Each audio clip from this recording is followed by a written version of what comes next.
Best to give me the loyalty. Best to give me the loyalty. Cause I'm taking the world, you'll see. Cause I'm taking the world, you'll see. They'll be calling me, calling me. They'll be calling me, calling me. They'll be calling me royalty.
Welcome everyone to Summit Esports.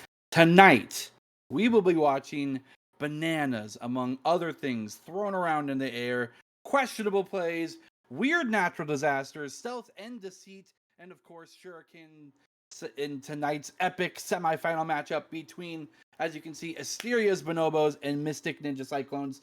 Draft is already in place, but I will be your host for tonight.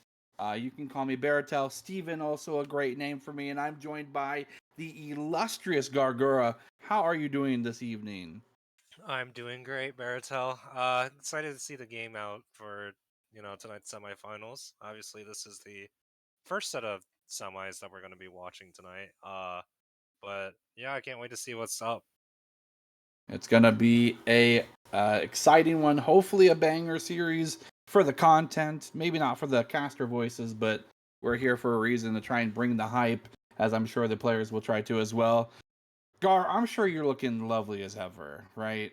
Right off the bat, I do got to ask you though, serious question: who do you think would win in a fight between a mystical cyclone of ninjas or perhaps the most monkey brain team to ever grace Summit's graces? Well, let's be real. Monkeys can be a very versatile creature. They True, can either be intuitive as completely well. focused. Yeah, they can either be completely focused on brute strength, or they can use their cunning and intellect to actually outplay their enemies. So we'll see how it goes. I do gotta say, Mystic Ninja Cyclones. Cyclones can always be unpredictable, Yeah, especially when you throw in the mystic part of it. They're magical unpredictability. yeah. So at the end of the day, we can't really determine who exactly is going to win out until the fight happens. We got to see these two natural disasters exchange blows as the first rounds of this draft phase have been pushed through. Maokai, Lucian, and Ornn, the priority picks for the Bonobos. And on the other side, the Mystic Ninja Cyclones opting for the Victor, Yone, and Draven. So far, with what's happened, do you think there's a clear cut winner between the drafts so far? I gotta say, Asteria's Bonobos already started drafted with two very heavy tanks. Or granted, at least with the Maokai, I feel like that might be a more AP tank centric Mm-hmm. build. But if this Draven gets the train rolling immediately, I think it would be very difficult for Asteria's Bonobos to handle that, especially since Yone and Victor scale extremely well. Yone's probably going to go Kraken Slayer, Hullbreaker, and Victor's probably going to go Leandries and all that business. Mm-hmm. And If Asteria Bonobos isn't able to at least plug the leak early, it's going to be really difficult to finish that up late game. So, at least for now, I think Mystic Ninja Cyclones kind of have the draft advantage, but you never know because Maokai and Ornal together is extremely disgusting. Yeah, it's a very disruptive tool. Long range engages for tanks that normally would have to maybe get up in the grill of their opponents to engage. Offer so much of a passive boon in terms of territory. Then the Nocturne to follow suit with Camille. I mean, it looks like they're wanting to pull the trigger from across the map, and hopefully Lucian can get in range for that. What I do worry about though is just the individual power within not only the solo lanes but this bot lane combo as well. Yeah, Lucian Maokai doesn't exactly have the earliest agency compared to Draven and whoever else he's probably going to be support with. Yeah, Which, if I'm going to put my money on it, is it's gonna probably be the something aggressive, Seraphine. and it's Seraphine. Yeah, Well, Seraphine can still be aggressive, true. especially since level 2 with E root into Q doing missing health damage. Kind of disgusting for a Lucian who doesn't have a lot of range and a Maokai who can only really reliably throw Yeah, saplings to try to disengage. yeah, and I So, think as well beyond that, just mentioning the long range engage potential for the bonobos, Seraphine also helps with that too when you have such melee and close range frontliners on both sides. right, right. But that also goes into Asteria Bonobo's hands as well, because as soon as they get into the backline, there's not a lot that Mystic Ninja Cyclones has that can actually get them off. Obviously, you have the Talia Seismic Shove as well Right. as Seraphine ult, but at the end of the day, you have a Orn, Camille, Nocturne. They're all running straight into the enemy, and if anyone in Mystic Ninja Cyclones mispositions at all, I feel like that person's not going to have a great 5 seconds. It'll at least be a panic moment when the lights are turned out, and then when they're turned back on, you have a lady trying to scissor your head off. But at the end of the day, that's League of Legends. That's the draft that they want to go with, and we'll have to see whether or not that's going to be just a winning motif for them in this first game. For those just joining us again, this is the Summit Esports stream. We're in semifinals for this season two between Asteria's Bonobos and Mystic Ninja Cyclones. Game one, this is the draft, and we haven't really talked much about the bans. I do see a huge emphasis. I mean, three mid laners in total is a pretty big boon, but then also supports we're taking a big chunk of the ban pool as well. Supports definitely provide a lot of agency for the bot lane, and considering that both bot lanes on each team are very in control of what their team can do, Mm-hmm. I feel like trying to get as much priority into denying potential support picks is really important because, with the wise words of Rob, there's no real ADC that's really worth banning. Yeah, they're all bad, just like the roll, haha, or something Haha, like that. something like that. I do But think yeah, it's interesting. Lucian versus Draven. I mean, both have incredibly high pop off potential. Uh, and it's gonna be cool because both these two players in general, Asteria and Thim, have been showing some dominant performances when they can get a lead. exactly. I'm just more worried about how exactly those leads will play out, especially when trying to get them in the first place. I feel like Yeah. Draven has it a little bit easier against Lucian, since Draven only needs to have two axes active to actually start damaging Lucian, compared to actually trying to get a burst combo going for Lucian. Hmm. So, at the end of the day, I think Lucian's going to be a little more difficult to pilot against Draven, but if Asteria is able to pull up ahead on them, that just means there's a lot more technical skill that Asteria has over them. Interesting question. Well, real quick question, and then I think it's a good call to throw it to break. But Maokai, if he takes Font of Life, then that heal doesn't that proc the Lucian passive? I believe that's the interaction. I haven't quite tested it myself because I know that certain people try to do that before and I think it's worked, but Right. we'll consult a Vandero video about that Yeah. later. We're gonna go do our research real quick. You guys stay tuned as we wait for the spectator to delay and get back into this great game. Asteria's Bonobos, Mystic Ninja Cyclones. It's the Summit Esports stream. You do not want to miss it. Stay tuned.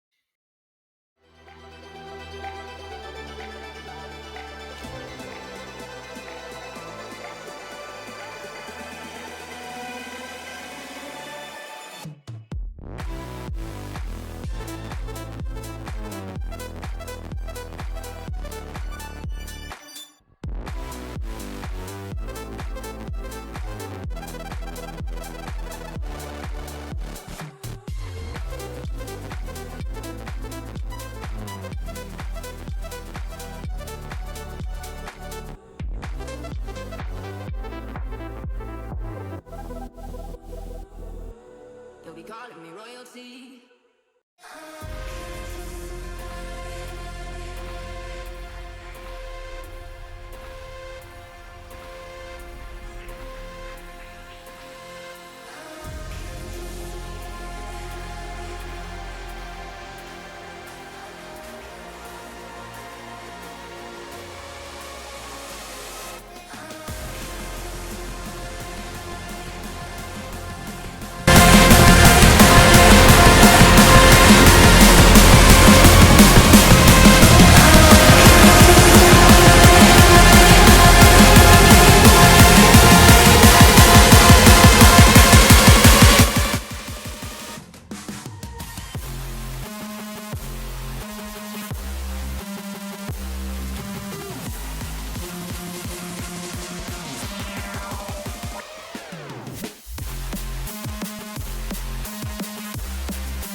With you in the morning, I live love to feel more alive.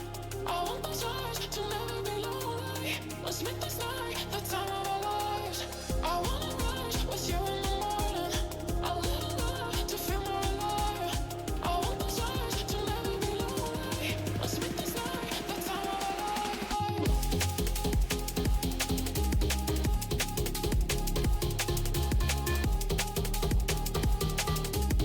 Let's make this night.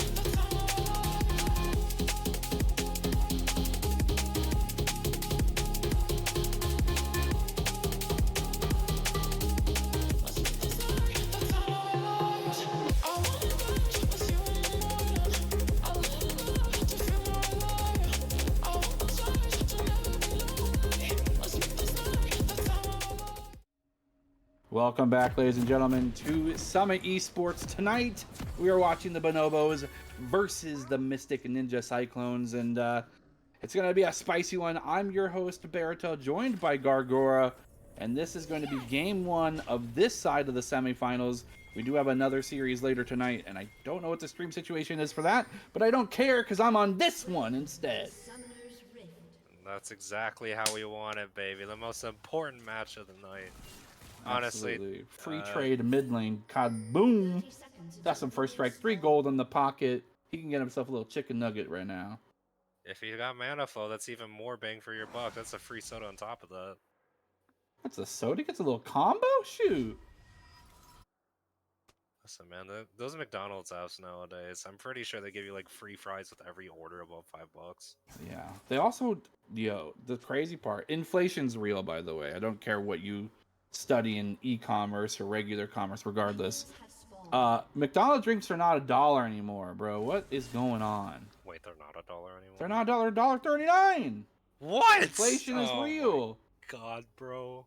I know. Get me out. Anyway, we got more important things to go on right now. It's typical 5-point setup for both sides. A regular bot side, the top side. It looks like red to the opposing side. So nothing too abnormal. Looking at runes. I'm not seeing anything too weird. Are you? One thing I do notice is the spicy ignite from Asteria. Well, that is true. With exhaust too, no heals, so it's the all-in kind of situation for this bot lane. Whereas if them and Tubby get any sort of reprieve, that regen and that extra sustainability could be huge for him. A nice trade in the top lane. Asuna really taking a big chunk of health from the Kanga Scissor Lady. Yeah, with the lethal tempo Yone, obviously most people like to say like it's stupid broken because it removes his one early game weakness, but Camille doesn't need that long of a trade to get her damage off, especially since she gets her passive shield. So at the end of the day, she takes a much healthier trade than Yone early game. I like this bot lane so far. 11-4, just really kind of shoving the wave. Despite having the ignite, maybe waiting for that level 2, level 3 power spike to really, utilize the full rotation of Lucian's kit. Nice engage here with the hook shot. Gonna trade, get the ignite to just burn through the shield. Asuna will get himself to safety. The Samurai with 2 blades will take a quick recall, and Kanga wins that trade. Not a great start from Asuna, especially since, depending on the wave state right now, I think Camille's actually freezing on tower. I think it's extremely difficult to deal with. Yeah, it's going to be hard, and it doesn't look like Talia's anywhere near or motioning towards the top side to help maybe break that freeze. Instead, on the bot side will be their main goal. Nocturne trying to get to 6. I don't know if Talia really needs that much in the experience bank to be effective. I think maybe an opportunity like this bot lane setup right now is going to be what they look for. A nice turn in and a lethal pursuit for the dash reset. Here getting a nice exchange of damage, but it's not quite enough to be lethal. Hey, let's get a -1 in chat for them over there with that cannon. Looks like they're gonna take a quick peek top lane. Morn gonna get the tendrils through, gonna get the fear off. Here comes the Q as well. Nice hook shot. Is it gonna be something they want to dive for? Awesome to go for the reset. Finds his location back to his spirit. Barely dodges himself a double kill. A really ambitious exchange from the side of the Bonobos, but really not gaining much in return. OT Gator does know both of them are low, so he has plenty of top priority in compared to OT or Morn. So Talia might actually just look for a return game. Gonna look for a return, find the first blood here in the top lane, and that is a huge, not even necessary rock to the head. Asuna losing early so far in the trade, but getting himself his solo bolo. Proximity granted, but that really doesn't do much for the side of Kanga. Gotta say, that first level 2 trade against Kanga wasn't exactly the prettiest sight, especially having the burn TP, but oh my goodness, OT Gator still in the proximity as well, forcing just a bad dive from Kanga, maybe trying to equalize things, but that's going to set him so far back now. Yeah, Camille burned TP for that as well, so he has no way of returning outside of hookshotting over and over again. So that is a huge swing for Asuna. And Especially good on them since for just knowing to be in proximity there from OT Gator. Maybe feeling out that Kanga, and the last time they faced off, he was pretty aggressive. Maybe tried to take advantage of something he thought was an easily won matchup and really taking that aggression and turning it on its head. yeah, props to OT Gator for that. I'm sure one of them had called out that Camille was TPing right after death, so Talia was just gonna chill out because he knew that Asuna wanted to shove in the wave as fast as possible, and knowing Kanga how aggressive he is, if Asuna doesn't die immediately to give the Camille some triumph stacks, Wow, it's just a free return kill. Bone plating, getting the hook shot yet again. That shield on the Camille's kit is so strong. Gonna go for the W as well. Barely getting Asuna to 25% HP. Thought this guy just died twice, but he's not showing it like at all. It's a bit of a sheen difference, let's be real. But Asuna, not exactly the trade he wants to go for. Camille, even though she's down 2 kills, she does have a kind of sizable CS lead. And it looks like Nocturne is ready to do a tower dive on him. Asuna does have the E, I think, here for the moment, but the E and the combo just so much damage, and the Sheen proc to boot. That will give a kill over to Morn, trying to accelerate his level 6 super gank potential. Camille getting level 6 as well, now has the Ignite. I don't know, despite maybe getting those trade kills early, Asuna gonna be in a pretty threatenable position on repeat. I think that's why OT Gator is going up there. The bot lane. Ty's cool, maybe looking for something. Lord Tubbyton will sing at him and he will run away.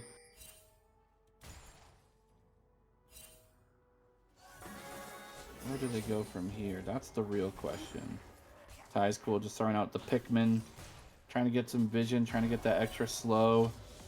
Getting to force the shield out from Tubby, but again, getting those 3 stacks on Seraphine where you see that pink bar doubles the next ability cast except the ultimate, and it's kind of a sweet spot for Seraphine to kind of just want to keep rotating through abilities to get that stacked up. Here comes an engage here in the mid lane. The Weaver's wall, but the Nocturne's here as well. Not really needing the ulti. Doesn't have it quite yet. Into the gravity well, and it's just going to completely decimate that health bar. Are they able to rotate? Dragon Tooth actually being the one to scurry off the remaining forces from the Cyclones, and despite that huge amount of damage, Morn would limp away into the shadows. Yeah, I think that OT Gator and Nutra Azrael knew that their bot lane wasn't able to come rotate. Just before that play, both Asteria and Tyascool shoved like 3 waves into tower, so unless them and Tubbyton want to actually lose that much experience. Twisting advance going forward, gonna get Tubbyton locked up. He actually gets the paranoia, and it will send an early nightmare into the bot lane of the Mystic Ninja Cyclones. They will shuriken, poof, Shadow Clone Jutsu popped, and they will fall in the top lane. The ultimatum has been given, and your choice is to sit there or die. Asuna will actually find himself the opportunity to limp away. It's just the Shimada brothers difference, and it's just action all over the map, Gora. Yeah, that honestly, great plays from everyone on Asteria's Bonobos there. That was the play that they needed in order to get their goal difference back in the top. A little greedy from Thim and Tubbyton to start walking up towards wards. Sure, their wave was being shoved, but after the mid play that was happened, they should have known that Morn was near bot side. They probably didn't expect him to hit level 6 that early though, but at the end of the day, Nocturne was their own bot side, and it was just a little greedy for their own taste. You know, as we look at the gold graph right now, just barely 1k difference, and I think a huge proponent of it is, yes, the kills have been very successful. They've gotten just maybe a few plates here or there in the top and bot lane, but this massive CS difference in the mid lane is definitely putting contention on that gold. There's one thing to notice is Asuna did opt into the tabbies early, so he's heavily relying on lethal tempo in order to get any early attack speed for his Qs and Ws. Right. So trading is probably not going to be in his strong suit, which also means that he's going to have to take less CS overall just because of how much damage that Kanga is doing to him. Yeah, I mean, the tabbies I get to some extent, but at this point with, I'm going to assume Divine Thunder being the target item for Kanga, you're reducing that much true damage by how much, really, at the end of the day? And you're not trading any back. The Hearthbound Axe is actually used for Triforce. Whoa. Is he doing Trinity Force? There's no tanks to deal with here in the bot lane. Nothing to tank up that damage from Paranoia. And it'll be a quick work ultimate combo on Lord Tubbyton, just getting forced forward. Ty's Cool really doing a fantastic job about articulating what makes Maokai so strong. Once he gets to a crucial target, whether with that twisting advance or the ultimate as well, it's almost just guaranteed. You just know your combos, you got your mechanics down, and you can really displace an enemy target once you get them locked up. Yeah, and especially with the vision control that they had before that play, they wouldn't have expected Maokai to ult there because he didn't have any vision on him before it started coming. And then to seal the deal, Nocturne ult made sure that they definitely couldn't see anything that was coming until it was way too late. The hookshot trade within the confines of bone plating means it's going to be nearly uncontestable. Here in the mid lane, the call of the Forge God will land on the project himself. You will find out that there was retaliation and reinforcements in the wing as OT Gator shoves the Weaver's Wall into the Ram God's face. But all for naught, Neutral Azul getting kind of bailed out by OT Gator there. I don't know what the play would have resulted in, but I don't think it was done yet. And OT Gator now will find himself in the path and the target, the reticle of Kanga, the crucial assassin with those bladed legs. Finds a hookshot, forces a flash. Again, just continued action left and right, and this is what I like to see. Yeah, honestly, the aggression is what we expected from this team, and we're getting paid handsomely for it. I do think that Neutral Azrael was trying to get the first strike stack in order to get extra gold before his TP back. But I would agree, if Ornn did any more damage than he already unnecessarily does, that would have been a huge overstep. We see Ty's now just holding the wave for team. Asteria is alone. Lord Tubbing finding us slow. Won't be able to follow up much beyond that. Maybe look for an opportunity for the root to follow, but Asteria will still have dash, still has flash available as well. Ty's cool now moving towards the top lane. It's going to be an engage, a long range one at that. He cannot get himself to safety with the ultimate because the Hextech ultimate even forces you to stay in place. Kanga will get himself a kill in the mid lane. A nice dash out of the stun. Weird buffer, but gets himself to safety, only to take more damage from the relentless inventor himself. And that's the combo of Nocturne and Camille. Camille just makes it an easy target for Nocturne to dive into because where are you going to run? So Nocturne gets the ult in, get his fear off, and now you're just stuck in circles for the next 8 seconds or so. And as we saw, Asuna could not escape from that, even with his ultimate, providing them both a free kill. Both just money just handed over. Still quickly drafting up to about 2k gold difference shortly here. Rift Herald, now the target will be completely consumed by Morn. Have that eye in the back pocket. Wonder where you try to donate it to. You just try to inflate your gold in the bot lane, or maybe try to alleviate this differential in the mid, or maybe do you put your top laner even further ahead? That's a great question. I think with the state of how Asteria Bonobos wants to play this, I think Kanga's already doing a great job of neutralizing any threat that Asuna would have provided early game. He's ahead. No for him. It's not going to go to Dragon Tooth because he's behind, so it's got to go to where it's even, or the most even, right? Which is bot lane. Yeah. And especially with the setup that Maokai provides with ultimate W and sapling slows.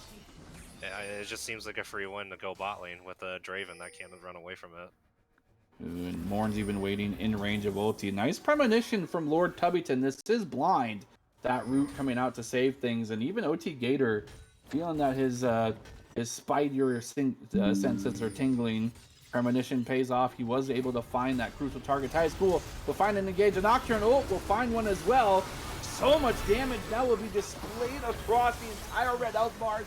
Everyone just falling left and right. Asteria will find a kill of his own. Trade and a double kill going to him.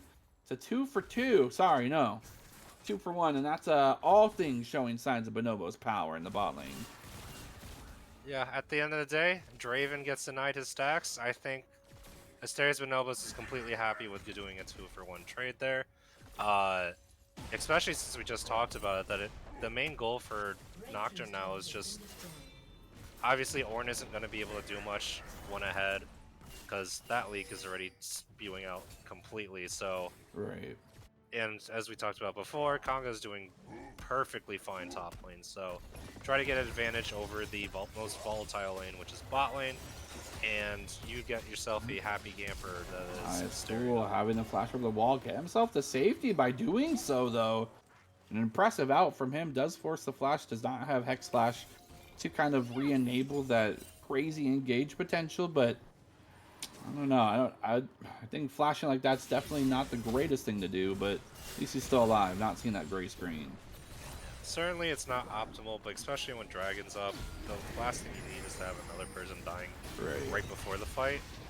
Besides, Maokai just needs to press hard anyways, it doesn't really need to have a flash. OT Gator just finding himself in the midst of 4 members of the Bonobos, just gets straight monkeyed on, and in the top lane as well. It's going to be Asuna pushing for not a whole hell of a lot, as just the entire rest of his team falls and succumbs to the power of the Bonobos, the monkey squad just monkeying around. Azrael did return that kill there onto the Maokai since he greeted for the ward, but everyone immediately followed onto him as the monkeys that they are. Because you know what they say, ape out. Actually, I don't even know if they say that anyways. I think that's... If it's not something that they say, they should start saying it. I need some ape outs in the chat, please, if you can hear me. Show your real support. If not for me, then for Gargura, for inventing the new phrase. You don't have to, guys. It was pretty bad. I'm trying to give this one to you. You need a dub. It's okay. We'll get a dub next season. Next season. So sad. This is why we're allowed to cast. We can't do shit like this if you're in the top lane. OT Gator finding just a long Cowabunga dude. Has the Samurai to back it up. Kanga dropping dangerous low. Will find the scissor kick, almost blast as soon as head off. But instead a rock will just take his head clean off his shoulders. OT Gator will now be the focus of the Shadow Man himself. Booga booga booga. He will find a kill. Morn finding a trade there. 1 for 1, 1 for 2. And it's just blood all over this top lane. I love the aggression that Mystic Ninja Cyclones had in order to pull the trigger on Zakanga, but man, that champion is just so strong right now. And I want to give recognition to Dragon Tooth there. He almost blocked every single Talia Q for Kanga. Close. Very close. But what can you do? Sometimes your team just cooks too much or something like that, I've heard. Interesting. We now start seeing kind of the fruit of the labors for both of these teams. They're now able to coalesce their gold into items, into stats. And, you know, across the board, not seeing anything too wild, too crazy. I do gotta ask, though, why the crown on Talia? Is that a normal protocol with the harvest? Normally, I would not opt for the crown, but considering how volatile these fights are with, you know, Nocturne, Maokai, and Camille jumping on everyone, the thought of having 40% damage reduction for 3 seconds is a very tempting offer. Until you walk into a bush and then it gets removed. That is true, but you know what could also be in a bush? 3 members. 3 people. Exactly. So OT Gator just doesn't want to take that risk, and so he'd rather have a slight delay in death in order to dish out as much more damage as possible compared to just being bursted down immediately when having Leandries or Ludens. Yeah. I mean, but with that being said, I guess you're confident in your solo laners to do the damage you need to. Kanga now doing damage to neutral Azrael, trying to find just a trade 1 for 1, but he has reinforcements of his own. And just science versus science. Science will win as long as you inevitably go caveman mode and throw rocks at it too. 2 versus 1. Kanga getting a little overzealous again and forcing the gray screen. Yeah, If Nitra Azrael isn't at 100 stacks right now, he definitely is now. Oh, it was all a bait. Okay, never mind.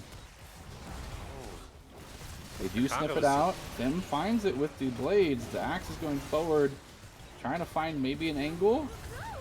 Looks like OT Gator will go for the vision. He goes for the steal, maybe going over the wall. Austin will find an ultimate. It's just 1,200 health, but he gets blasted and shattered across the barren pit. They're not done yet. Bonobos smell blood, and there's going to be roots to start the hunt. A flash forward. Morn will eat the song, and will it be enough to save? The sirens call. No, it'll be a quick sleep as the lullaby will be sound, and now Bonobos completely turn it up on the rift. Oh my god, I definitely... OT Gator, you tried your best, but unfortunately all of them started focusing you right before Baron got low enough for you to smite it. So, not only do they get a Baron for themselves, they also snag a free kill off of that. And that kind of just let the snowball start rolling. You know, Nocturne ult, Maokai ult, everyone just starts chasing them down, and there's nothing really to be done there. Yeah, it's I mean, we're starting to see maybe the growing pains of learning that not having a committed tank in your lineup could be detrimental. No one was able to tank these very crucial and yet very avoidable ults if drafted correctly.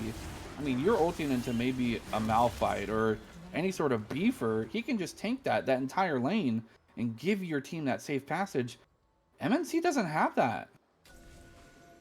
Yeah, every single one of them, if they get caught, they're just getting blown up immediately. Even in a vacuum, let's just say no one got any kills and it's all very even.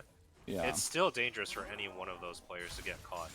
Maybe Talia to a lesser extent if she gets lasagnas after her, what is that? Is she feeling Horizon focus? This, yes, has to be Horizon focus.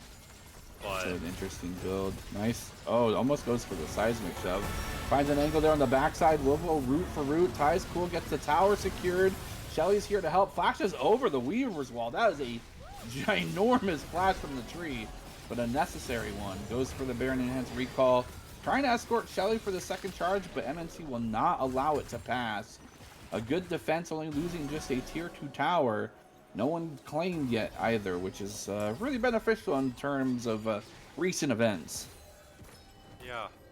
yeah, it does open up a map a lot more for Asteria's Bonobos now that they're able to push into red and blue side jungle. True. Much more safely than if it was up. So they also provide a lot of vision denial because the tower isn't there to provide them vision. So it's going to be really difficult for red team to start playing around any part of the jungle, and especially as a jungler, OT Gator's going to have a really difficult time pretending that there's farm there, but it looks like they're about to set something up onto Asuna right now. Could it be a triple dive? 4 men go in, 1 goes out. The Samurai Man will fall, and that will be quick work of both the top laner and the top tier 2 tower. But they're not done. The marching continues. Ornaments now will start flying out, so the value of Ornn will increase exponentially. And they're just waiting. Their tier 3 tower being assaulted. Can they do anything to defend it? They're going to be forced off. And a great retaliation from the side of Mystic Ninja Cyclones, actually able to defend that in the face of a man deficit. And the just huge dive potential from this Bonobos team. Just great resolution, but also maybe some respect and patience despite having the 8k gold lead that they currently have. Maybe the Bonobos are playing a little bit more calculated. The one thing that Asteria's Bonobos doesn't want to risk is tower diving against that much range. Right. Because if they get kited out, it becomes really difficult for them to actually start the play, especially since most of their ults were burned during that top game. Granted, Ornn ult's back online, Nocturne ult's back online, Lucian ult's back online. Okay, everyone ult's is back online, but with how much wave clear that Mystic Ninja Cyclones has on their side, unless they start playing extremely aggressive under tower, it would be really difficult for them to siege. And so, Mystic Ninja Cyclone's main goal here is to try to turtle it out and get as much gold as possible, as close to their base as possible, so that, you know, they don't get risks of getting soloed up because of Nocturnal Camille ult. Serelda's is an interesting pick, yes? It's not the worst pick actually, considering Well, no, I'm not saying it's every bad. single It's just tick of his Lucian ult. interesting. Because I think he wants Lucian wants to play for utility here. Right. Since, you know, what exactly is their team gonna do if Lucian ult's slowing them constantly, especially Right. with the increased armor shred? He might also be trying to get as much CDR as possible since he does have the Navori quick plates, and he might be trying to do like a double lift E build. You never know. The But- fun build. Yeah. So far, they are all blue items, so I approve. Engage is going to be a long one. Goes for the slow with that culling. On the back end, it's just going to be the Nocturne Camille show. Are they able to buy time? He's going to have to flash over the Weaver's Wall, but the reinforcements are here. And this Camille cannot be stopped. Hookshot yet into another victim. And they just cannot stop Kanga just slapping him in the face with the wallet. Just on repeat. And Bonobos just forced their way in the mid lane. That Talia ult absolutely shut down the rest of their team, or the rest of Asteria Bonobos team away from Camille and Nocturne. But unfortunately, Camille and Nocturne are just way too strong already that it doesn't even matter if it was a 2v5. They get away with 2 kills, and Kanga, on the slimmest amount of HP, gets out of that. All calculated or something like that, I'm sure. Perhaps even limit testing it. You can say that in chat. Whoa. Can't say that. That's bannable, and I would have to ban them. Or something. I don't know. But a quick Dragon Soul will assuredly guarantee that their sights go towards ending the game mid or the Baron. I think they want to get some purple buffs, yeah? Not before maybe looking for a kill opportunity. They know that this top lane jungle is pretty difficult. What item, Dragon Tooth? Sunfire or something else? Who really knows? Sorry, I'm reading chat. I love chat. Pick a lane. Does Bambi still go into a chem tank? No. I don't know. But though. Negatron close does. Yeah, that does. We'll see. Maybe you won't even be able to build it. 600 HP. The axes are there, but not enough. OT Gator finds the support and Aftershock and Maokai healing, and also having the the crown not really doing too much in terms of damage. And maybe, I don't know, I'm trying to put together the pieces that will spell out a way for the Mystic Ninja Cyclones to win. And I thought at first there was a shining moment in which the Bonobos continue to be overzealous, but I don't know who's cracking the whip over there, but they got things really under control these past 10-15 minutes. Yeah. One thing is that MNC is trying to get XP for their Yone and Victor as Yeah. much as possible. But the problem is that being isolated against Asteria Bonobos comp is a complete Bad. death sentence. So Yeah. if you ever have the image of someone's choking out a goose, this is basically what it looks like right now. Yeah. That's precisely what I was envisioning. You don't have to play. I don't know what that would look like. Do they like stick out their tongue like a human would, or? Speaking of getting choked out, Neutrazil just getting his absolute head kicked off, but the Zonias buys so much time. He says, "Nah, bitch, I got this." Nice one. Thanks for leashing me your gold, but is it quite enough? Too little, too late. We'll have to see as they lose a middle inhibitor and a bot lane inhibitor for the trade of gold. And the Baron minions are now crashing upon now even the top lane. The Bonobos not really losing momentum despite losing a huge part of their carry potential. Especially with a lot of their ults being burned, as you saw Ornn and Maokai ult were taken down. Still going for it. Asteria feeling brave, has the 2 tanks in the back line, finds the ulti, gets the proc here from the Hexgate Drake itself. Is it going to be enough? He's able to get some slows. Morn tries to go for the Hexgate itself, gets knocked up by Asuna. gets completely stunned in the rocks and the gravity wheel. A little overzealousness, and maybe that was a shining light still potentially accessible by the Cyclone Ninjas. Yeah, Mystical as they are. they played it exactly how they needed to. Kite out the carries as much as they can and pick up a free kill. And Morn got a little greedy trying to use the portal, but with the range that Talia and Seraphine were throwing at him, you know, he couldn't use the portal because it kept getting disabled due to the damage. If they can survive for that 2 to 3 minute mark right now, we see Elder Dragon, that timer ticking down, that game potential winning buff. You just get the slightest bit of damage, despite maybe having a full defense build. You get one full combo on this Talia on any of these squishy characters, pop goes the Weasel. It's an angle, it's a hope, it's a dream. Mystic Ninja Cyclones would desperately love to go one up on this series when maybe so many people chat otherwise have doubted them.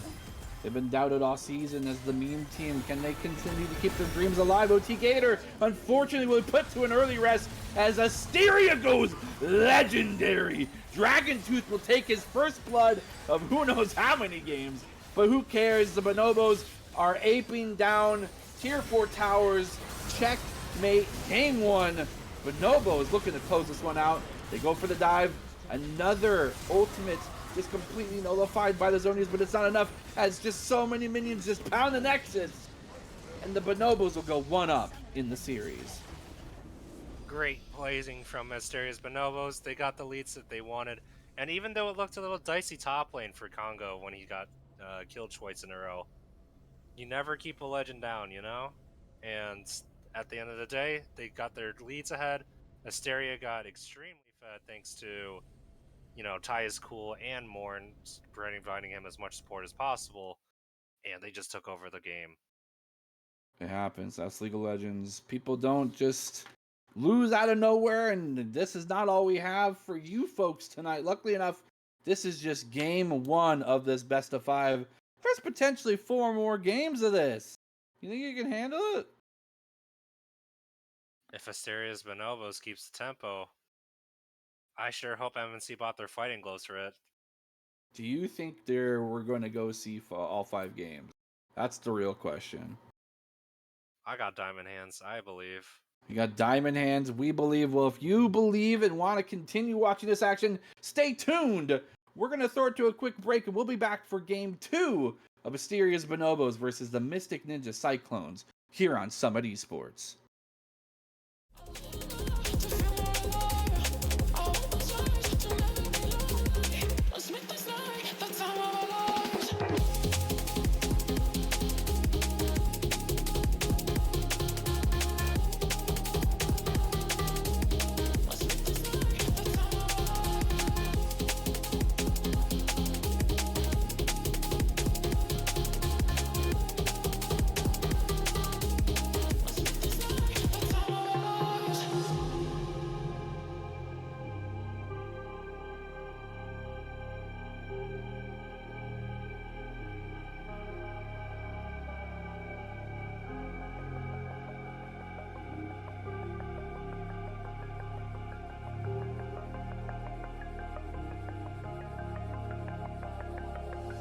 I wanna know what's you in the morning.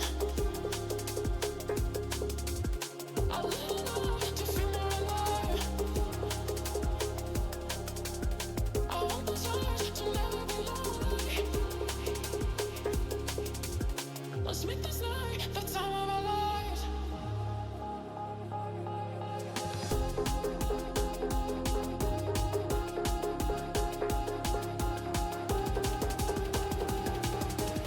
Let's make this night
drum hit your face, you be like.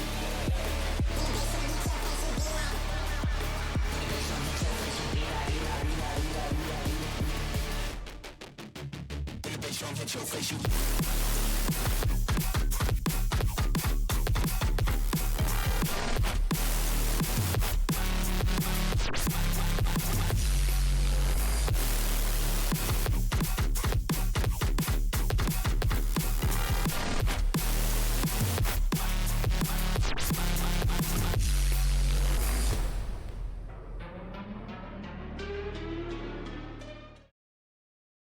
Welcome back, ladies and gentlemen, nerds and nerdettes, to Summit Esports Game 2 of Mystic Ninja Cyclones versus Asteria's Bonobos as we get quickly into draft. Game 1, quite the doozy though. I'm your host, Baratel, joined by the ever so sexy Gargura. What do you think of Game 1? Oh, you're making me blush. But no, game 1 kind of played the way that I expected. Asteria's Bonobos comp. As soon as they got the ball rolling, it's very difficult for Mystic Ninja Cyclones to get them off them. Mm-hmm. And at the very end, you can see what happens. If any person gets caught out, they're just lambs to the slaughter. And I'm sure that they've learned their lesson to that, as don't they don't ban the side; they actually pick it this time. Yeah. They did switch sides as well, so maybe trying to use the way this drafting will work to their benefit. Whereas I didn't feel like maybe they could really utilize the counter pick on the red side. Jarvan Lucian, a dangerous combo at that, but Zaya, not too bad of an early pick. Even the blind one at that could be pretty safe. Elise, though, oh man. Oh boy. This is going to be a game of League of Legends of all time. I thought Elise was Morn's pick. Maybe that's what it is. It's a little subtle nod to, anything you can do, I can do better. That's a huge boon if you can actually inflict the mental damage. And I don't know. Some members on these two teams have very susceptible mental health in terms of game, I should say. We won't point any fingers, right? I'm not naming names because that would be calling someone out, and I'm too much of a bitch. I am a little excited to see how these Janna changes are in game, because yeah, I think they're very fun. She becomes incredibly oppressive with these changes, and even more so as the game continues on. She really has just like an annoying mosquito-like quality to her throughout her kit now. did her W become more spammable? It's more spammable, and it does the on-hit magic damage now. She Oh, gets the boy. bonus from her movement speed. And to be fair, a lot of the items that you can build as support Janna have that movement speed. It's actually not too shabby. Especially in the early game, I know that most people like to think that because Enchanter, you don't do anything but protect, but I don't know, there's not very many supports in this particular role, the sub role, if you will, that are like less abusive than Janna. Kind of just beats the hell out of you. Maybe Karma to some extent, but Karma, maybe Lulu, but I don't know. I think Janna's the most easy to pilot between That's all fair. those three. And it does great, even that much more of a boon for the side of Thim here. I think it's a great pick. I do wonder, I thought that the Seraphine and how it was utilized in general, in a general application, was pretty adept and very forward thinking. It just didn't end up working for the rest of the draft. And I think this Janna, easier to pilot just by design, maybe by stats, and especially with how they're able to be more flexible with this team so far. Also, Mystic Ninja Cyclones are drafting a bunch of bad bitches, so you can't be upset with that. Yeah, I wonder how they're gonna wrap it up with Asana's top laner.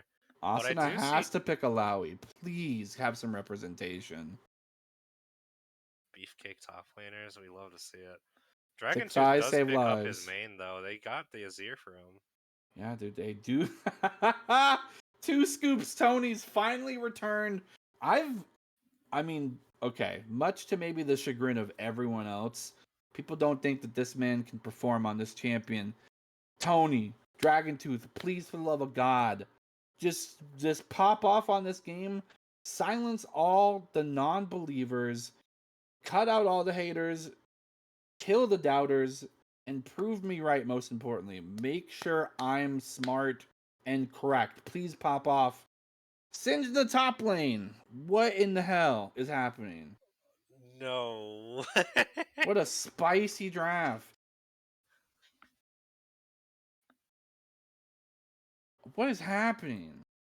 This is a game to watch, actually. Mystic Ninja Cyclones definitely is trying to put all of their AD focus onto Thim, sorry. Yeah, onto And them. I feel like this may be a deficit for MNC, because Jarvan and Singe could just stack magic resist, and so long as Konga can just jump Zaya immediately at the start, Yeah. there's not really a way for them to kill Singed or Jarvan at that point. And Braum. Yeah. I do think it's funny that we get to see like a very uncommon matchup of the Malphite and Singed. I just can't wait for Singe to go 300 miles an hour and then for Malphite to say, "Ooh, gimme." He might just be able to outrun the Rolling Stone, to be honest. That's potentially true, but we'll have to see. Y'all know what's about to happen. We're going to throw it to a quick break. I'm going to get some water, maybe some tea and honey. I suggest all of you go hydrate. Gargara, yourself included. We need to keep your voice precious and safe. Oh, I got my water bottle right next to me. Got the water bottle right there. We're going to discuss... Wait, no, actually, first, before we throw it to break, we did find out from extensive research between first game draft and first game that Maokai does actually proc the Font to Life. Just in case those that were still kind of hanging on that cliffhanger, you can now go to sleep. Wait, that You've been discussion. free. Wasn't it? Wasn't it the E? No. Lucian passive is procced off of Lucian passive procs off of the Font to Life, which is procced off of movement impairment, which Maokai has. Alright, we'll catch you guys after the break. We're going to throw it to break. I'm losing my marbles. Stay tuned to see how crazy I get. Uh-oh.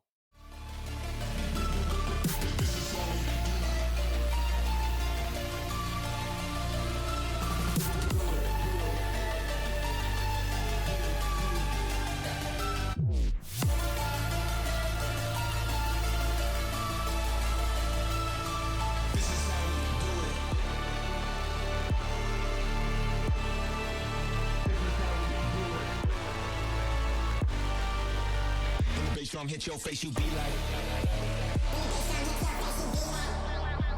When the bass drum hit your face, you be like. When the bass drum hit your face, you.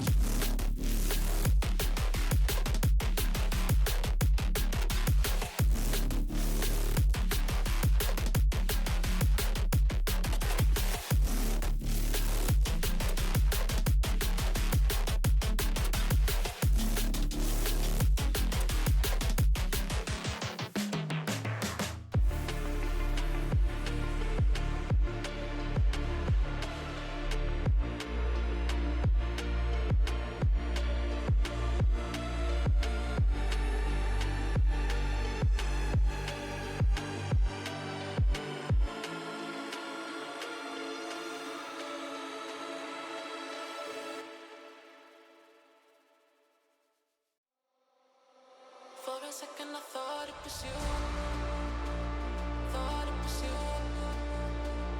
Thought it was you. Thought it was you. For a second I thought it was you. Thought it was you. I thought I had eyes on. For a second I thought it was you.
Best to give me that loyalty. Best to give me that loyalty.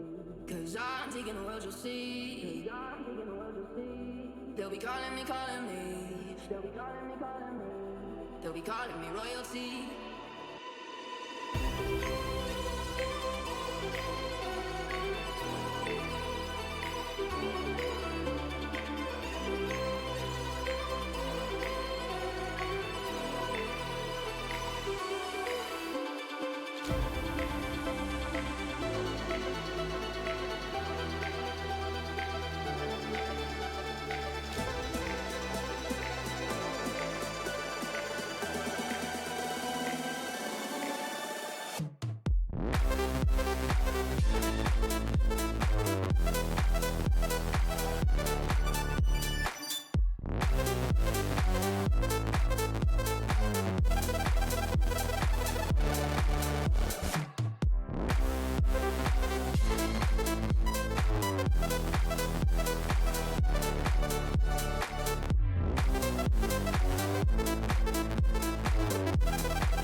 Welcome back, ladies and gentlemen. Summit Esports Game 2, Mystic Ninja Cyclones, Asteria's Bonobos. Bonobos up 1-0 in the series, and we got a spicy draft, some interesting picks. I'm your host, Baratel, joined by Gargora.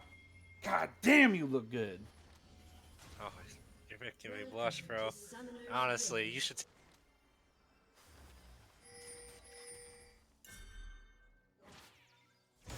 In the bot lane, you couldn't ask for a better start to the game.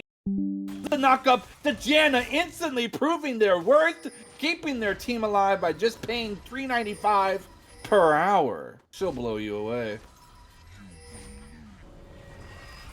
We're talking about inflation, alright? $3.95 is not a lot. For that? For Janna? Shit. I don't know, actually. I don't know what I'm saying. She's a meteorologist, and that's a respectable field. Although I don't.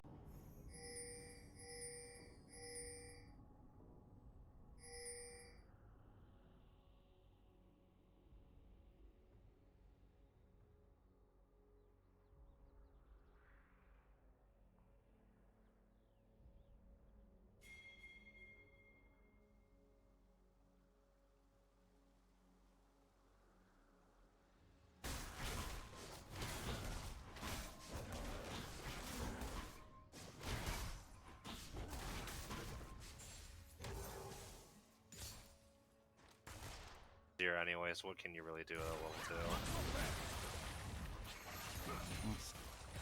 And it's important to note too, you know, Dragon Tooth didn't have a lot of agency with his pick, forced into the Ornn into X matchup, and now he's on the Azir. He may be having an opportunity to get a little bit of an early lead.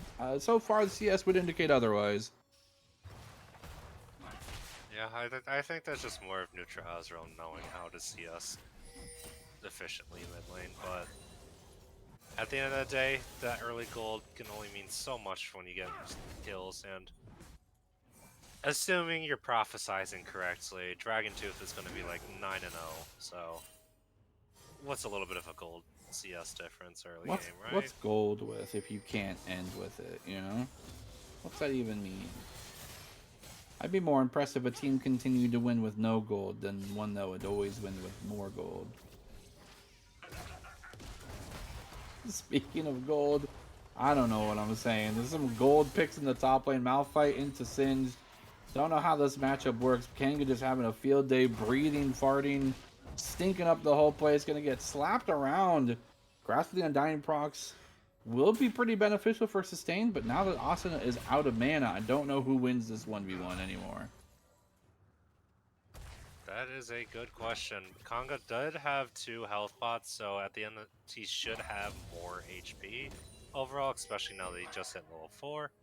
But, you know, both players not really having any mana to trade anymore. It's going to be OT really Gator goes for the cocoon. A flash charm will be flashed in response. Dragon Tooth with a nice response time.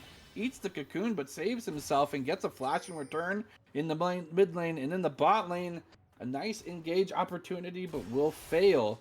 As Jarvan looks for a pick, but can't find it. Morn, found out by the enemy jungler, or at least now creeping on the web into maybe the enemy jungle, will actually take bot side scuttle instead and make a repeat towards mid lane.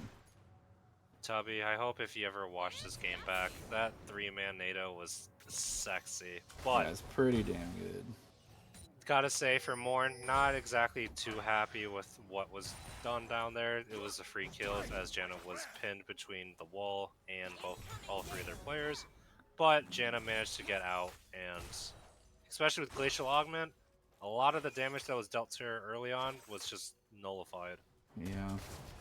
I also like the kind of spell thieves approach. I mean, it really reinforces the fact that Tubby wants to be a little bit more of an agent of destruction in this bot lane. And I mean, even just getting Ty's Cool's bone plating stacks on repeat off cooldown means that just Unbreakable is his only survivability tool. Yeah, but at least with the wave state right now, it may look like Asteria's bot is gonna shove into him, as there is 5 casters blasting those minions into smithereens. Goes for another knockup. Has OT Gator in the wings. Glacial Augment will be proc. No forcing of trades just yet. Ty's Cool just continuing to be reserved in the top lane, though. It is mountain versus mountain. One is made out of jagged rocks, and one's made out of psychotic gases and other inhalants. Gets the level 6 Insanity Potion now available for the Mad Chemist. Malphite does not have the Unstoppable Force, but instead Kanga will take this approach, find a quick recall in the top lane. And engage here in the mid lane. A nice charm follow, dash forward. Dragon Tooth will be finally falling over. First blood going to neutral Azrael. Dragon Tooth not showing too much promise on this year so far. All that early game poke did actually matter for neutral Azrael, as Azir was in the perfect kill range for neutral Azrael to just sweep up with 3 ult charges and Rift Knight. And autos to boot. Looks like Asteria is going to go for the knockup. Monsoon will be not available. No, nice to disengage. The Eye of the Storm really keeping them at a high health level despite Asteria and Tysko looking for the engage. Nice Q, but will miss. Braum not able to successfully apply the first stacks of that passive. Unstoppable Force in the top lane. It's Asuna and Kanga, but the Mountain will win. The Mad Chemist, your chemicals don't work against the Mountain. Nice engage. Ultimate's not available for anyone here in the bot lane just yet, but they're fighting like they're just ready to use everything. Flashes still available. Maybe they're not actually willing to use anything at all. I don't know what's happening. One thing that I did notice is that Kanga did end up burning the ghost after Malphite ulted, so now he's down to some right after dying, so it's just going to be a little bit of an issue trying to go and engage on Malphite. But I'm sure that Asuna showed him, and a pause. Actually. Pause with an instant unpause. Or not an instant unpause. A 5-second pause timer itself. Maybe questioning if a pause was necessary. Don't know who it came from, but regardless, hope the action continues. Is 2-0. The Mystic Ninja Cyclones this time, the ones ahead. Ty is cool, looking for an engage onto Thim. Thim just slides himself to safety with Janet in tow. They just really don't have a good angle. Morn, despite playing the Jarvan, hasn't had a lot of early game success and is actually even in Elise and farm. Elise is at least getting flashes out of mid lane. Jarvan really not getting much of anything here, wherever they've attempted, but could be a turn for something to happen. Mystic Ninja Cyclones has the momentum. Gonna look for maybe a dive opportunity with the repel. Goes for the Q. Exhaust a little bit too late, and they get completely executed by the spider bite itself. Jarvan hopefully here to defend Asteria, and a nice 3-0 will quickly start getting now a 2K lead for the Mystic Ninja Cyclone. Yeah, OT Gator had the read for Asteria. It really felt like that with the Lucian Braum lane. Lucian wants to pull the trigger as soon as possible. So if Braum tries to go for a Q, you know, Lucian passive and autos would be an instant proc for that. And so with OT Gator just hiding in the bush, ready to get on top of Asteria for misstepping, clearly paid off, and so they get a free kill off of it. Orbital followed. Azir dashing, not able to get the shield because he does not run into a champion. Dodges just the second part of the Orb of Deception, but nothing really given. And Neutral Azrael does have the ultimate, does have Ignite. This is prime target for Dragon Tooth. He's going to stay to bait. He's going to dash. He's going to get the charm. Flash away. Could have find himself a little bit of safety. Gets Ignited in the toe. But the flip, the fling, and a Singe save. They're utilizing the fact that people think that Dragon Tooth is weak, arguably weaker so far in this 1v1, but completely bait Neutral Azrael in that regard. Yeah, Syndrome.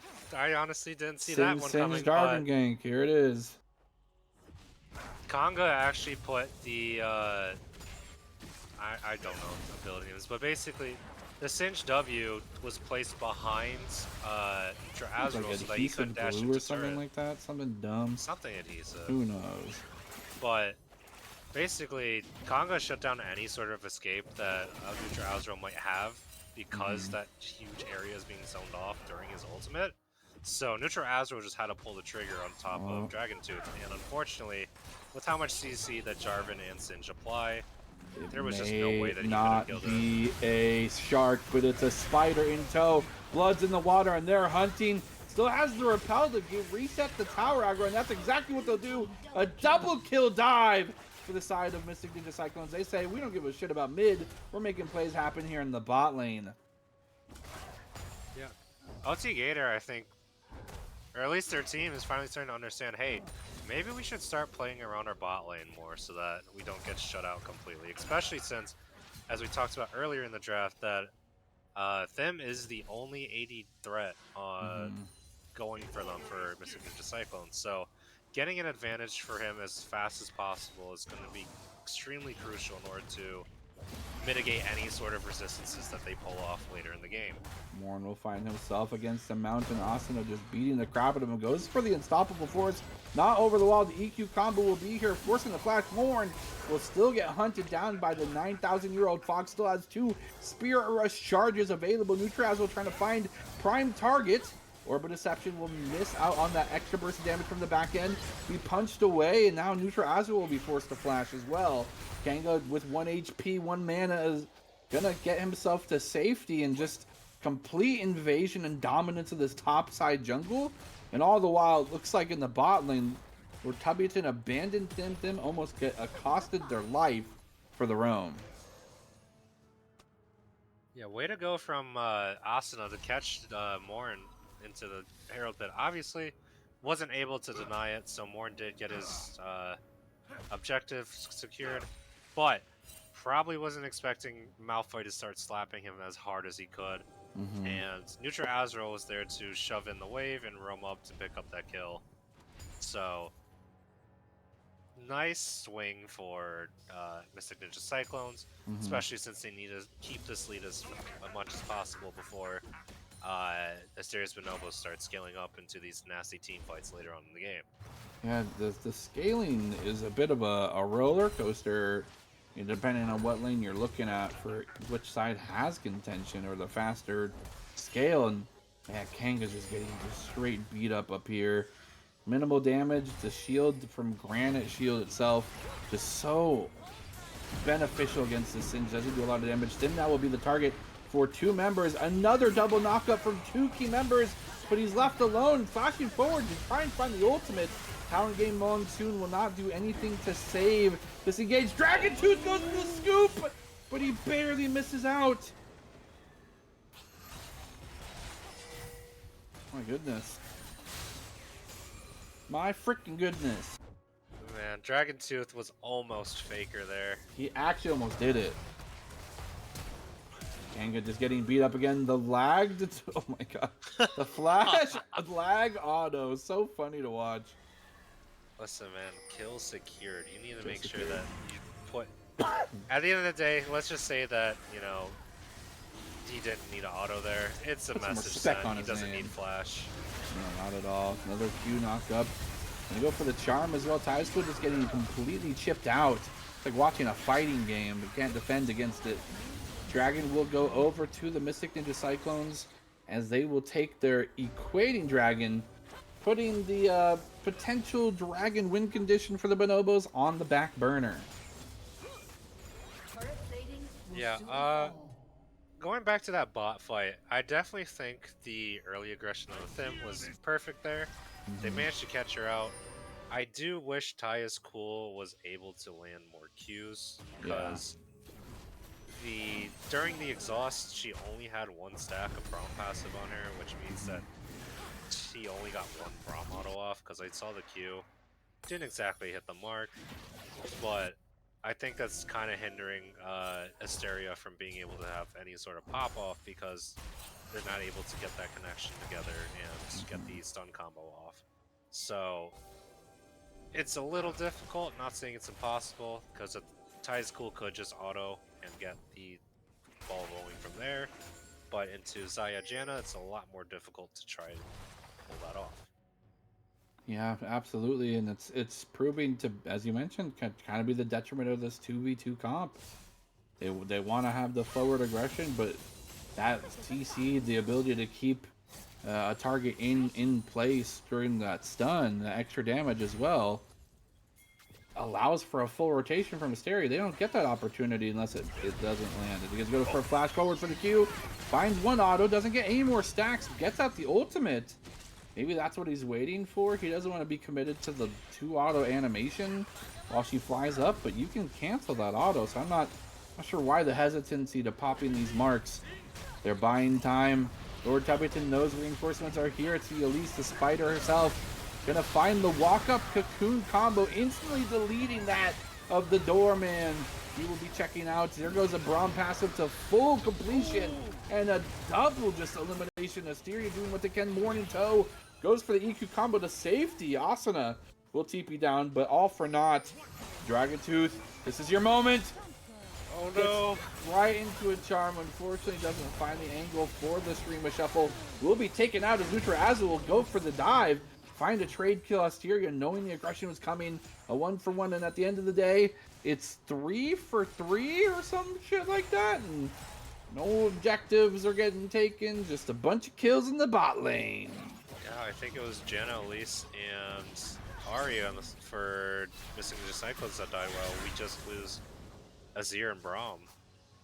So I'd be pretty happy, especially since Asteria managed to get some of the more important shutdowns there.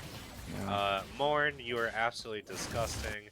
That engage was really good, and being able to shut off OT Gator from leaving, because I think he repelled down early because Janna was ulting, and so he was trying to regen as much as possible. But that also just meant that it was a free lineup for the swag flag into Cataclysm. So just a whole chunk of damage. That jungle item, and despite maybe not being the most popular pick in terms of the 3 jungle choices, I think that in this particular matchup, it's really good. It gives Jarvan so much more engaging power than he would have without it. Dragon Tooth just getting completely chunked in half. Not even a full combo from Neutrazzo, just the EQ combo. I believe in my boy, though. I believe 2 scoops Tony can scoop. Someone just gotta believe. Oh, they will lose first tower here in the mid lane. OT Gator finds a cocoon, finds the knockup. No! Tubby does not land the Q. Braum is able to skirt away to safety. They do spot Jarvan up near top side, so OT Gator is actually looking to try to be aggressive onto Asteria.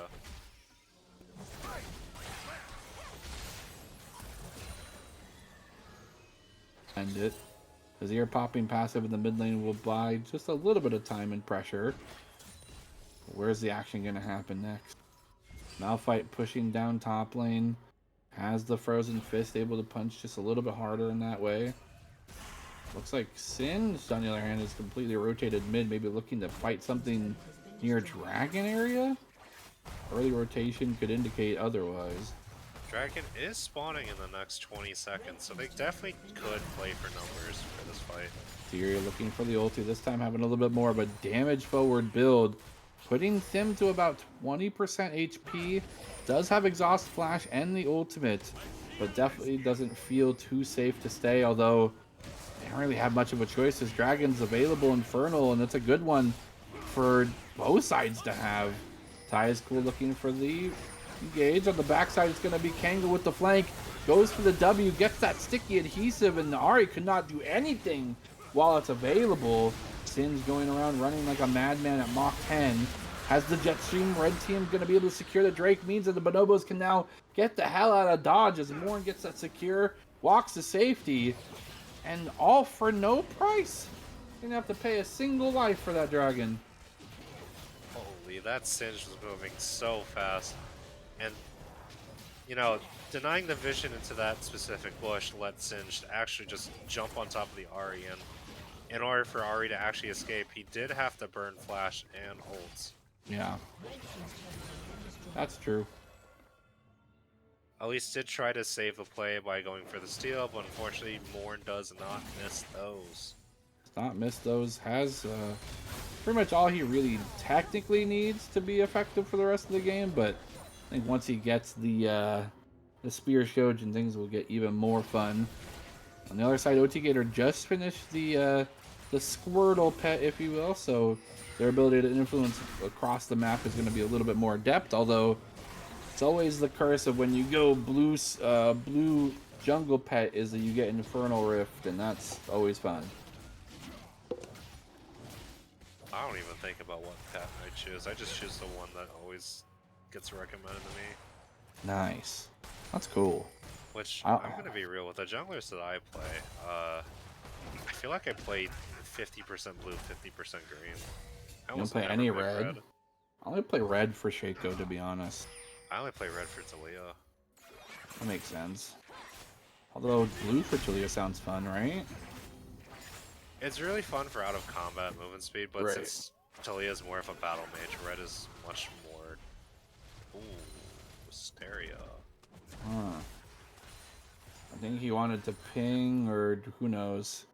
That's the new ping system, actually. You just ult your teammates as a question mark ping, you know? They're removing too much communication, so I'm gonna have to use my own ults. I'll have to ping my own ult. Yeah, I don't Not think a they're lot gonna be happening playing for right too now. much. Yeah.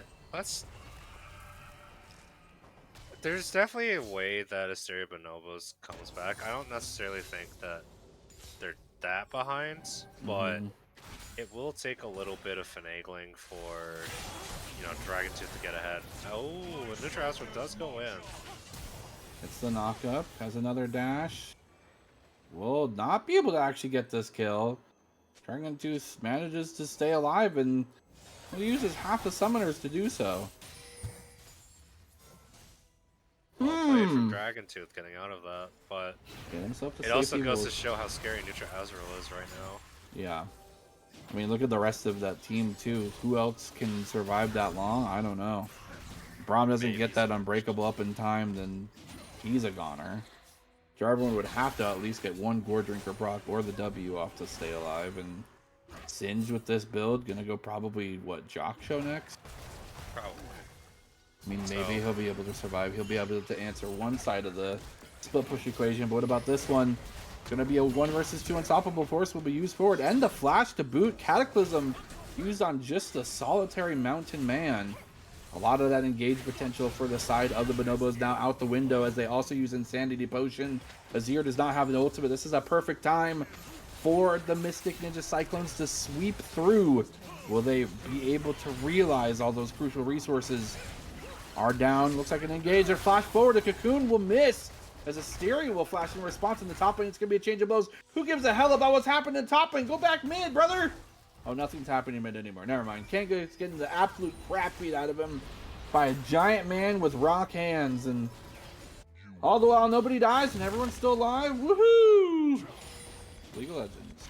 Who cares about guns blazing mid lane when you have two mountains smacking each other top lane? Let's be real. One's just literally farting around and one's just existing, just slapping things. This is such a fun matchup to watch. I didn't know it'd be this. I don't know the matchup at the echelon of tiers. I don't know if both these champions are being played to said echelon. Yeah. It's interesting though. Is Singe supposed to lose this matchup? It's definitely not a great matchup for Singed. Oh, he went Radiant Virtue. Okay. But at least with the way that Singe versus Malphite works is that Malphite can kind of shrug off Singe's damage later after building like a Negatron and Dark Dreads. Right. Nice engage. Knock up as well. Glacial Augment will be down for a bit. Tubby does not have Q. Morn going for the EQ combo out. Kang, on the other hand, has other plans. Will get ulted by the Malphite alone. He is still alive. He does have Radiant Virtue proccing. The health is ticking back up for the Mad Chemist. He'll push out mid. He'll regroup with team. It's a 5 versus 5 in this river for third Drake. This could put Asteria's Bonobos on the fast track. Oh! And a 3-man scoop! Who doubted this man? It's 3 scoops, Tony! Setting it up for the team, but is it enough? Actually, no. Neutral still alive. So much damage is just completely nullified. Lord Tubbington getting the complete uninterrupted ulti in the Morn Cataclysm. They do secure the Drake, much to the chagrin of Dragontooth. That it will be pretty much all they take away from that, though. Dragontooth, the savior for Asteria Bonobos, provides so much space for the rest of his team to actually follow up and pick up the kills on Malphite and Xayah. Honestly, that might have been the Vega play right there, but I'm telling you. You know, it was looking pretty dicey, but that Azir ultimate managed to give just enough of a momentum swing for them to secure the dragon. I will also say Kanga did provide another crucial tool to that team fight in that Malphite ult was burned early in order to try to secure a kill on him. And even though Kanga did have to flash out because of that, it was certainly more worth it because now Malphite ult is on the 70-second cooldown, which means by the time that fight happened, there's no Malphite ult. And, you know, will look to be maybe a ship above about the ocean in the middle of a storm in the way that they were guideless. But Series Bonobos now have a lighthouse to signal to on the shore, and that's got to be the dragon win condition from this point forward. Yeah, definitely a dragon win condition to make sure that Infernal Soul starts proccing on them from the amount of range that they have in both Azir and Lucian. Engage, Morn finding an engage, gonna go half HP on Janna. Finds the Cataclysm, keeping him in place. Force Tubby to do the biggest flash of their life. Exhaust knockup combo. Them flash ulting over the wall. Neutral will get a kill in the bot lane. All the while, mid lane gets 2 crucial flashes out of nothing. Mid tier 1 tower, nice engage, completely just slapped aside by the big fly swatter that is Lord Tubbington's Q. Well, it is unfortunate. It is unfortunate that Dragontooth does die bot lane since, you know, Neutral Azrael is hiding in those bushes, much like a Garen player. But being able to burn flashes off of Janna and Xayah is going to be extremely useful for this upcoming fight. Actually, Ahri Flare still burned flash during the 1v1 bot lane. So if both teams start going for this Baron, there are 3 players who don't have flash. And Dragontooth, we've seen them. They're going to go bot lane to get this wave, but I'm sure they're looking for the next 2-scoop opportunity. It looks like Morn does opt into the Black Cleaver I first. think He's that's probably Adept, right? Just to make sure Malphite's also killable. Or... Yes. So I was gonna say with the build that Asuna's going for here, he knows that Lucian's the main one doing the damage at these like mid-game fights. So he wants to try to build as much armor as possible to shut down any possible lead that Asteria has. Right. So this Black Cleaver will at least help alleviate the huge amounts of armor that Malphite probably has at this point. So that will let Asteria actually burn through the front line that they have and potentially kill the rest of their team if they decide to get caught. If they decide. If they decide. Now, obviously, they don't want to get caught. No one really wants to ever get caught, but it's really difficult to do that when you have Jarvan as you're diving into your backline. Yeah, not a lot of options, but we'll have to see whether or not that will force the hand. Another ulti from Neutral Azrael being used in the mid lane. Gonna look for something. Can't find the remaining bits of damage or crowd control, so that is a crucial ultimate down at a very pivotal point in the game. Dragon up in 50 seconds. That Ahri ult will not be back. Baron's still lingering on the map too. If I was Asteria's Bonobos right now, I would want to try to get an aggressive play going since they know, or at least I hope they know, that once again, 3 flashes are down, and also because Ahri ultimate is down. Right. There's no real way for them to get into the backline outside of Malphite ultimate. So long as they're able to start Surstone play without being grouped up so that Malphite can't ult onto Lucian, I feel like they would be able to get a substantial They're looking to fight. over. Both teams are looking for some sort of way to engage. Malphite on Asuna, you got to pull up your big boy pants and get this team starting. If you can land a crucial ultimate for your team, it's all but curtains for the Bonobos, and it'll be an even series. On the other side of things, though, Dragontooth, you've continued to pop off and maybe not win the 1v1s, but when it matters, you are getting these big scoops, providing so much time for your team. Neutral Azrael will get a charm of his life, though, and almost putting Dragontooth down for the count. And engage on the backside, it'll be just OT Gator getting just completely on top of the bird, clipping the wings. Actually, no. All for naught. It'll be a dragon secure. The soul will be given over to the Bonobos, but will they have to pay with how many lives? 2 so far have fallen. Tango will make sure that a third will not be following suit. That Raleigh is just completely nullifying the chase potential. Is he going to continue to bait, making sure the bot lane can get out? I think that's the right call. And while, yes, they did lose 2 members, Morn being one of them, and Baron should be a strong consideration for missing Ninja Cyclones, they did get the soul in return. Yeah, honestly, it was really important that Neutral Azrael got that charm there, because now Dragontooth was extremely low, so he couldn't be able, or he wasn't able to do any sort of faker play again. It does suck though that because OT Gator did follow suit with Neutral Azrael around the blue buff, Morn was able to secure a dragon without too much of a hassle.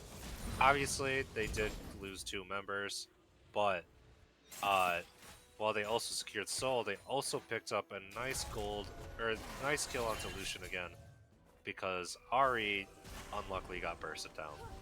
Yeah. It was a really close fight though. But point is, the Infernal Soul does go over to Asteria's Bonobos, and that will provide them the much needed burst that they need to get in order to kill either them or Neutral Azrael. We mentioned earlier that Kengo was fast prior. Well, has Dead Man's plate, so that will only continue to be the case, if not worse. Might not even have to pop the ghost to get into the action. Diascool looking for a Q. Not able to secure that one. Trade a vision here in the kind of extended tier 1 tower territory, providing the extra vision to see the intention for your air quote lane opponents, if you will. Baron's still on the map. Asuna may be looking for a mid engage. They will be spotted and pinged out. Both mid laners in the bot lane looking for any sort of action, but I don't think anything will happen just quite yet. Yeah, right now a lot of them are probably a little... Another charm, a full combo. Here comes the W. Here comes the ulti. Neutral Azul getting himself dangerously low for a 1-for-1 trade. Will end up winning. Maybe one more Q from Dragon Tooth would have secured that 1-for-1 trade. I was gonna say, at least with Missing Ninja's game plan right now, it's probably trying to get picks off of any members of Asteria's Bonobos, because with the Malphite,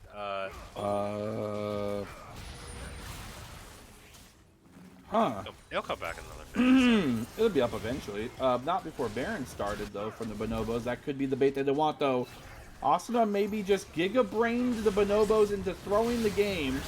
Doesn't have the ultimate. Nope, never mind. Shutdown going on to Asteria as he takes down the spider and clips off a few legs. The mountain will be chipped down to nothing but dust. Here comes Neutral going for the flash forward. Does not find anything but a giant Demacian on his head. Will dash himself to safety. Lord Covington getting the weirdest Q save of his life. But anyway, all the while, Bonobos just buying precious time and space to turn their attention back to the Purple Warren. You blinked, you missed it. They got Baron now. Yeah, unfortunate that Asuna got caught there. I was gonna say that Missing Ninja Cyclones, in order for them to potentially swing that Baron fight, they want to play around the Malphite Elise pick to try to get any sort of like cheeky engages from out of vision, because really Elise starts falling off because as soon as the teams start grouping up, it becomes really difficult to punish any sort of cocoons that they land, especially since you have a Braum, Jarvan, Singed running around the front line. None of those members really care if they get CC'd that much, because they can kind of just shrug off any following damage. But at least the notion is there that, hey, if you try to walk in this jungle, we are going to smack you down real hard, and we want to play around that fact. So I wish that we could have saw that more before that Baron fight, but unfortunately it seems due to whatever sort of communication happened, Asuna was the only one there, and was forced to burn the ultimate early on. Yeah, really forced the hand of the Mystic Ninja Cyclones. They really didn't have a lot of tools in their arsenal to continue fighting with, and I mean, truthfully, that could be another moment of contention when it comes to their draft plan. They only have the one go button, really.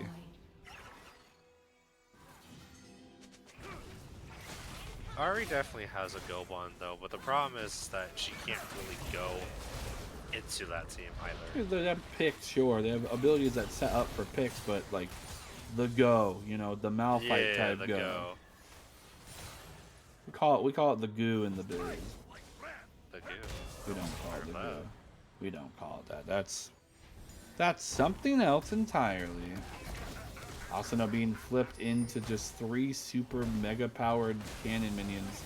Luckily he's got a billion armor, so it's not really too much of a big deal. Dutra Azrael gonna go for the forward charm. Find the Spirit Rush, but we'll find an engage. Tubby finding in their own way to get things saved for but a moment, and the Monsoon Howling Gale combo will keep Jarvan in place. Morn will find an early death, and they continue to stave this off. Dragon now going to be a hot contention. Baron will help get that secured, at least pressure-wise. They still got to do the heavy lifting and actually kill the Drake. I see flash on Asuna. My intrusive thoughts would be winning here. I would just flash R them right now. Waiting for a better opportunity for more follow-up, perhaps. Maybe wait for something out of vision. Yeah, it's always tough. Like, where do you value the Malphite ult? Is it the most valuable to get the backline? Is it the most valuable to get the most targets? Where do you pull the trigger? Gonna pull the trigger on the Lucian. Gets to find the insta-kill. OT Gator will follow suit. The damage is there, but they will not be able to survive. There's no one else to back you up. So maybe that wasn't the ultimate call. You got killed by 2 scoops Tony, and now you're grounded here in place, rooted as well. Kanga just running laps around Neutral Azrael's. Half his HP just gets whittled down by the gas. Where's he going? It's gonna go cut the wave. Cut the wave, buy time for Jarvan to get to the dragon. You're just actually gonna win 1v2. They're not fast enough to catch up to you. The Rylai's is just so much. Man, also this force of nature against Ari. Good luck, man. The That champion is crazy. It's a fun champ. Let's talk about that play though. So it looks like they were trying to hold the line of contention for the minion wave right out of Zir Tower, when it wasn't at that much HP for them to actually be safe behind that.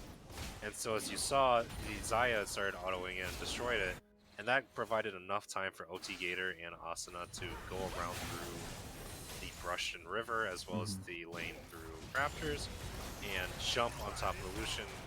They do get the 1k bounty onto the Malphite, but Singed and Azir were right there to just come save the day, and they pick up both kills. Yeah, and Elder too.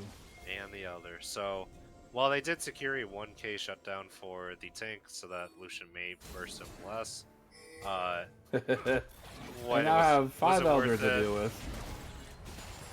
I don't know, maybe.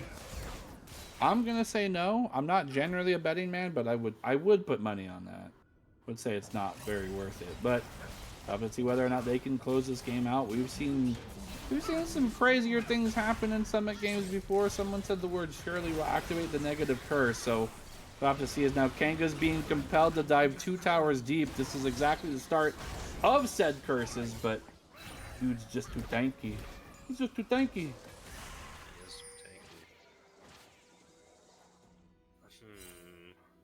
Do they continue to greed out? I mean, top's in a terrible position unless they want Kanga to be forced to tank it.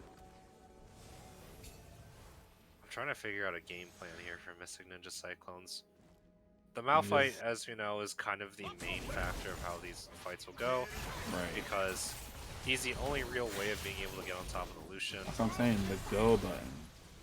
Yeah, I understand that now. So, outside of Malphite, if that ultimate does not hit the Lucian and or Azir, it's going to be really difficult for Mystic Ninja Cyclones to follow up and actually secure kills on top of the carries that they have to deal with. And with how much damage they're doing right now with the Elder Drake and the gold that they currently have. They're going to contest this.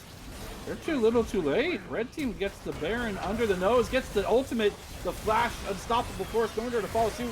He zoomed across the map, but much to his demise. The rest of the team's here to follow up the 3-man Cataclysm. And it's only Cataclysmic for Morn, and now Dim will pop off. He gets to reset the charms there too. Holy absolute shit, quadra kill. Dimmy Diffy. Shut down. Holy crap, what happened there? What the hell just happened? Red team's turret has been destroyed. Surely I didn't activate the actual curse word, did I? I actually did this. I can't believe you cast a curse. I literally said the most powerful word in this Discord, and wow. We're gonna be here for a while, dude. I'm so sorry. I'm not even sure where to start analyzing that. Flash I from really Asuna, wish we had a replay, man. Yeah. I'm pretty sure Flash Show from Asuna actually did exactly what I said. Get Yeah, you got the Lucian and two crucial targets, and then from that point forward, it was Scurry Central. I don't know if maybe the target acquisition then just fell apart once they got the blue side fight, but damn. The tie is cool. It landed a really nice Brommel. Not necessarily a knock up, but it was there to zone him off through a giant slow field. But I think that what happened was that the Baron debuff was a little too strong and lasted just long enough so that whatever initial damage Morn and Asuna landed on them did way more than it needed to because their resistances were shredded. And Them kind of just had his pop-off moment. I don't know if he had 5 items before that fight, but he was certainly strong at that point, and now even stronger. Yeah, I'm not too certain, although I do need to mention that Neutra, Azrael, and Thim became one symbiotic being and instantly turned to priority targets together. Hopefully with coordination via voice comms, but I don't know. I think it was just way too synergistic. They became one. But do they split off is the question. Do they split? I mean, so far, not really. realize that their symbiotic link is their sole thing keeping them alive so far in this game too. And it's a spicy one at that. Despite things going completely awry for the Bonobos, they still have the soul. Got the most recent Baron, looking for maybe the next Elder Drake, second one of the game. They're in somewhat of a driver's seat. They're not giving up just yet.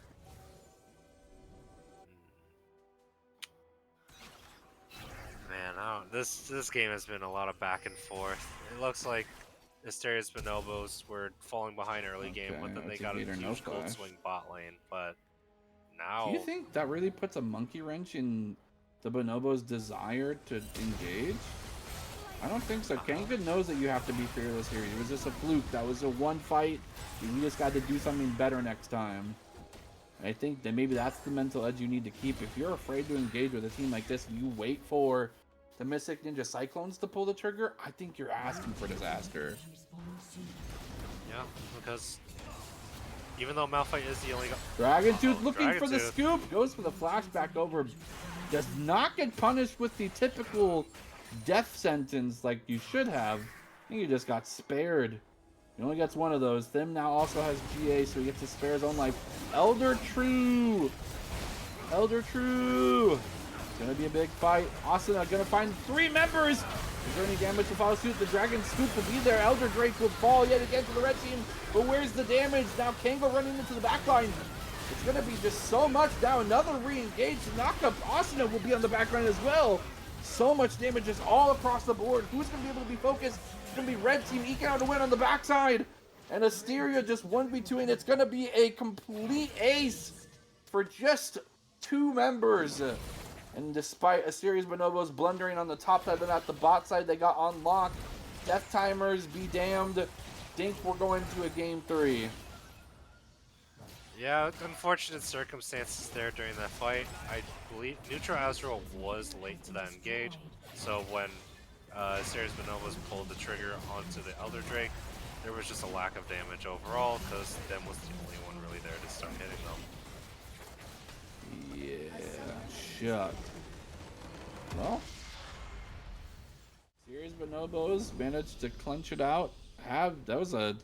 Despite it ending the way it did, and 2 Elders and Barons going all the way to a Series Bonobos with that Drake Soul, it was still very much a back and forth game. Mystic Ninja Cyclones maybe need to make some draft changes. Maybe make some other things happen. That symbiotic link wasn't quite enough. The Series Bonobos go 2-0 in the series. We'll have to see. Will they be able to close it out? Or Mystic Ninja Cyclones keep their playoff contention dreams alive? Stay tuned for more Summit Esports. Hashtag Ape out.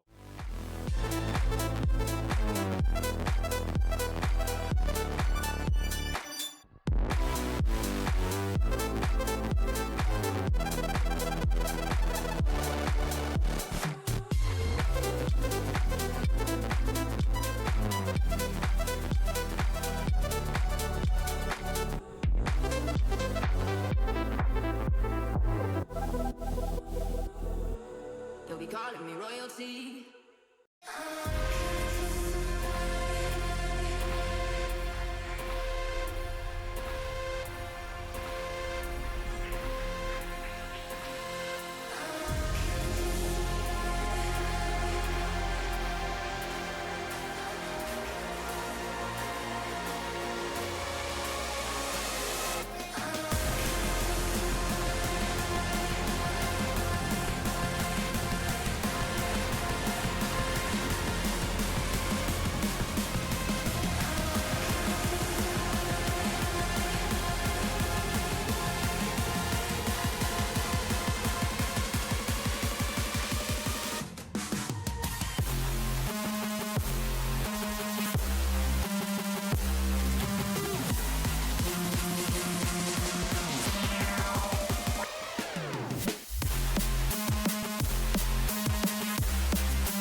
sunrise with you in the morning.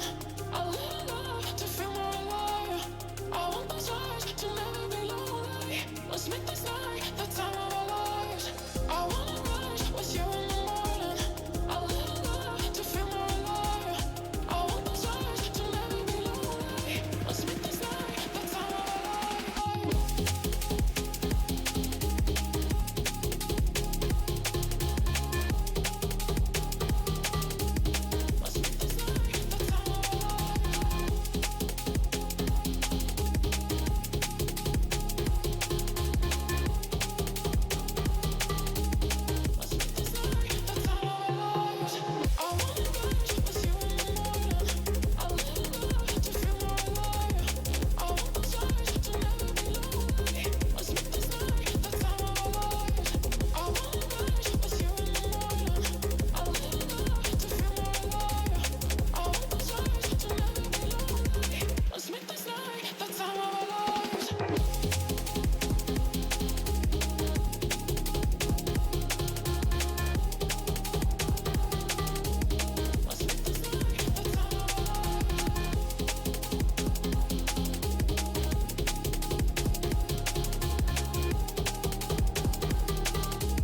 Let's make this night the time of our lives.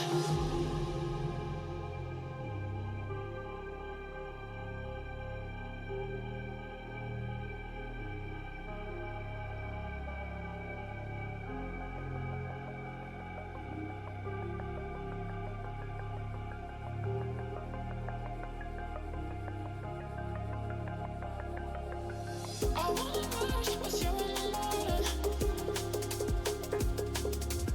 I lit up to feel more alive. I want those eyes to never be lonely. Let's make this night the time of our lives.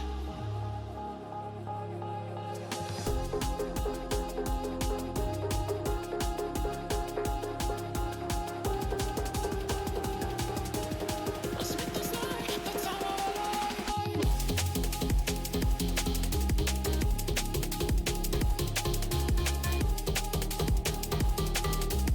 Let's make this night the time of our lives. I wanna rise with you in the morning. I lit up to feel more alive. I want those eyes to never be lonely. Let's make this night the time of our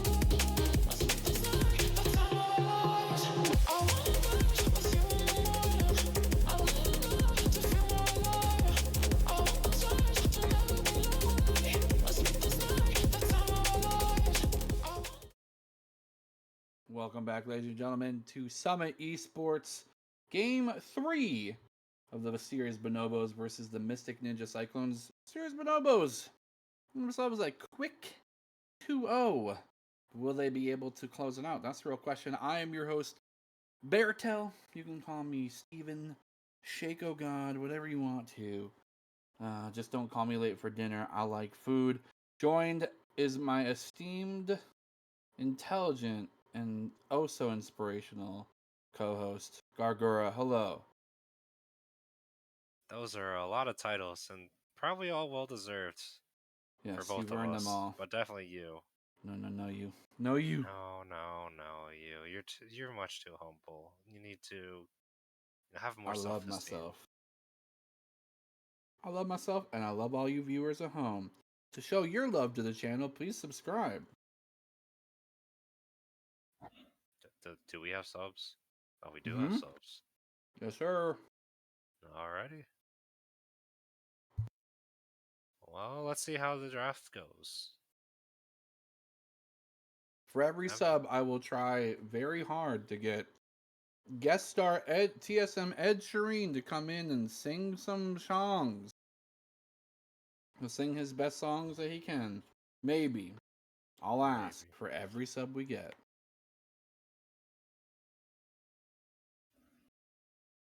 So far, it's Whoa. from 6 Ninja Cyclones. You already lock in the Maokai while also picking up Lucian Nami.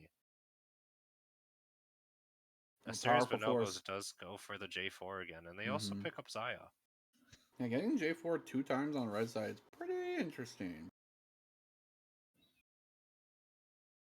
Just feeling out that MNC does not like to draft the champion. Maybe it doesn't fit their playstyle too well, or whatever the case may be. Getting it 2 times, and he's earned his place on the bird yet again. Mr. Two Scoops Tony back in action on his gear.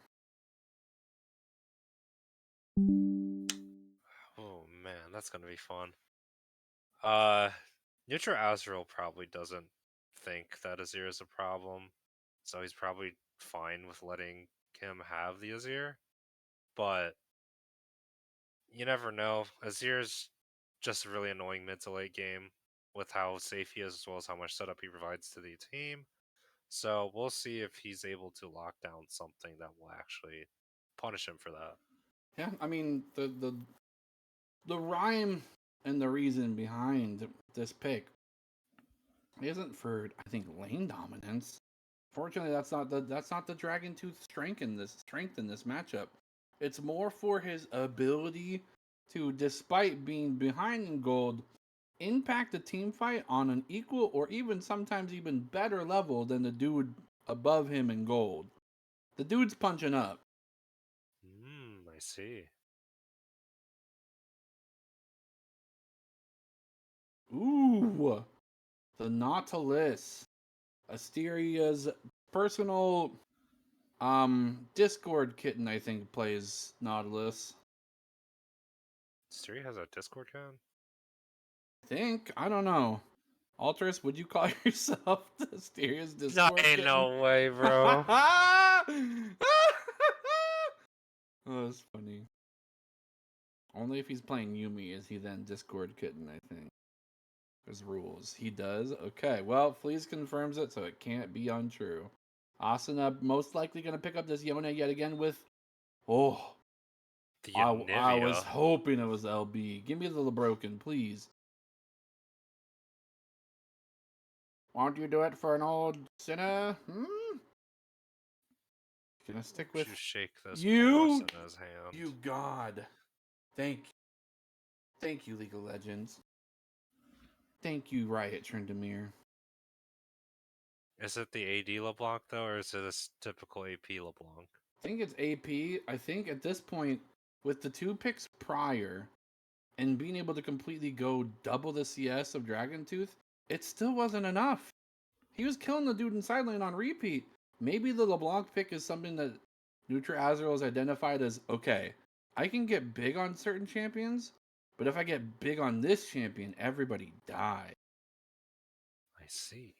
That's a Warwick. That's The an actual Warwick.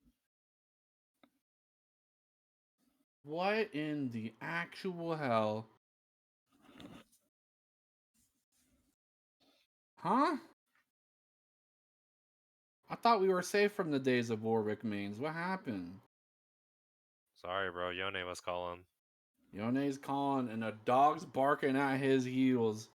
Will it be enough to take a bite out of this series and clench it out? Or will Mystic Ninja Cyclones be able to magically deceive Smoke and Mirrors and all their way into continuing the series? I don't know. Series score 2-0. Series Bonobos looking to clench this one and finish the one, sending Mystic Ninja Cyclones swirling home. We'll see. We'll see. We'll see. Ladies and gentlemen, stay tuned, subscribe, and maybe I'll text you a smiley face. We'll be right back.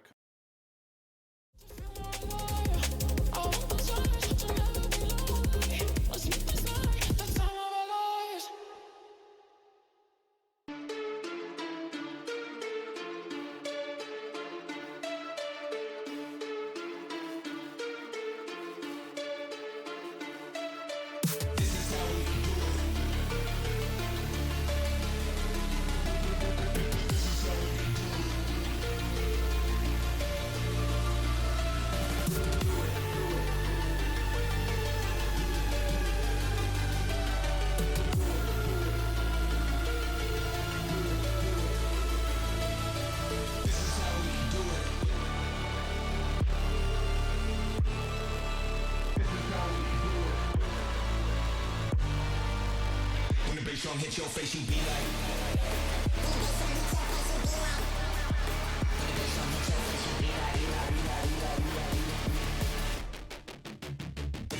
hit your face, you.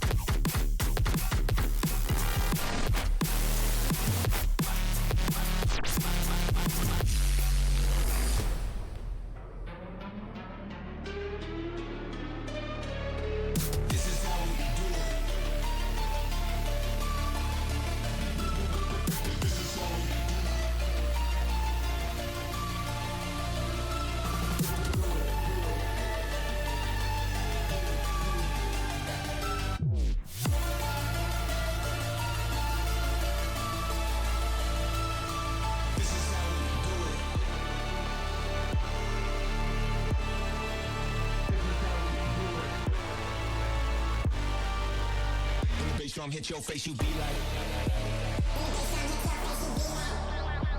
When the bass drum hit your face, you be like. When the bass drum hit your face, you.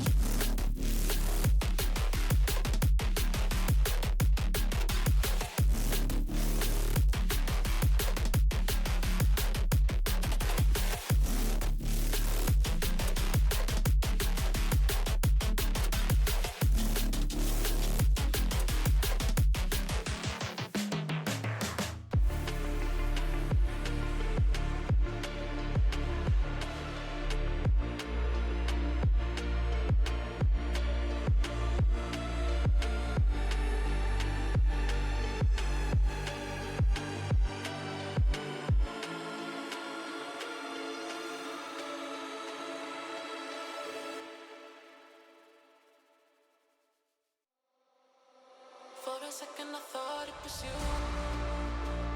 Thought it was you. Thought it was you. Thought it was you.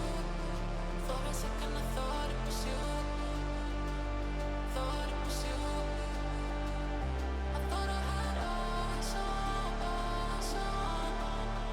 For a second I thought it was you.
to give me Oh, ladies and gentlemen, we've witnessed so far tonight bananas flung, among other brown, squishy liquid type solids. We witnessed questionable plays. We witnessed weird natural disasters, stealth deceit, and shurikens. Welcome for those joining us for the first time tonight. Welcome back to those returning for Game 3, Summit Esports. We got the Premier League. It's semifinals. Mystic Ninja Cyclones versus Asteria's Bonobos. Asteria's Bonobos are looking to take the bananas away for a quick 3-0. But this dog in the top lane, does Kanga have that dog in him to keep things alive? Keep things closed out? Or does the tried and true for the Mystic Ninja Cyclones prove prevalent?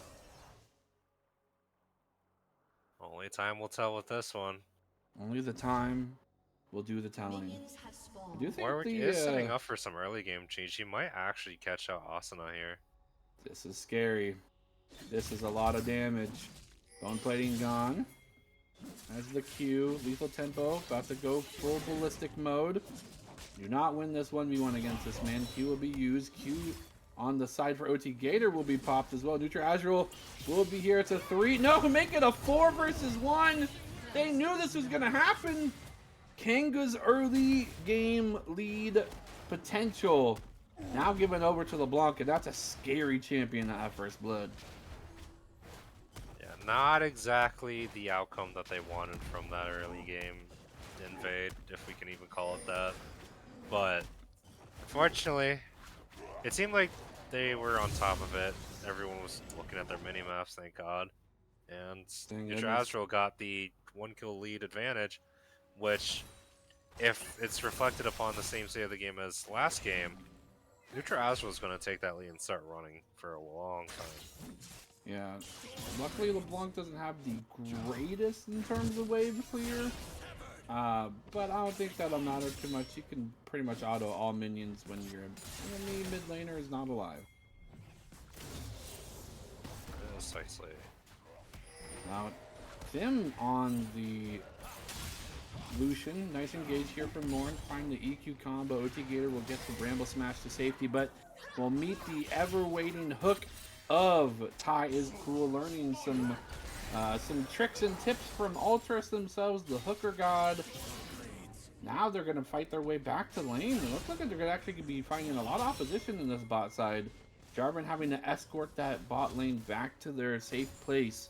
They can go back to farming. Blue buff on now. The Nautilus, maybe not the key target you wanted on, but again, denying more buffs from OT Gator can't be too bad. If anything, blue buff gives more hook advantage, because now it's on a lower cooldown, and also the mana is just coming back faster than normal. Yeah, very dangerous. Always wanted on May this season. OT Gator looking for something to force the flash as he just scrambles to try and find any sort of money to get in any side of the jungle. Asuna will be here as well. Both members now encroach upon Jarvan's territory, has double buffs. So he's not too heartbroken about this, but he will be now also forced out by the LeBlanc, who will go over the wall. Ethereal Chain will almost land the roots. Size Tools looks for an engage of their own, but cannot get their own CC secured. All in the meantime, Kanga looking to try and 1v3. He's not that dog just yet. And the E rewind from Austin will almost spell demise for the dog, put him down on an early reset. We love the early game craziness. Both junglers were kind of just flashing to try and get closer to auto range for Tide School. But he has blue buff, he's got potions ticking, has a biscuit in tow as well. So this dude's surprisingly healthy as long as he doesn't get insta-burned down. Although Tim does also have Ignite. Is that just the thing to do with Lucian now? Maybe. Personally, I'm not a huge fan of running Ignite as ADC, but who am I really to judge? I'm just a fill player. Green looking for an engage, finds 3 soldiers into Neutral Azrael, but there's an entire wave behind them as well. OT Gator defending the LeBlanc, the Black Rose, and with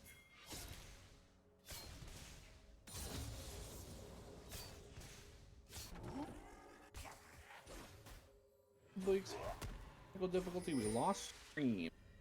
See if we get that back up post haste. And we're back. We have the audio. God. You did it. God bless. Ladies and gentlemen, we've been casting this entire series without being able to hear a goddamn thing. And I know that doesn't bug some of you maniacs that don't play with sound, but for me, it's been torture. I had to make all the sounds in my head, and singing Right. sounds are not easy to make. I was been farting all day. Let's give it up to, you know, my name Jeff for all the My name's Jeff. stream work Shout out. for today.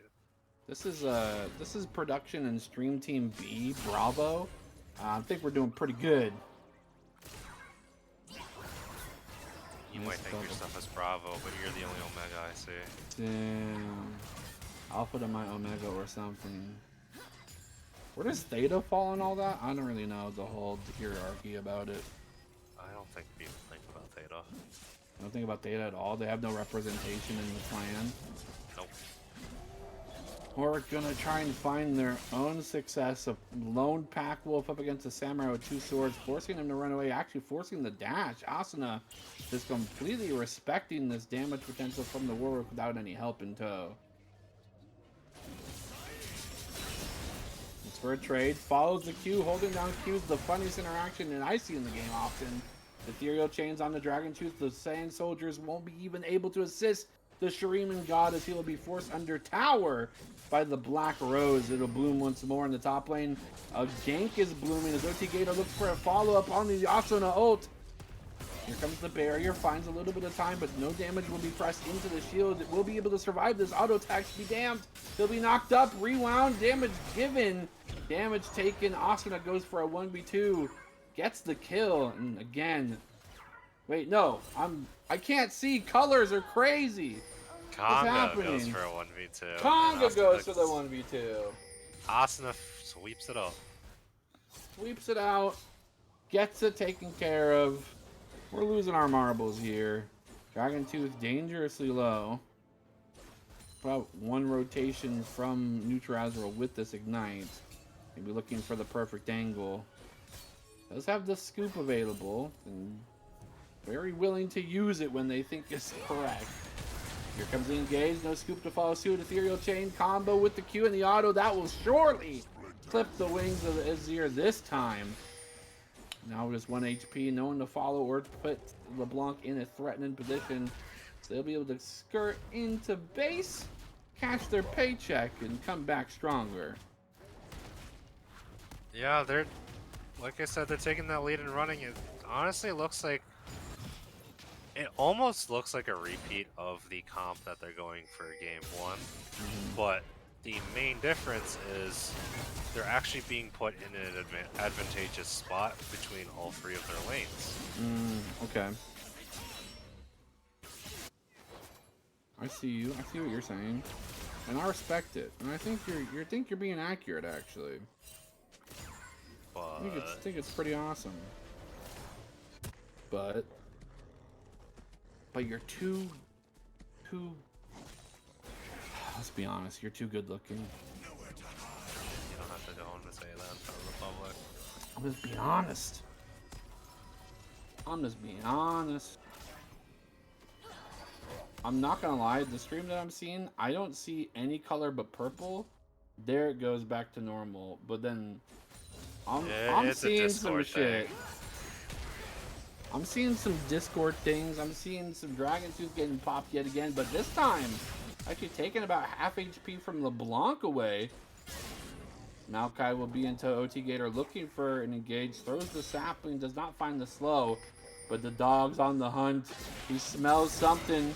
Asuna goes for the ultimate, misses everyone. Gets the scoop. 2 scoops. Tony will get knocked back behind his own wall of soldiers. Failing to be damned. Here comes the twisting advance. Nature's grasp as well.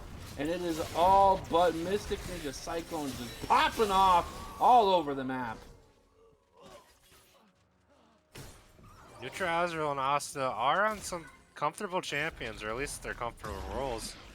And it's paying off, actually. They're able to get substantial leads early. And unless some magical throw happens, Asuna and Neutral Azure should be able to sweep this game up until the late game. Yeah, I mean, what stops this LeBlanc from continuing to assassinate everyone? Not much. Not really. The only saving grace is if for some reason LeBlanc wants to go full board, like double distortion flash combo onto Asteria, and Asteria just pops ult to nullify it. That might be only thing, is if they just inappropriately use all the fuel they have in their tank to fight. So essentially they have to throw. Big shock. But then again, that never happens in Summit games. Winky face. Surely. The curse word's been activated. The main reasons why: casting 5 games is exciting for some, draining for casters, surprisingly enough. Also, Project Loki's available, and I want to play it. I'm gonna be straight up honest with you. I think as my audience, I have the right to be able to do so. Asuna silences any sort of retaliation from Kanga. This dog looking a little bit more troll by the minute, unfortunately, in the top lane. I was playing Trundle for a second. Kanga's probably... Oh man, that dog does not have the bark or the bite. Jeez.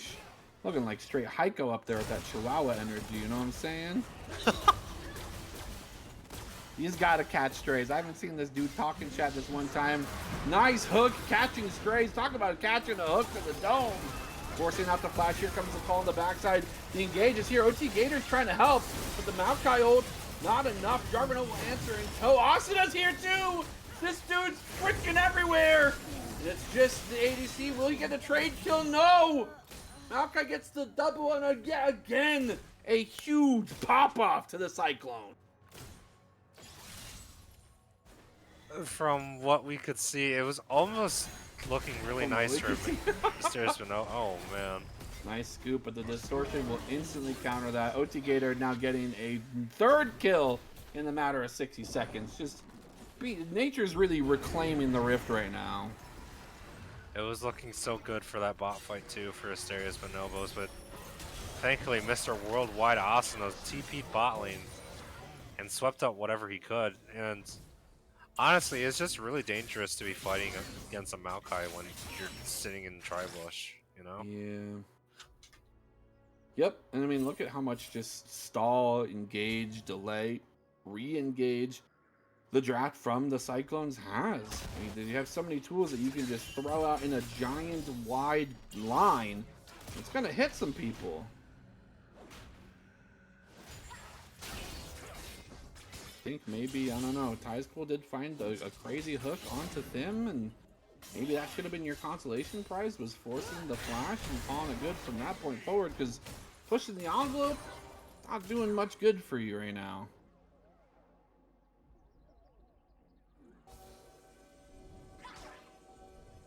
I think they're removing a ward. Can't quite tell from the interesting screen that we're looking at. I don't know how to fix this. It's a Discord streaming thing. It's been like this for Oh, a few weeks now. okay, just stop watching and rewatch it. It's fixed. I fixed it. You don't have to do it. We'll do it for you. Thanks, production. We love you. We love production. We love production. This guy loves ganking. It's a 3v3 in the bottom lane, but they just don't know it yet. Will you be forced to stay? He actually goes for the reset. Preservation. It's there. I mean, as a Jarvan player myself, I would have went full bore, but that's because I'm crazy. Just like that. Oh my god. Get absolutely decimated. Dragon Tooth. That is the difference. Yes, LeBlanc. Wait. No, guys. LeBlanc didn't use anything. Who ignited? Nobody. Oh my gosh, why is it being pinged? I don't know. Kanga in a 1v2. Maokai and Asuna in tow will use the ultimate to get himself to safety. We'll have to return now to lane against Asuna without ulti. Doesn't sound like a fun prospect for me. And in the bot lane, Morn still trying to make a difference for his bot lane. Can't go top because of things that are happening here. Can't go mid because unfortunately things are happening there. I think he's got it, this bot lane, but they gotta make action happen fast. Dragon Tooth getting completely decimated in the blink of an eye. He went poof! Feathers and all. He's gone, taking a little gray screen nap. We knew Neutrazero wanted to be aggressive. This is, I think, a great champion or champion archetype to really accentuate the benefits of risk versus reward. On the bot lane, they're going to go for a 2 versus 3 engage, but they'll just get completely snuffed. CC'd in tracks, CC'd in HP, death, the greatest crowd control, and it will be demonstrated on Asteria. Ty's Cool will follow suit shortly after. No! Will Spider-Man his way to safety? The speed up from this Q bubble! That's a Nami adept move, but the damage is not there. Ty's Cool manages to stay alive. More now in danger. Going for the EQ combo to safety under tower. Man, I mean, we thought that the Bonobos were trying to be aggressive last game. This is a whole new level. Oh man, I don't know what else to say here. Like, Mystic Ninja Cyclones finally are on their groove that they've needed for the past 2.5 games at this point.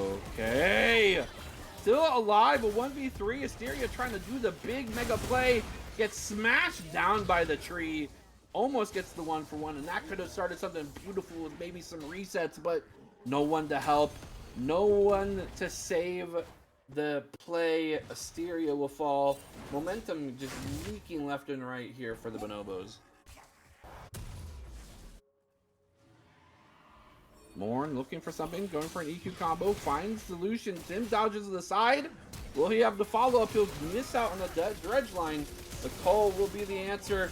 Jarvan will eat half of it. Morn here trying to find something. Will be the first one to go down. OT Gator's here. A TP in the top lane. Asuna yet again, just everywhere he needs to be. Mr. And no Worldwide. matter what, Mr. Chico, little purple. Mr. 365, he's doing it. It's unbelievable. The tempo's just completely dominated by the side of the Mystic Cyclones right now. And it all started with one invade. All started with top lane just getting immediately shoved on the back foot.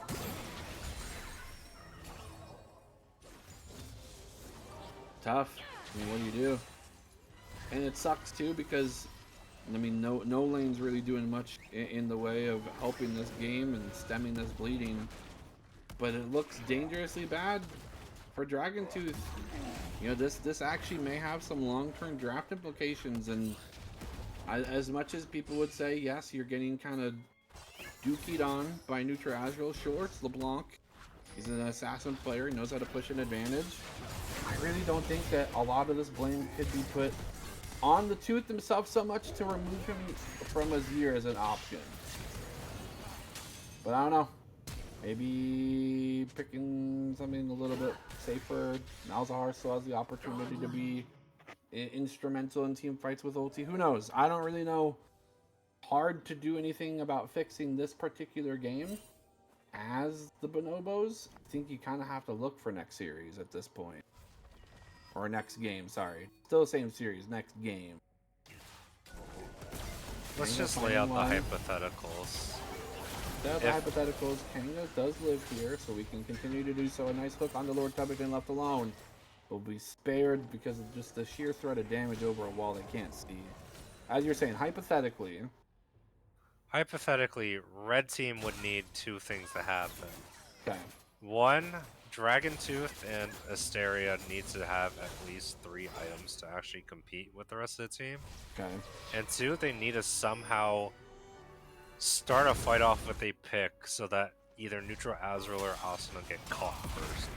So Tubington will be the target. Morn trying to force, no one to follow suit. No one can even get close to the Cataclysm. Sim just looks at them and they start quaking. Kanga looking for the attack speed bonus.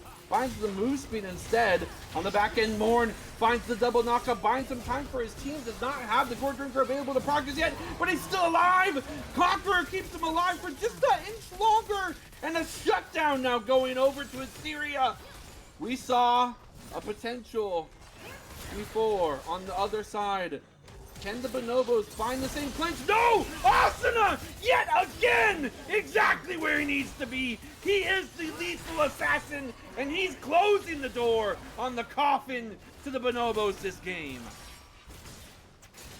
Asana's not letting Asteria's Bonobos breathe at all. Every single fight, he is there. He is ready to jump from the shadows and hold somebody down. My God. The fact that that champ can do that shit with not even a mythic, that's why they're getting rid of the mythics. That item type sucks.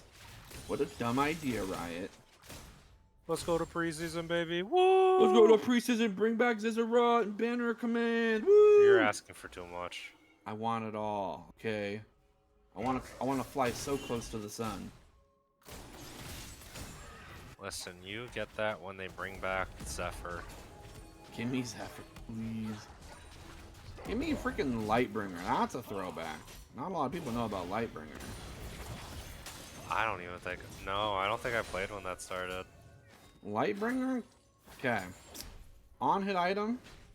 It marked targets with freaking light so you could see stealth targets if you autoed them recently. Oh. Completely useless. Certain comps, yeah. You remember Sanguine Blade? Oh, I remember that one. That was a good one. That was a dumb one. That was very dumb. Why did that have so much attack speed in isolation? I don't know. They said, this is bad. You got all these stats for being alone in a side lane? That's dumb.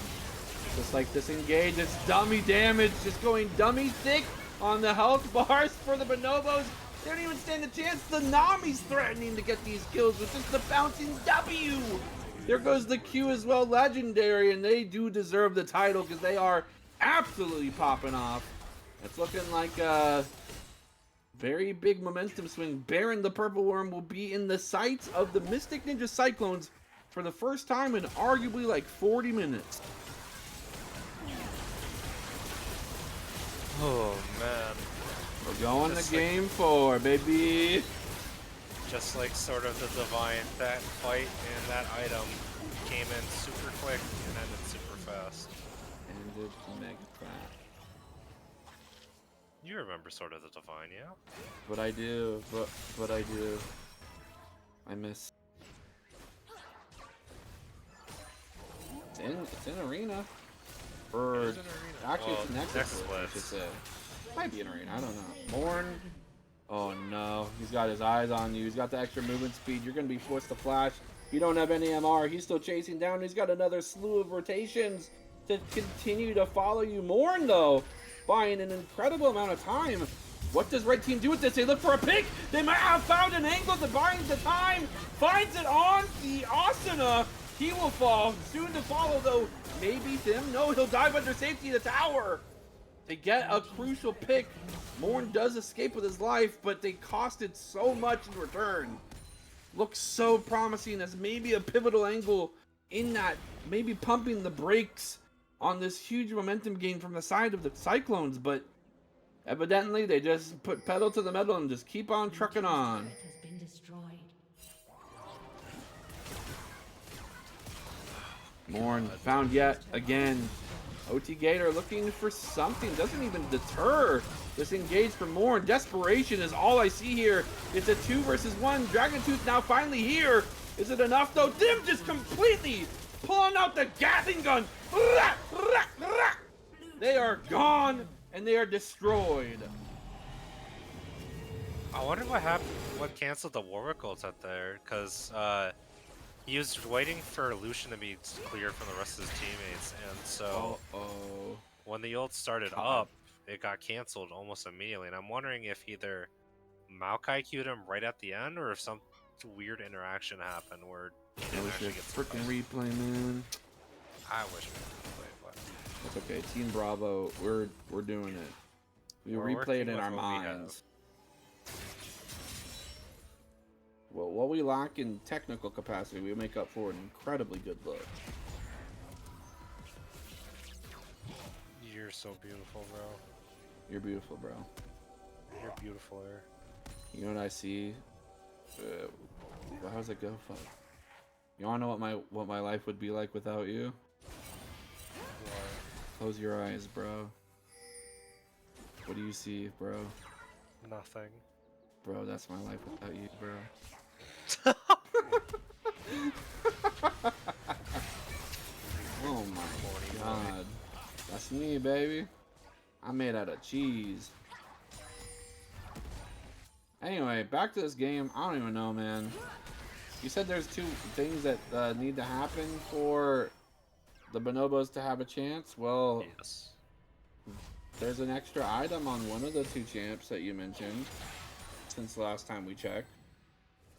That is So true. they're closer. Fortunately, they didn't draft the orange time difference, the guaranteed value button. That would be pretty beneficial at this point. Although Dragon Tooth is level 13, so maybe not. It's tough. There's really no like chips in the armor that they can continue to try to break. There's really not a big angle. The only thing that's been consistent so far is Tubby's gotten caught out, but with considerable effort from the side of Bonobos, they're using a tremendous amount of resources just for a Nami kill, and it's really not proving dividend.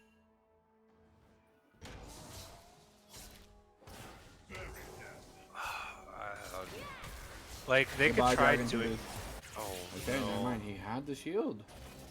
Able to live with a little bit of defensiveness from his own kit. Asuna, on the other hand, 2 levels up on Kanga. You got hooked, baited, rooted, and swapped. Forcing out the ulti, though, from Asuna could be a good look for them. Tysko looking for the hook on their own. Finds an engage, but will follow into the depths themselves. Morn trapping himself into a cage. No one's stuck in there but you, buddy. And that will be swift work of not only the team, the Bonobos, but the Bonobos base as we now will quickly approach game 4. Just get the minions under the tower. Yeah, good job. Do they actually end? Actually, wait! Oh my god, the respawn timers are chump change. Can they defend it? Yeah, they're actually going to hold back. Morn who? I mean, Morn's trying, bro. They're all trying their hardest. Well, I don't know. It's really difficult. I'm trying my hardest. Tysko pulling yet again another trigger. Dimno will be the target this time. Goes for the full combo. He does have follow-up. Oh, and shoot. The Feather Recall will just shred him to bits. Swiss Cheese will go for the follow. Another follow from Kanga. Aha! The caster curse is still strong with this one. Let's see. Morn going for the knockup. Goes for the slow as well. Tubby does have the opportunity to go for the double bubble, but the damage is just too severe. Well, they hold off the game for a little bit longer. What do they get with this? They turn their sword dragon, despite maybe being so far down in terms of gold. They can equate the dragon count with this play. OT Gator looking for the contest. This is crucial. Oh no! Oh my actual god. It's crucial, and he pops off. He dies for it, sure. Gets a shutdown over, whatever. He just put his team on a huge win condition. The Inferno Soul could do monstrous damage. He just bought his team a 6-minute hole punch. If they can live for 6 more minutes, the game's probably theirs. Ha ha ha ha. Saying things with definity is very fun as a caster. Can't say anything's in a definitive nature at all because they're always wrong. Surely is the word to say. Who really knows what's going to be happening here? Tazko looks for a pick. Finds yet again a crucial target. It's the double knockup. It's the triple.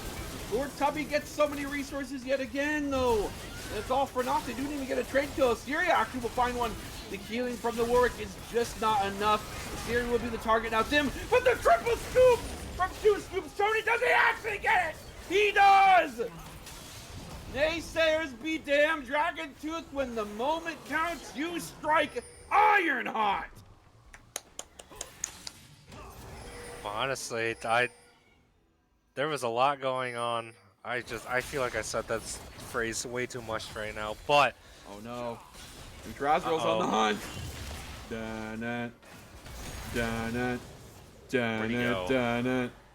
Dun-na, dun-na, dun-na, dun-na, dun-na, dun-na, dun-na, dun-na, dun-da-da-da. Da-da-da-da. Wait, high school, you don't have to die for him. Oh my god, he's just an animal. He's relentless. They will lose an inhibitor. 2 inhibitors down. The Baron now the target for the Mystic Ninja Cyclones. I don't know, man. Is it crazy to think that this is still up in the air to some extent? Is I that don't think it's wild? crazy at all, but it's certainly not favorable. If we had a what was it, an Amazon win predictability counter, Yeah. I think it's still at least 2. 80% into Okay, they bait missing out the the cycle. hero charm. They know LeBlanc's waiting in the bush and she's done all game. But is it enough? That just threat of being in the bush they can't see is gonna buy enough time. Let's go ahead and mark that spot on the bingo board. Purple Worm acquired. Baron is Worm no by Mystic Ninja Cyclones, and they are going to use it to march down mid lane. Comes the ultimate. Maokai will be forced here. Do they have any following up? No. Tideschool just pops the shield and able to do his best Gangplank impression. He's okay.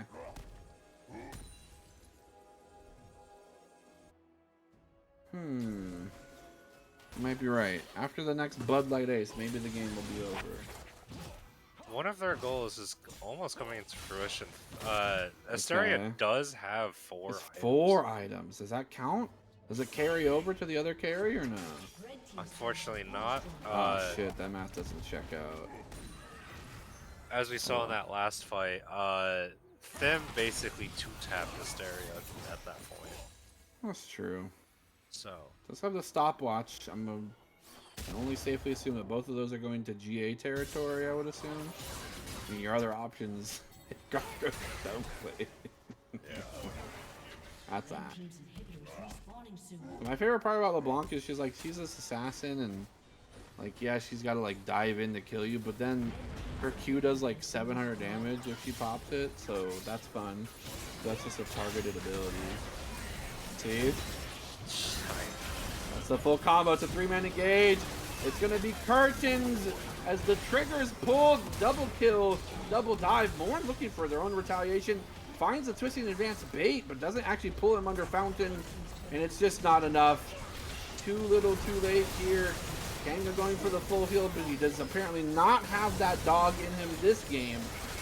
Wait, Asteria. He has enough time. He's seen. He's going Ultra Instinct mode! Nah, never mind. That's Season 1 Piccolo status. Don't do my boy Piccolo dirty like that. He sucked Season 1, man. I know he did. I love Piccolo. I'm a Namekian through and through, okay, man? I'm sure you are. I really am a frickin' alien. 45 was the number they needed? True. Just 9 more. Whoa, well, you know what that means, ladies and gentlemen. We got at least a game 4. Hey, okay, let me throw something out here to you.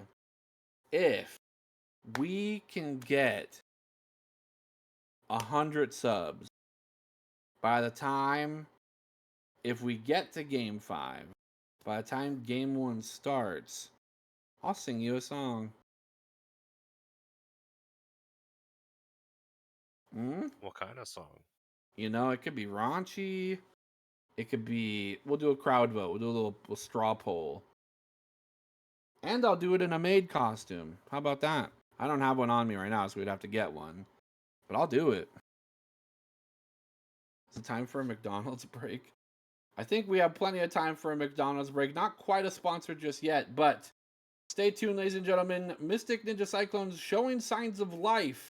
Getting their first game win in the series 1-2. So we now move on to game 4. Stay tuned for maybe the final results in this next game. Who knows? I don't. I'm taking the world, you'll see. They'll be calling me, calling me. They'll be calling me, calling me. They'll be calling me royalty.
They'll be calling me royalty.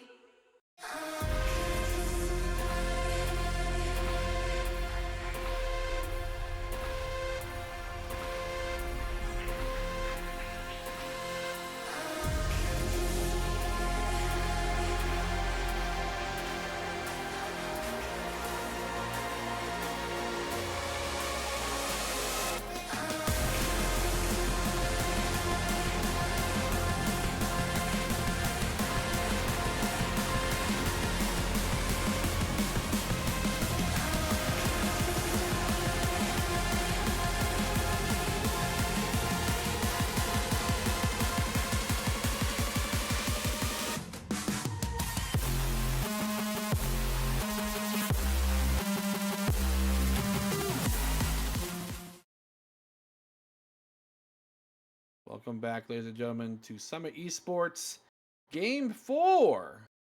Surprising result from last game, Mystic Ninja Cyclones versus Asteria's Bonobos. It's getting kind of spicy.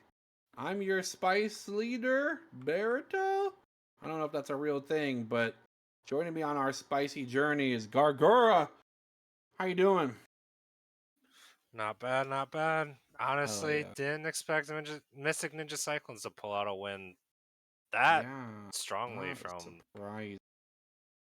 out of nowhere, seemingly. But surprising a lot of people. That was interesting. Um, we can't see draft on our stream, but it's on stream.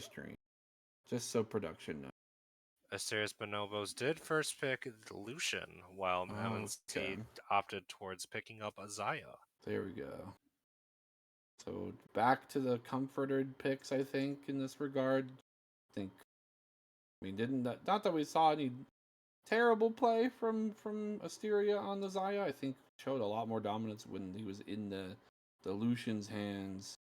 And I'm not too sure.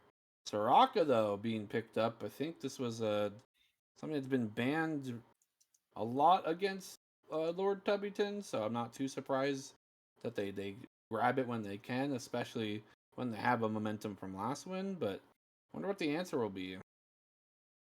Not quite sure, to be honest. Is it just Blitzcrank? Seems like a Tai is cool champ. You just This picked might Blitz be and a the Blitzcrank Soraka. game, but I don't know what Tai is cool plays. The Ace Solakia. Oh my god. Okay. I do need to remind, they against a particular team, they have role swapped Kanga into playing Asol top, and having Dragon Tooth play like Ornn mid, and then they swap after like a certain amount of time, rules and regulations. So that could be Asol piloted by Kanga still. The Rakan's an interesting pick, though, I think. I guess it's to deny the Zaya Rakan when you have Soraka shown. That's. I don't know about that, actually. Rakan's a little difficult to play into Soraka, since if Soraka has a reaction time to actually put down her silence right as Rakan engages, there's not a lot of follow-up that can happen. Yeah, you either Obviously, throw your Rakan abilities can... at once or you don't do them. Yeah. Rakan could preemptively RW into the Soraka so that she can't actually stop Rakan from engaging, but once again, that's a matter of micro, and we'll see how that actually works out in the end. They did give up Yone for Asuna once again. Yeah, it's a bit interesting. Maybe, I don't know. The Camille is up. Camille's up, but I truthfully think unless they've done some considerable practice, this is an Acel going into the top lane. Could be wrong. I've been wrong before. My foot is often in my mouth as a human being. Sporadic, you are washed up. Don't talk. I'm kidding. Wow. Hello, Lidor. Well, it says that, hot take, MNC has 5 good players and no macro, and AB has 3 good players and good macro. Tell that to Asuna, who just beat the shit out of macro last game. He just showed up. He probably doesn't know.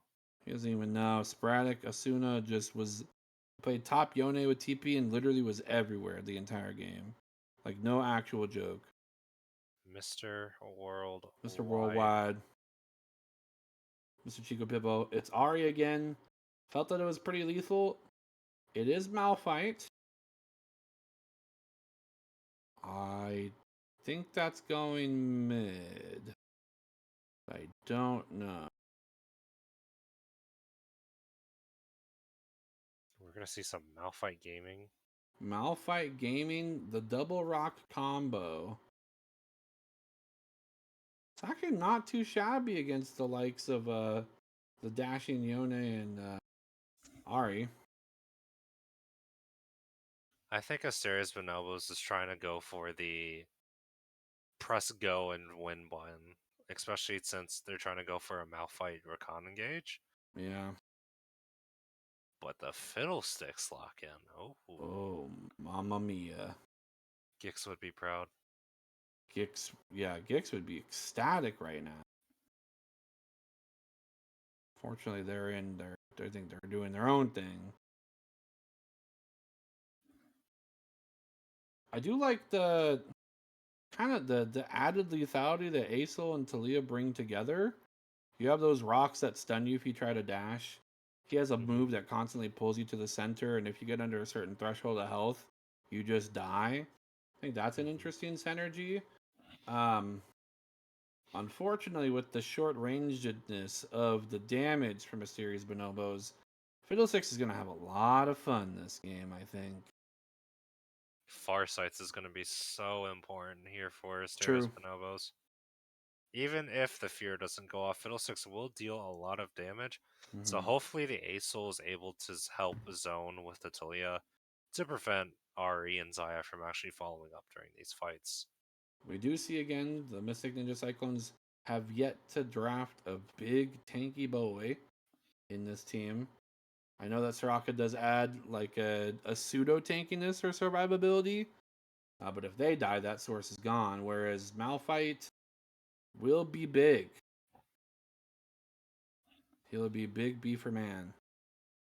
Beeferoni Rex. 2 rock dudes, 2 dudes who think they're the center of the universe, and Lucian. That's true. Ladies and gentlemen, here's the draft. Asteria's Bonobos still looking to close this one out. Mystic Ninja Cyclones finally showing some signs of life. Will they be able to continue their playoff dreams? Keep their playoff dreams alive? Before I have a stroke. I don't know. We're going to throw it to a quick break. Stay tuned once this game gets all started.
with you in the morning.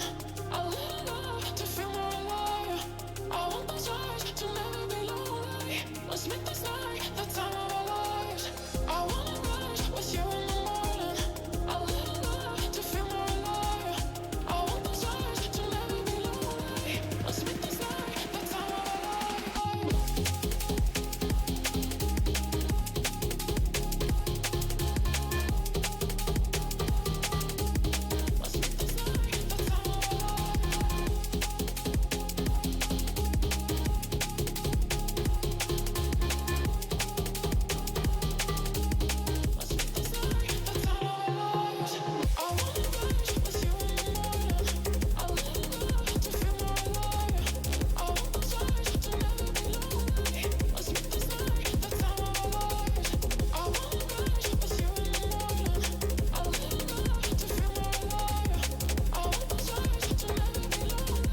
Let's make this night the time of our lives. Let's make this night the time of our lives.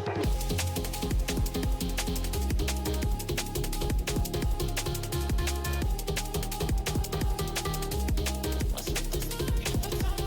I lit it up to feel more alive. I want those eyes to never be lonely. Let's make this night the time of our lives. I wanna ride with you in the morning. I lit it up to feel more alive. I want those eyes to never be lonely. Let's make this night the time of our lives.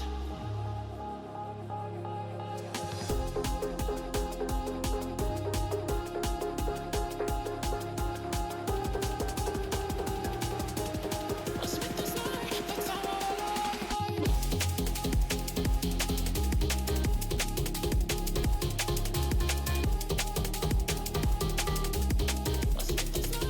time of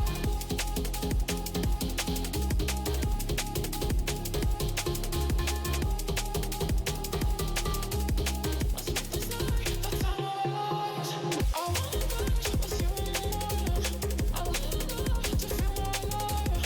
I want those eyes to never be lonely.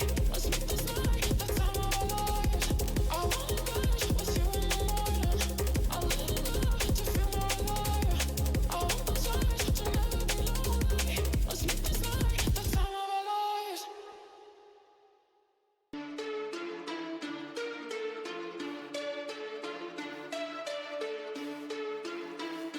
I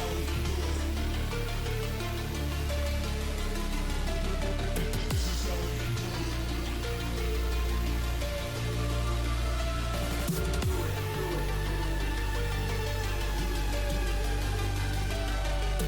alive. I want those eyes to never be lonely. Let's make this night the time of our lives.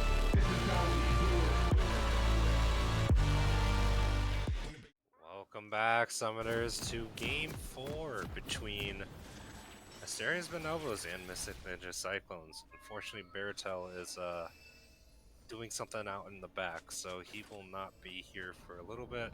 So I, Garguro Official, will be covering the stream in the meantime. Looking at the team state so far, we were discussing about how exactly each team wants to play out. From the looks of it, Serious Bonobos kind of wants to go for an all-in through Rakan and Malphite, and that is really easy engage for them since Malphite and Rakan have a lot of range to cover, and Mystic Ninja Cyclones don't exactly have the peel outside of Ari Dash and Soraka. Zaya does have her ultimate, but with how Them has mostly been using Zaya ultimates, he's been pretty much using it for damage to get feathers set up properly. So not exactly the most ideal play for him, but we'll see how it goes. On the other side, Mystic Ninja Cyclones is sort of running the same comp they had in Game 2, and if you guys remember that from all, Neutral Azrael was kind of running away with the game for quite a bit, and as we saw with the display of power that Asuna showed last game, they are looking into trying to get solo lanes ahead as fast as possible, so that when team fights do happen, Asuna will be able to sweep through his ultimate and Steel Tempest, or shoot, I don't even remember what the freaking Q is called, but Asuna and Neutral Azrael will try to sweep as much as they can and give enough space so that OT Gator can actually ult into the middle of these team fights. Looking into it, Rakan did try to go for an early engage, but Soraka was able to heal most of that damage back off. So while the lane state is pushing towards them and Lord Tubbington, they aren't exactly behind. Obviously, the level 2 advantage that Asteria Bonobos has right now in the bot lane is starting to make its mark a little bit on them, but luckily with Soraka by them's side, it won't exactly be too much of a disadvantage for them currently. Meantime, Neutral Azrael is just poking with a free auto W audio combo in order to proc electrocute. Pretty standard stuff in the meantime. And it looks like Morn is actually trying to go for an early game invade. Fiddlesticks is pretty susceptible to early game invades since he doesn't really have the damage or the CC to actually prevent someone from doing that. Lord Tubbington actually gets caught by the seismic shove, and first blood does go over to Asteria. Thim's doing his best trying to free hit Ty is cool, but I don't think it's going to go over to a kill. And they will try to re-engage for this blue buff. Morn does have to smite it, but that is a free blue buff over to Asteria's Bonobos. Honestly, that ward right there behind Gromp, it's probably one of my favorite wards as a jungler. It provides so much vision and information against the enemy team, specifically red team. And so they're able to catch a free Soraka because she doesn't have any vision while they do. And because of how the lane kind of is at that point in the jungle, it's really difficult to escape that unless you burn the flash. And I don't think the amount of time that was left for Lord Tubbington actually provided him enough time to flash.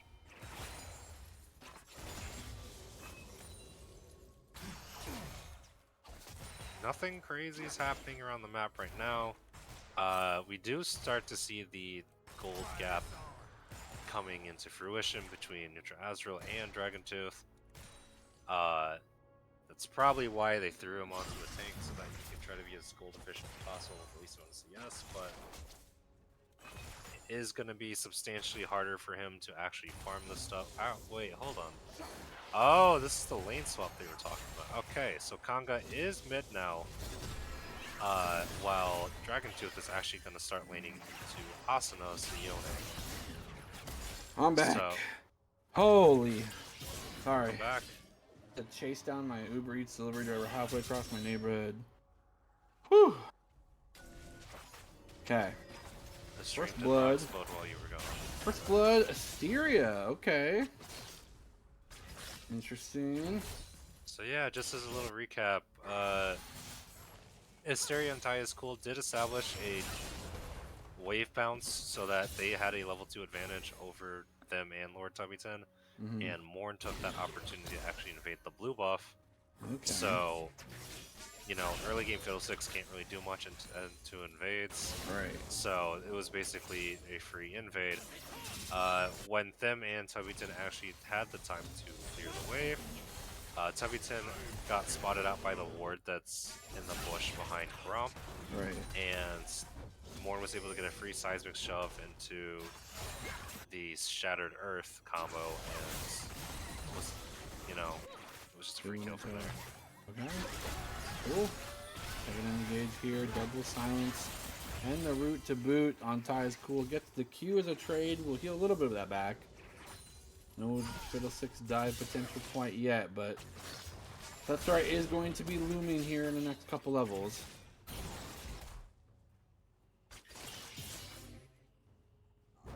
Dragon Tooth now Malphite into the Asuna. A little bit of a probably better matchup than the Ari would pose in terms of a threat. So not many items to stack up against quite yet, but boom, the armor will come.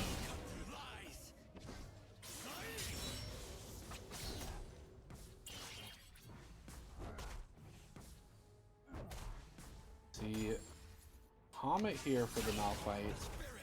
Kind of to keep yourself competitive in the mid lane, I guess.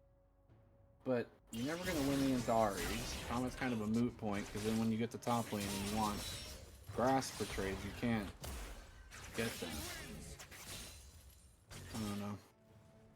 I don't know, man. He stacks as a sassy dragon at, I wonder. Kanga got the ultimate, maybe looking for the big one in the future. Maybe near, maybe far. Who really knows? Also not securing the tower plates in the top lane. Not really much hyper acting going, but subtle jabs and really the war of attrition being demonstrated on the side of Bonobos so far. Kanga will go for the Q. Big Kamehameha do a fair amount of damage. Good thing Soraka is there to nullify some of that in terms of its potency. See, just them alive, solo bottom. Soraka on the rotation. Ari does have ulti as well. We're gonna look for maybe an engage. Be forward, but nice pursuit. The called off boot as well. A lot of damage. Traded pretty substantially in one way's favor. Although it traded back as Asteria kind of gets away with murder. Luckily, Soraka exists for the sake of Thim, because they'll just be popped off the full net. Asteria does secure the plate gold for that play though, and so he may have not gotten the kill on Thim, but not only did he send the message that, hey, we are ready to go on top of you as soon as possible, he also gets an extra 125 gold boom. Kaboom! And boom, Tetris for Jeff. Trying to get the reference to quickness though. We'll pop out the Feather Recall. Nice root as well. Thim using Flash and ulti. Just the exhaust and ult used from Die is cool, so I don't know, I guess it's pretty even actually. Shoot. Gosh darn it! I wanted some action. Morna's here, helping the bot lane. We're looking for an engage here onto Neutrazo. Is going to be trapped up. Find the dragon. Will charm him away. Guy's cool looking for an engage, but won't be able to find anything but a wanting Q. Morn going for yet again another invade. Litigator already has a blue buff. He recently stolen Morn's actually. Morn's trying to equalize that. Both level 6. We see Fiddlesticks posturing towards bot side. I don't know if they're going to stick around. Lane position would indicate a reset. You see Asuna rotating towards mid lane, probably guaranteeing the top side scuttle. Making sure if anything weird happens to Rift Herald, it's not without its own scouting. Guys will get a plate. Thing is still farming away. Probably has mega ulti soon. I would assume, maybe? I'm not sure. He is level 9, and that's usually around the time where you would Is there get like a visual indicator on the champion? Oh no, they don't care about clarity, that's right. Yeah, you're asking for too much. I'm asking entirely too much. My apologies. Morn finding charm to the face and a combo to boot. Electrocute. Boom. Yep, I said it. Where's Baratel go? I had to go run down my Uber Eats driver. All right. Asteria does have the Essence Reaver locked in, so he is trying to go for that. Ooh, this could be a He's fight trying to go for the opportunity. cooldown build again. They're calling down the TP. Asuna again needing to be where they were last game. See if that's going to continue to be the case. Dragon Tooth does have teleport as well, but it looks like they're just going to go for a trade. Dragon already forfeited over. Morn headed towards Rift Herald already. Didn't have the position, didn't have the desire. But now Fiddlesticks lumbering over towards that pit. Still has the ultimate to follow it. He'll find his own sweeper. Effigies are quite damning to vision if you know where to put them. Fiddlesticks knows something's aloof. Don't have anyone to follow up just yet. It's all speculation. Nothing confirmed, but it may be a reset Rift Herald. Forced out. Asteria isn't a 1v2 situation. Maybe they do realize that as well. Nice charms. These mid-movement charms are really cucking Kenga's ability to perform at will and liberally in the lane. Yeah, that's one of the reasons why Ari is a really tough matchup for Asol, especially considering how linear Asol's movement is during his W. If Ari lands a good charm, that's not only shutting him off from being able to use unlimited Q, but also it just lets Ari do way more damage. Right. The beginnings of Frozen Fist starting on Dragon Tooth. We'll be able to go blow for blow against at least the physical portion of Yone's kit, but soon it might not matter. Good trade so far, even with the Comet. Even if he gets the lethal tempo, if Malphite hits his combo correctly, that attack speed still shredded back to normalcy. You gotta hit your stuff though, unfortunately. Kenga having to farm at the absolute limit of their Q. And in the bot lane, another quick disengage. Morn will be here, and the Crow Storm will follow suit, but the birds will find nothing to eat today. A good engage, a nice Q. Starfall will call in and slow any sort of retaliation attempt. Asuna will maybe dive under tower. Finds the rewind for safety for now. Rift Herald will be summoned. Shelly looking for this bot lane tower. They won't be able to secure it just now with just the lone charge. It'll be dangerously close. They cannot force off the aggression, as that will be cleared. First tower still up in the air. But I think a lot of play gold going over to crucial carries there in the bot lane.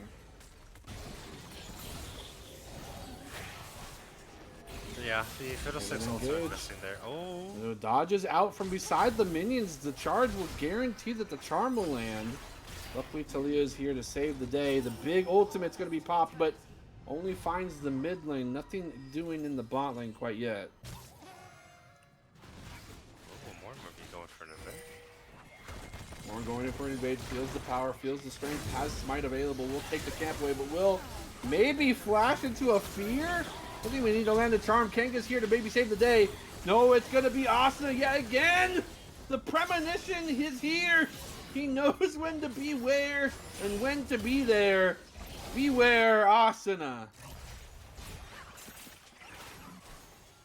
Yeah, the aggression to try to establish a lead that they already had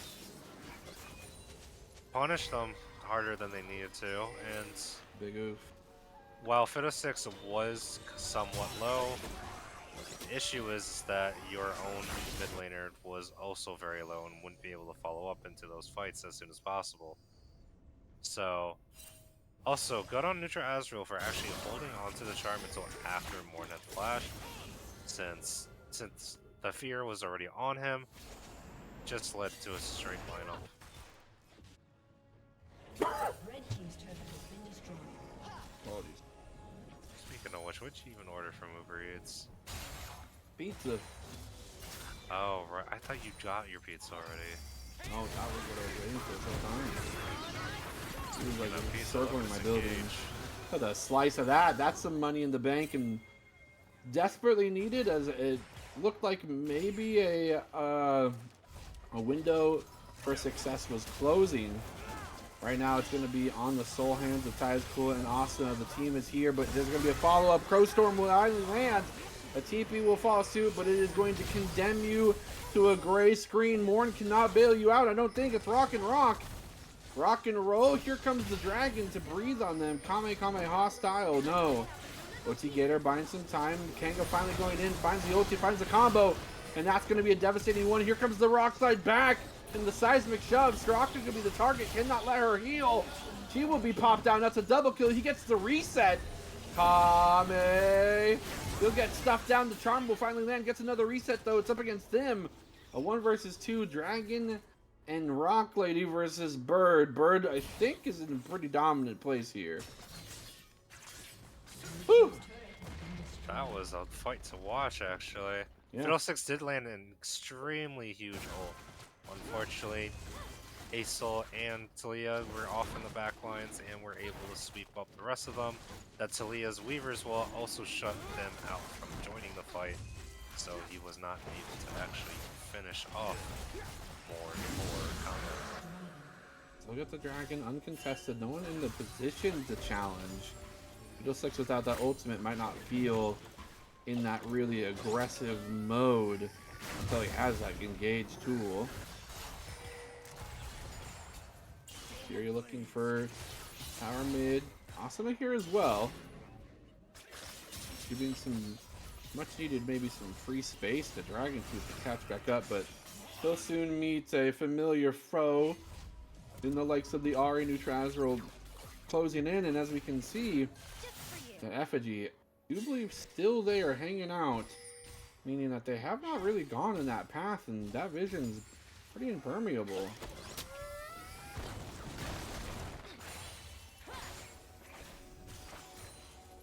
Speaking of vision, Tubby continuing to do what they can to keep that side of the map completely blind for the likes of the Bonobos. It's their new name, by the way, the Bonobos. The Bonobos. Bonobos. Hashtag go ape or something, right? What'd you say? Wasn't that what you said? Hashtag go ape? Ape out. Ape out. Hashtag ape out. My apologies. That's the problem. The Bonobos have not had the luxury of being able to ape out in combined this game and last game like 60 minutes, an hour. Something like that. Yeah, that's kind of their motif though, much like Rampage. That gorilla gonna grow big? I don't know what I'm saying anymore, man. Who's a Rampage? Rampage, the game, the old game. Oh! The cabinet game. You had to play, it was Ralph, Lizzie, and George? I don't know what the monkey's name was. I don't quite remember. Oh, here comes an ultimate. Gonna get him. He's gonna be silenced as well. A dastardly combo. Luckily, Kanga dodges one part of the Asuna one on the bot side. He'll eat the rest of it though, and 75% of his health will go by the wayside. What a great, just full committal. Yes, Crowstorm's usually like the big fancy team fight ult, but you can get a crucial carry like Asteria, the kind of big target on the side of the Bonobos. I mean, why not? Well, if he's going for the build that he has for probably for runes, he will have Ultimate Hunter, and since he probably Mamma Mia. Uh-oh. Oh, nice engage, but there's no damage to follow up. Tyzcool looks for the engage, but he will find 4 members in total of the missing Ninja Cyclones. You guys knew they did just took Rift Herald. Not quite sure I understand the intention there. Fiddlesticks ult will be back up. Momentarily, Ultimate Hunter stacks are beneficial here. Tubby has some massive balls for holding R. Tubby's got something. Tubby's got a dream. Wants to stay alive in this series, and so far, dreams are looking to be something that becomes realities. Becoming a nightmare for certain teams. The Bonobos are struggling to find themselves the ability to wake up from this nightmare. Every time they look, it's Asuna. He's always there. And Fiddlesticks now too. And he's really scary. Mr. Worldwide. Mr. Worldwide. And now his pet Scarecrow. That's Do you not have a Scarecrow scary. as a pet? I mean, What medium are you talking about? Dungeons and Dragons? Yeah. Real life? Probably shunned in society, but it could happen. You could probably do it. I believe you. How would you treat the person you know hangs out with a scarecrow in their own personal time?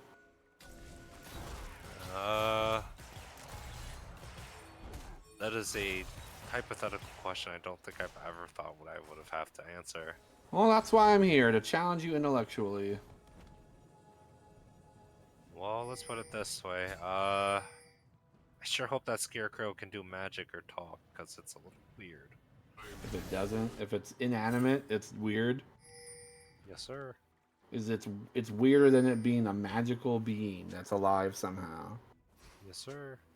Okay, all right. You like to live on the wild side. Speaking of wild side, it's crazy to me. They look for the engage. It's a two-man. The Malphite combo. They find the Aria on the backside, but she just flashes to safety, and the rest of the damage is done everywhere else. They can't get the targets called down. Soraka healing too much. They find the pick of the century, but the century's too late or something like that. I don't know. That didn't work for them. That's all I'm saying. Not great. Not great. No bueno. No bueno. Although they do get, like, every flash but Tubby's out, so that could be good. Dragon Tooth still has flash available. It's going to be a tough one. Be a tough one. Yet again, Dragon is contested as all get out, which is always interesting to see. You know, go for blow on Drakes. It takes forever to get to that Elder, but who really cares? So to be honest, though, I really think that those kind of looks are really dangerous for this team, for Mystic Ninja Cyclones. The ability for Dragon Tooth to be in that bush in complete fog of war and get an ulti on those two targets. If that's not foreboding, I don't know what is. That needs to be cleaned up immediately. One thing that really was great for the side of MNC is that OT Gator managed to get a 3-man ultimate, and while it may not have feared initially, he was able to get on top of Asteria. And at least with the current state of the game right now, Asteria is probably the most important teammate that they have to kill immediately. Absolutely. Dragon Tooth now the target. We'll get a silence and a scythe to the head. But luckily he's made out of rocks. Quickly pivoting from his soul of armor item now to MR. I think that's a very wise choice. Really helping him be a little bit more sturdy in these fights. And being the only tank in the entire game is important too. Maybe just that statistic alone could be something that matters in the long run. Right now they're still just farming up. Gold lead just about 3,000 for the side of Mystic Ninja Cyclones. Still riding the momentum, it seems, from their last success, and rightfully so. It's very commanding fashion. This game, on the other hand, not so much in control as maybe they'd like to, but definitely starting to push their way into the driver's seat permanently.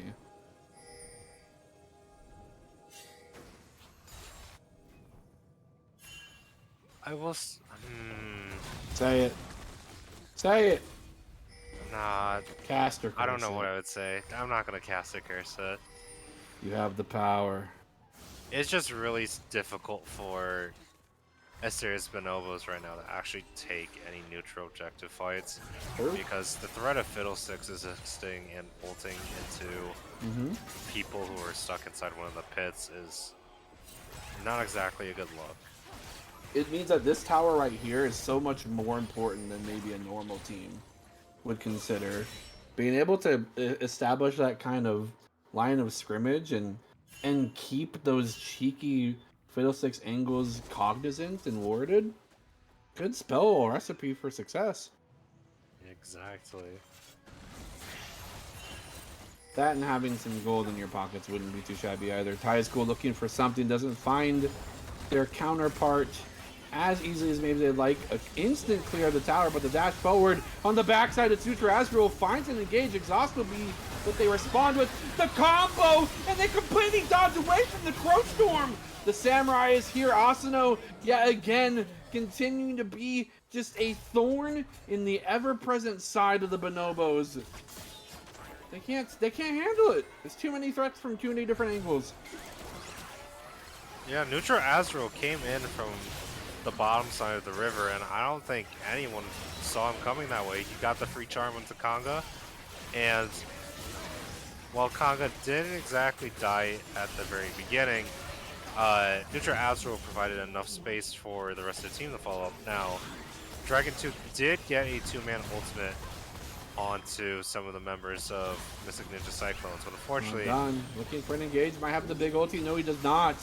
Just the stun to buy some time. The Weaver's Wall, here it comes. It's going to be just OT Gator, finds the fear to buy some extra time, but here comes the dragon. Kamehameha, he'll have to rewind into nothing but death.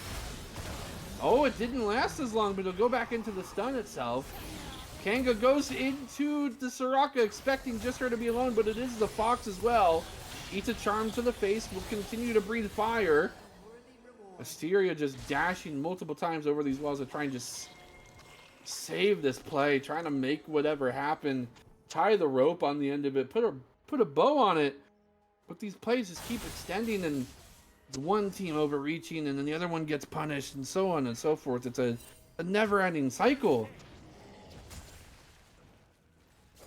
Surprise, happy birthday. Ty's cool, have to go over the wall, but no, they'll actually just hit themselves in the face of the Fiddlesticks, knowing they have team in tow. Gonna go for a reset, and again, 2-2. Dragons are not gonna be an easy win condition for either team. These stats are kind of evening out right now. Mountain Soul huge on the likes of the Malphite, whereas Infernal, just one Drake, could be what teeters the 1v1 in favor of someone on the Mystic Ninja Cyclones. Right. Honestly, any team fight that goes either way for each team. Man, Either I team just that said a wins whole lot at of, the I just said a whole lot of nothing right there. I know but exactly what you meant though, which is the really cool part. Any Yeah, team so- that wins the team fight with team does the team winning fight, yeah, and then they win it. and then they win it. Have you ever had a dream and then Kanga gets killed by Asuna again in top lane? Psych, never mind, he's gonna find himself just into the face of the willing Malphite. I don't know if the Unstoppable Force was the right call there. I don't know. I guess Drake and Baron aren't up for 3 minutes. Never mind, you're chilling. Don't listen to me. Unfortunately, Morn wasn't able to get the Unraveled Earth off in time, but if it did, that might have actually just been a kill onto Asuna. So much damage, yeah. At this point too, we don't see the luxury of having the crown. This time, Morn's full damage. It's a full damage to Leah. And she hurt. She hurted it. She did hurted me. Ooh, that's the indicator. Okay. Nice ward, nice combo, big chunk of damage. We'll find the fear as well. Knowing that maybe something's up, we'll go for the shove. Seismic gets the ultimate from the Soraka, but here comes the gate. Ty's cool, finds 1-2. The Crow Storm's here. Where's the rest of the follow-up? Here comes Kanga from the sidelines. Finds the big ulti. It's a big smash. It's turned my entire screen fucking purple.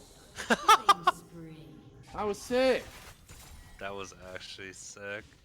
Dragon Yeah, is tanky, not quite that tanky. No dragon or Baron alive to speak of, so it is just a raw dog push in the mid lane.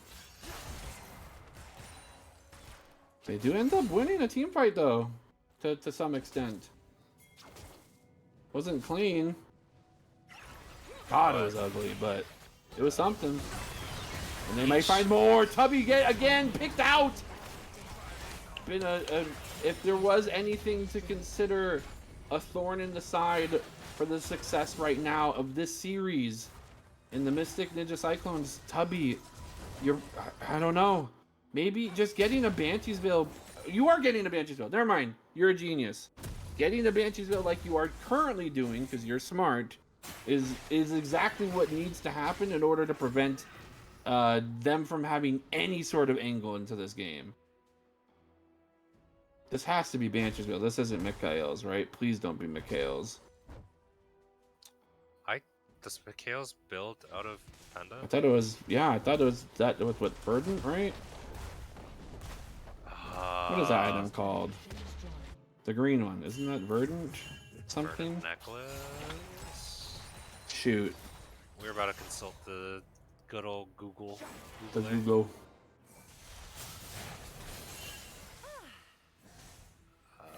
Let's see.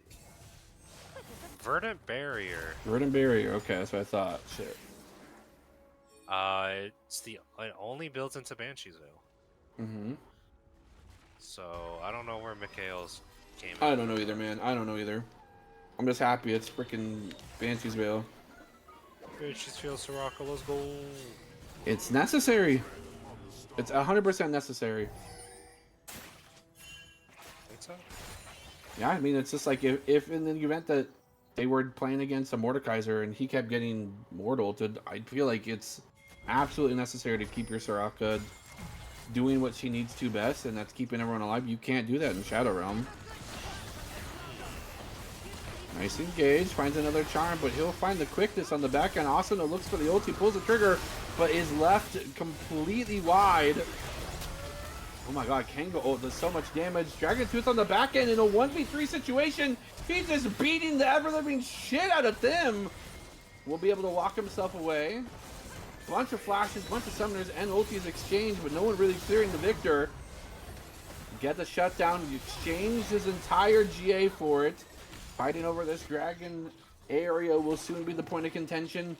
Kanga does not have the Whirlpool just yet, and they use a lot of ultis, but the Fiddlesticks one's still up. Crowstorm and the pop-off to follow suit them. Now throwing feathers into the face of the Bonobos. They'll take this third break and put themselves on a faster track towards the soul. Oh, but Baron's up too. They might take a little extra chunk of change here. Kanga has to be privy to this. They cannot let this go uncontested. They do have chip damage. They have the range. How do they approach this? How does the Bonobos approach this dragon or this Baron contest? I don't even know if they can. I mean, we do have the for goalie TP from top lane, Lucian, but it's gonna be really difficult to actually walk up against Yone. He's got the reset and the ulti. They're still on it.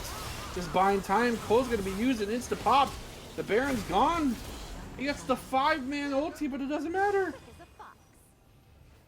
Wait. Wait a second. Wait. Okay. Correct me if I'm wrong. Want to make sure I'm presenting correct information. When you have heal cut in the way of Oblivion Orb or Morello's, all your sources of magic damage apply the grievous wounds once they're at that threshold of health, correct?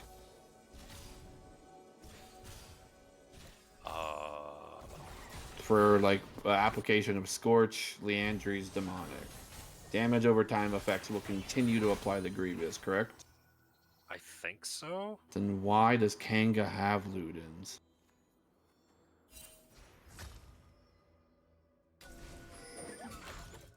We don't like Leanders in this matchup. Not even for the implication of keeping everyone Grievous the whole fight? Especially with like getting big ass ultis like that. At least for the gimmick that's being applied here, it's not worth it. Oh, they find Neutral Azrael, don't find the quickness. The dash over the wall is just so fast on the Fox. Tim will find themselves next to the border of rocks, but they'll force the TP out now. Reinforcements are here. Marching down mid lane, super powered minion. You have some pretty impressive wave clear though. The size of that E. Ludens is fine on Asol? Okay. Combined with that one bounty for items. Oh, for Ingenious Hunter? That is true. The cooldown of Ludens is reduced by Ingenious Hunter. That's pretty cool actually. I don't know if You go cheap Kanga shot too? has...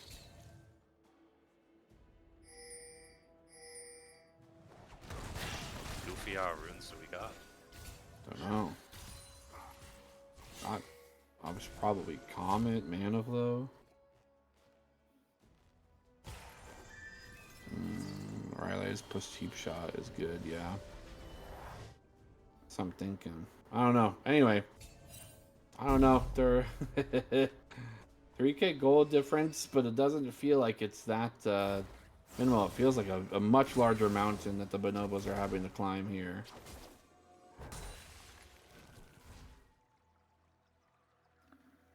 How do they do it? Give them some insight. How do they do this? How do they wrench this back from where they currently are? Well, first things off, these Fiddlesticks ults have been on point, so we really need to be spreading out our team in order to make sure that if Lucian's being the one that's getting focused the entire time, or if Acel's the one being focused all the time, let's try to make sure that our other carry is able to Be away from it. Yes, and also because of how much follow-up they have after the Fiddlesticks ult, they didn't be able to play together so that they aren't getting just picked off by either Asuna or Nutra Azrael. Obviously, it's a little conflicting with how they want to play, because Fiddlesticks you don't want to throw up. Holy crap. Okay. Well, Ty is cool as like clenching his freaking cheeks. Ty right is now. cool as Ty is dead. But That's a lot of damage. And again, Frozen Heart really doesn't help with that either. it's a little contradictory with how they need to play out these fights. It's either they have to play together inside the Fiddlesticks ultimate, or they have to play apart and get picked off by Ari. Tim's the target. Feathers will go out. Morn will find damage. We'll find the shove. Forcing the ulti out here from Dragontooth could be just the time they needed to maybe regroup and contest this Drake. It is Soul for the side of the Mystic Ninja Cyclones. They don't have vision. Fiddlesticks is in the pit. Fiddlesticks is looking for the prime angle. Has the bush as well available if they need to. Nice ulti. Here comes the engage. Kanga will go for the zonias as well. Asuna dive in the backline. The Curse Storm yet again just so lethal in its precision. Like a scalpel. Just completely nullifying and removing nerves from the circulatory system that is the Bonobos. And they can't function. That's a pretty damn good soul to have on a Soraka. Yeah, not a great look for Asteria's Bonobos. Ty is cool getting blown up immediately by Nutra Azrael, while Dragontooth was stuck in the pin and was forced to Unstoppable Force out of it. Yeah. There was just two key members for their engage plan that were just eliminated from the very start. There was not a lot that they could have done afterwards. Not the GA. Reckless Abandon could be something you would attribute to the Yone at this point, but it's all strategic. Got quite a bit of farm on the dude. Pretty strong. Finishing up his 6th item. Pretty cool. Dragontooth just has to watch as his blue buff gets forcibly ripped from his jungler's hands. Baron soon the target. No one's pushing bot lane, so they know that there's vision somewhere. They're looking to contest. Fiddlesticks looks for another ultimate. Goes over the wall.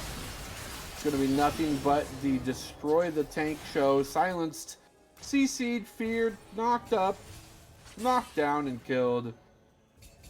Here's Bonobos. Still look like they want to contest this, and to be honest, oh my god, so much damage. Them barely living.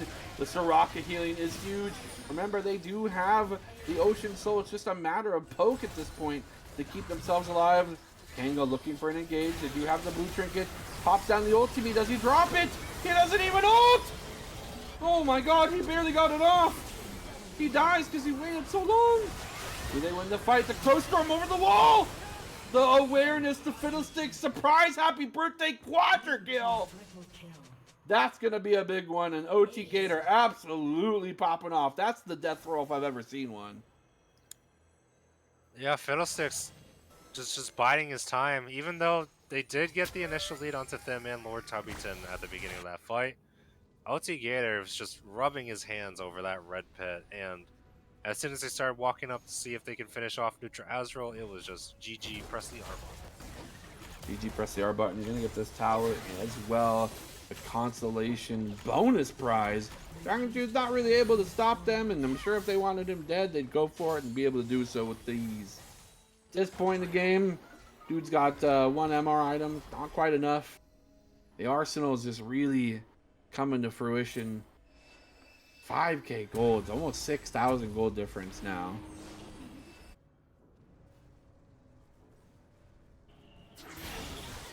That's really big. That is You really didn't know big. that. It's quite large.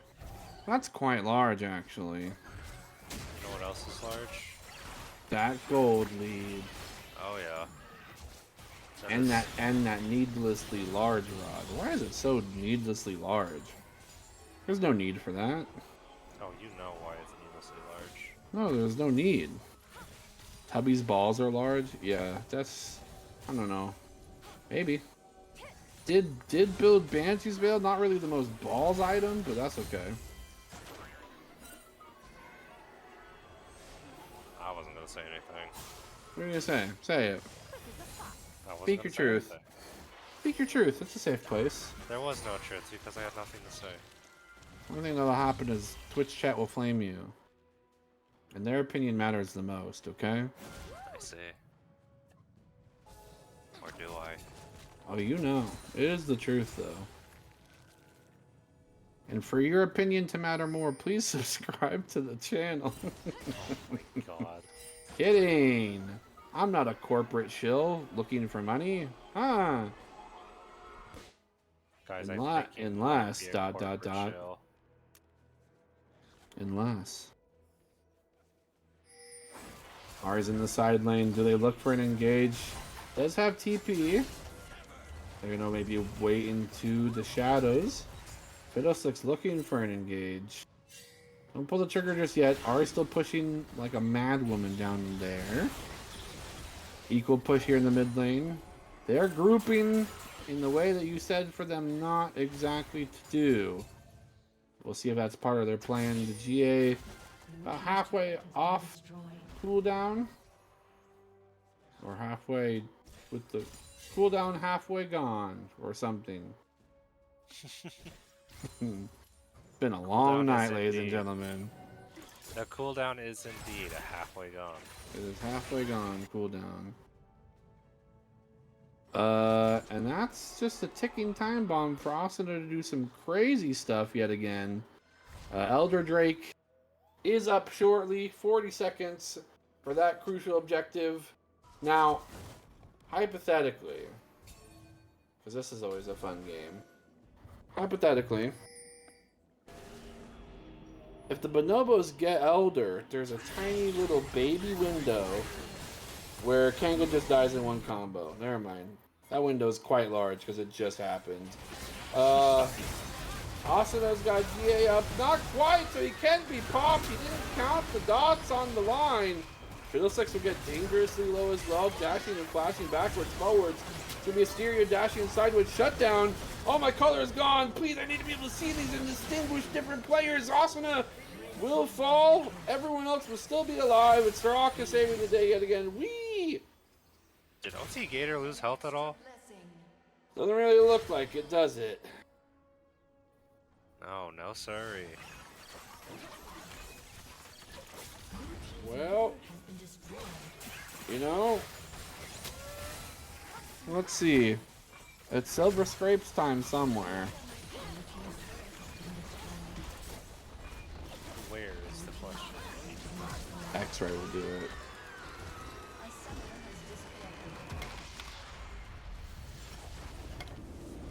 I might have to tag out. I'm an old man now. How old is old? I don't think I should say on the internet.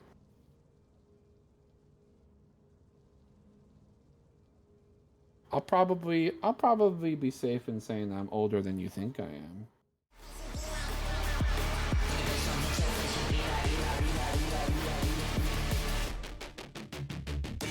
hit your face, you.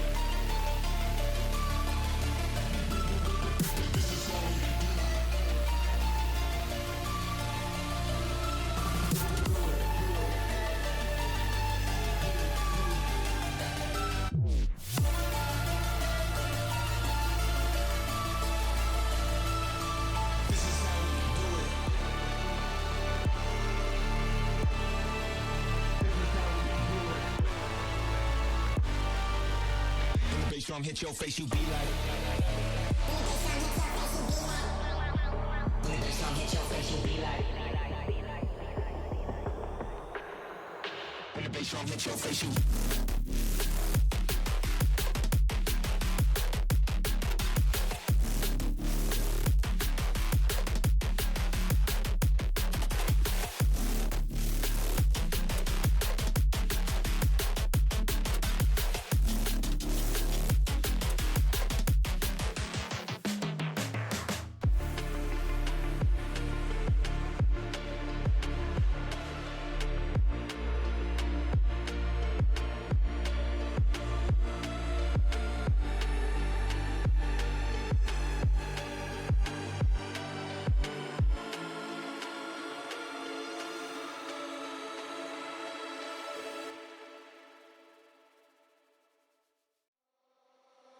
For a second I thought it was you. Thought it was you. Thought it was you. Thought it was you. For a second I thought it was you. Thought it was you. I thought I had us on. For a second I thought it was you.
to give me that loyalty. That's to give me that loyalty.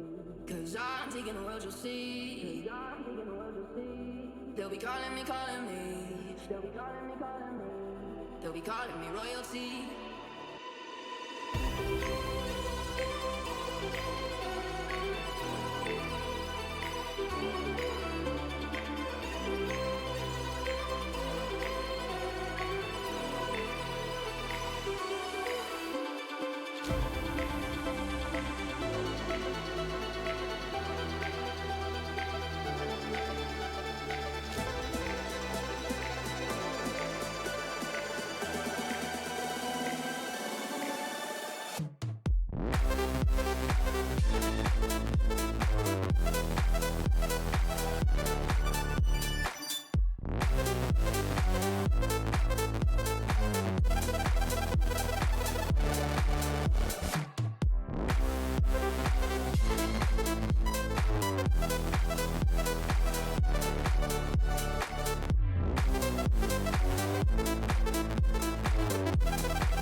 They'll be calling me royalty.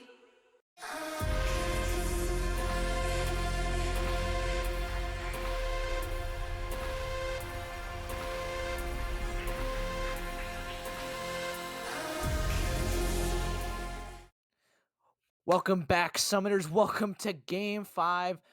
We have new casters. My name is X-Ray, and joining us today, special guest, Sporadic. What's going on, man?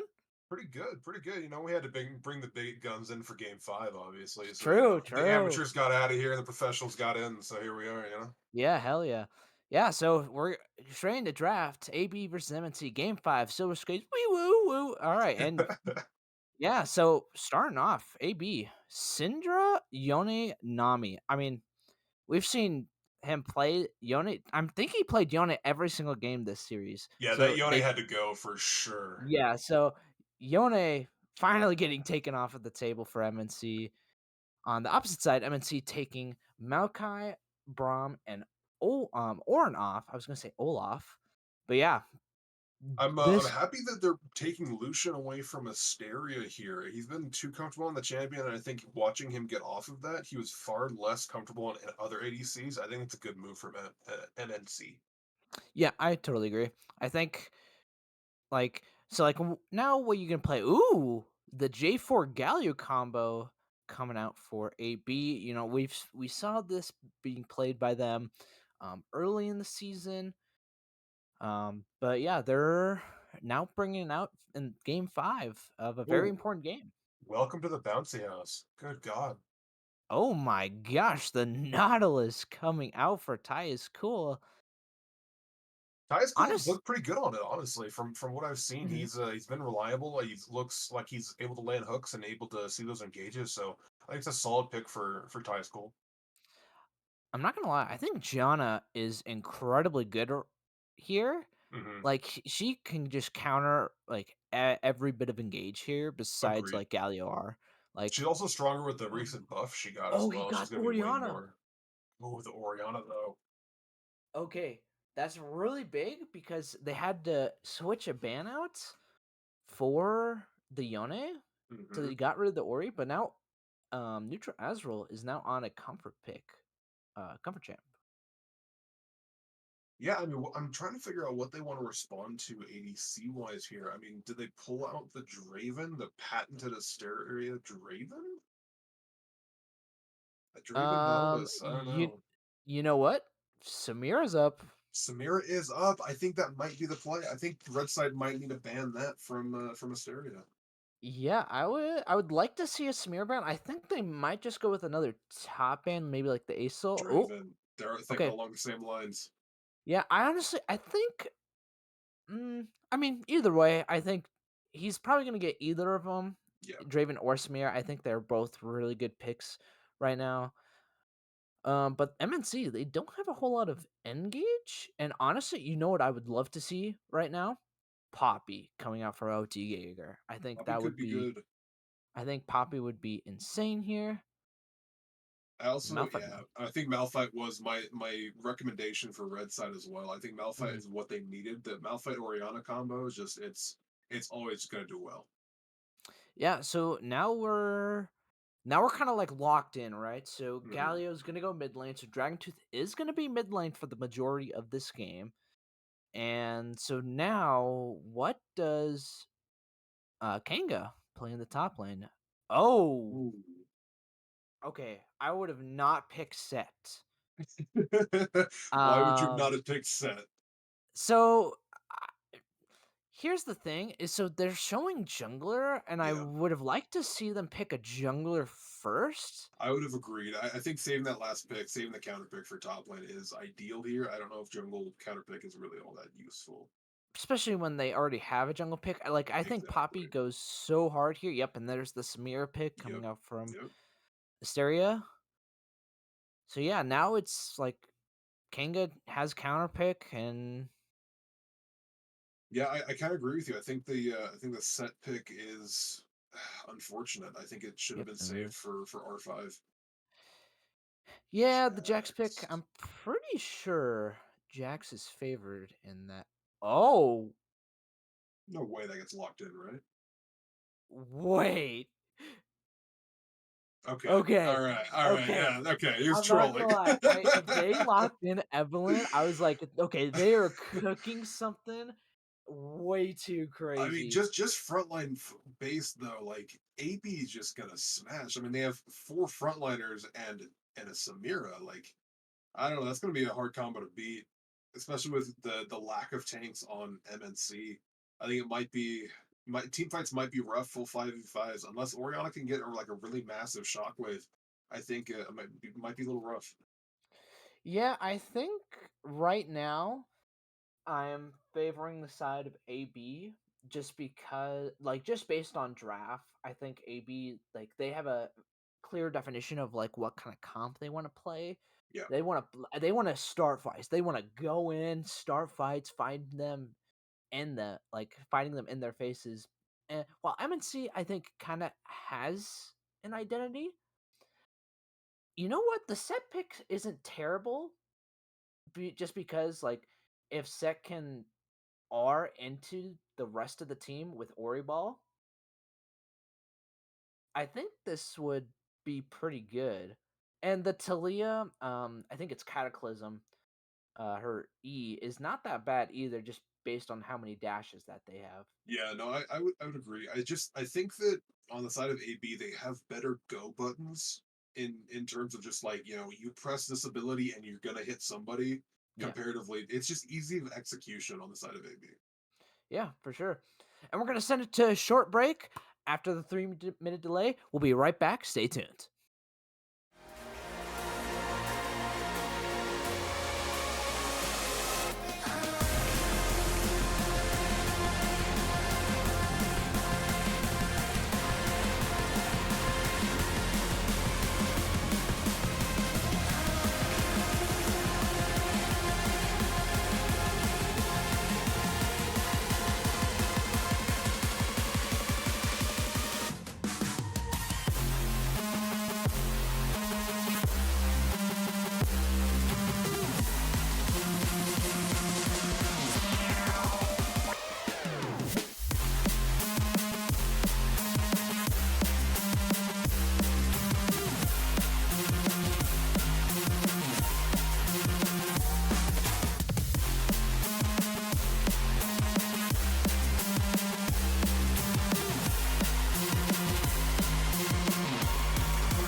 Let's make this night the time of our lives.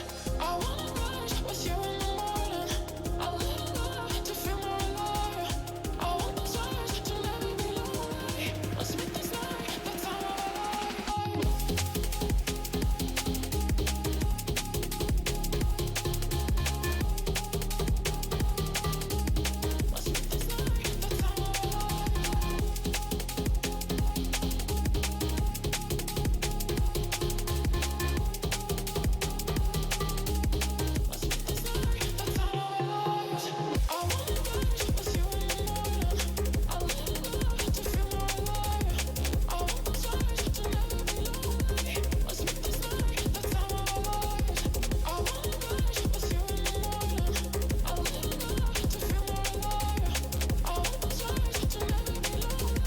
Let's make this night the time of our lives. Let's make this night the time of our lives.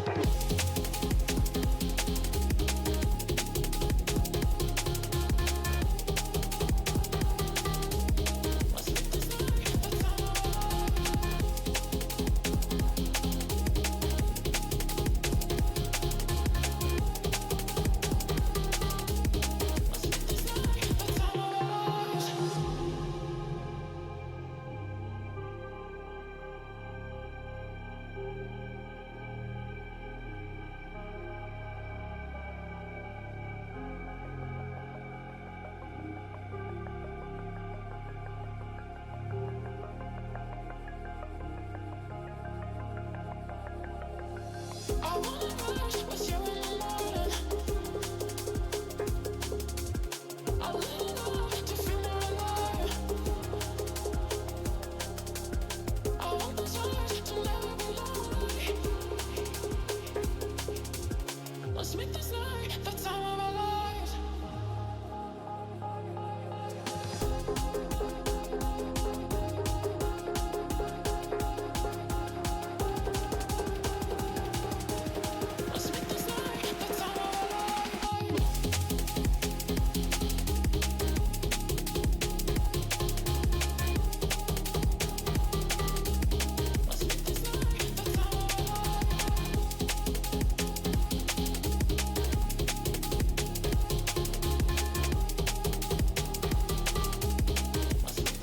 the time of our lives. I wanna rise with you in the morning. I live love to feel more alive. I want those eyes to never be lonely. Let's make this night the time of our lives. Let's make this night the time of our lives. Let's make this night the time of our lives. Let's make this night the time of our lives. I wanna rise with you in the morning. I live love to feel more alive. I want those eyes to never be lonely. Let's make this night the time of our lives. I wanna rise with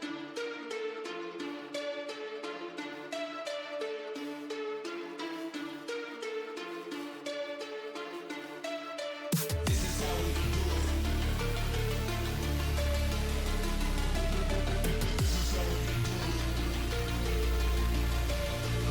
in the morning. I live love to feel more alive. I want those eyes to never be lonely. Let's make this night the time of our lives.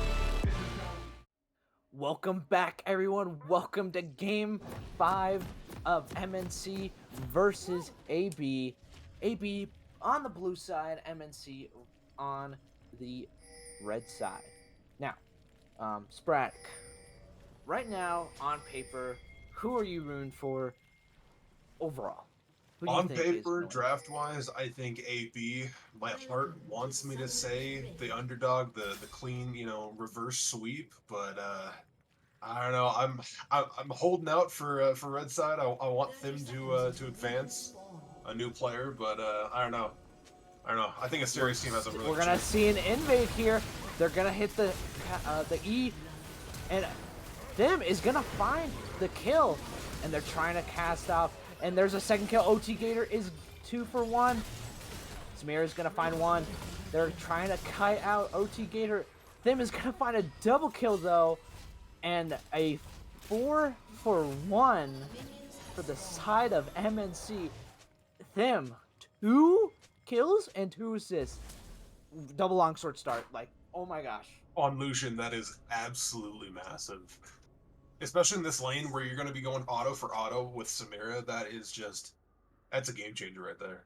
That gives him permanent lane prio and complete control of the wave if he chooses.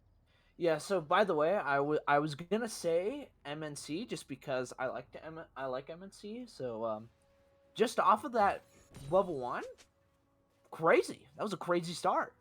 Absolutely. Yeah, I'm really excited to see how this game goes now. Right up top, yeah. I don't think that set matchup's going to be very good for him. I think Jack's going to be heavily favored. I mean, Set just can't auto him, you know. Yep. So top lane Jax is very favored in this matchup. Going for a little trade. Yeah, Kanga. He knows more about top lane than um, Asuna in general, so he's just gonna know what he needs to do in the top lane. Yeah, I guess he's an okay player or whatever, you know. Yeah. So yeah, I mean, Kanga is gonna look to dominate. So as long as Asuna and he did get one of the kills, so he does have an extra longsword. But it's just about stalling out, honestly. Like, I think the one good thing AB got is they got a kill over on the Samira, so Absolutely. not bad.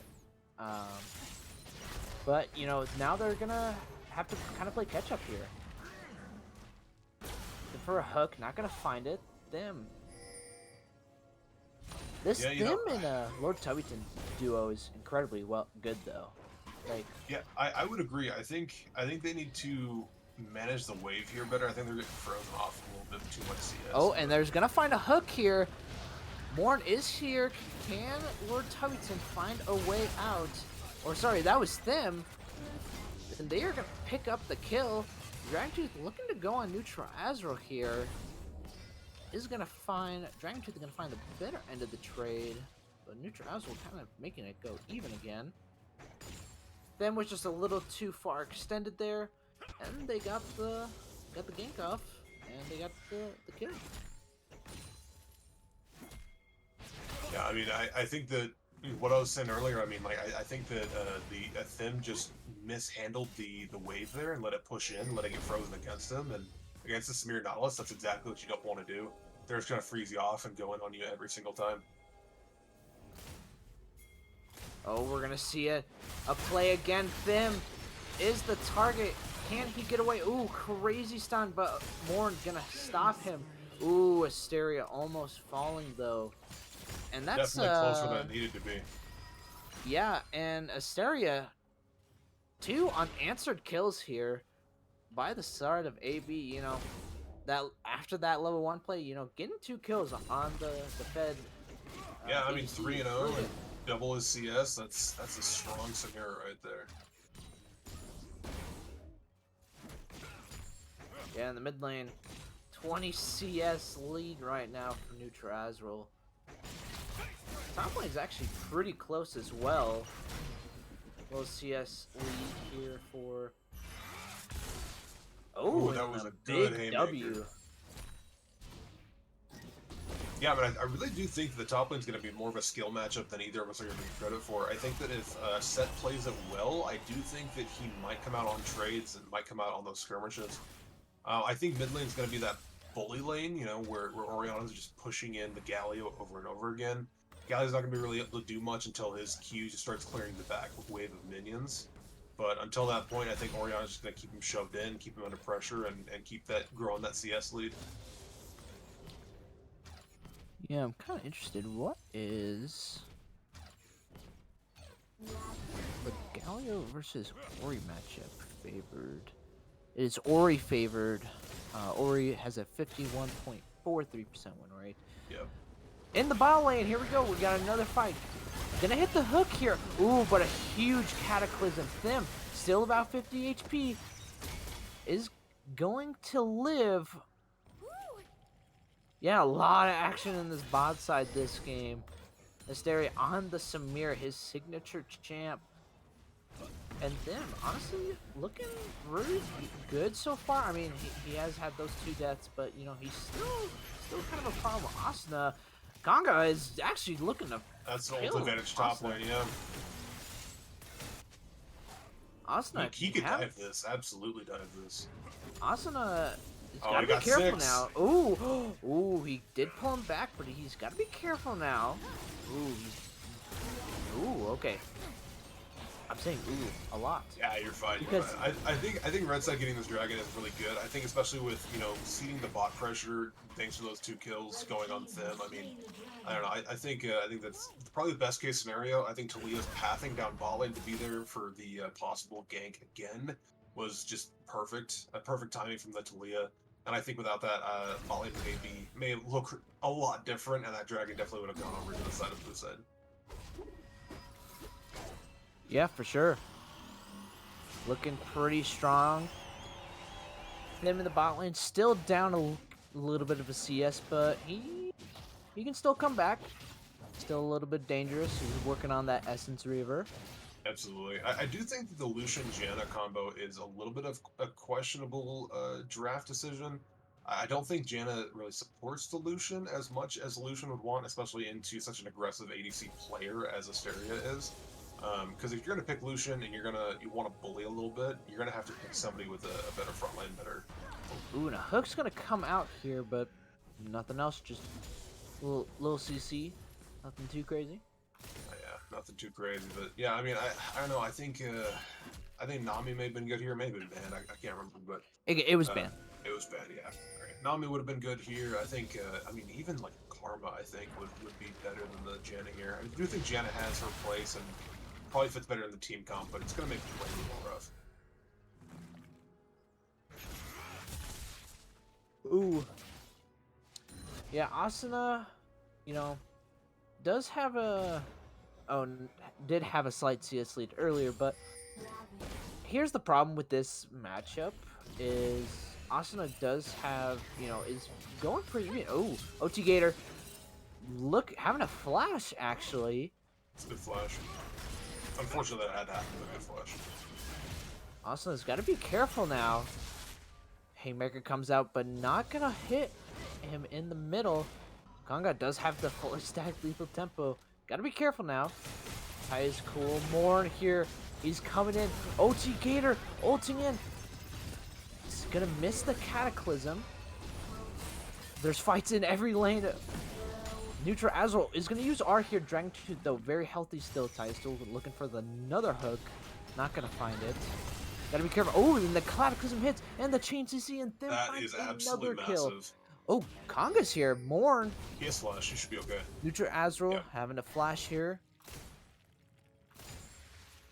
Yeah, I mean, I honestly think the Gator playing so bot side focused and bailing his bot lane out, I think is just the best thing he could be doing right now. I think both solo lanes are, you go off the last couple games, are going to be winning just because they've seen such, CS leads and such advantages in the solo lanes. And so, yeah, I think OT Gator's choice to kind of sit bot lane and counter the Jarvan engages is exactly what they needed here, and I think it's what kept them in the game thus far and kept them with a slight gold advantage. Yeah, sitting at about a 1.2, 1.3 No flash. gold lead. Oh, Neutral Azrael has no flash, and the combo, and Neutral Azrael, though, is gonna live A little here. bit of a riot bug. I don't know if you saw that, but he got ulted by Galio and popped out of the Cataclysm from Jarvan. That was a little bit of a spaghetti code moment, unfortunately. Wait, really? Yeah, he got out of that by a little bit of a bug. That's funny. Neutral Azrael is probably not even complaining. He's like, okay, cool, I'll take it. Yeah. That was very Huge CS interesting. lead in the mid lane, though. 50 CS. Yeah. So, Well, unfortunately, that's not uncommon from what we've seen thus far in the series.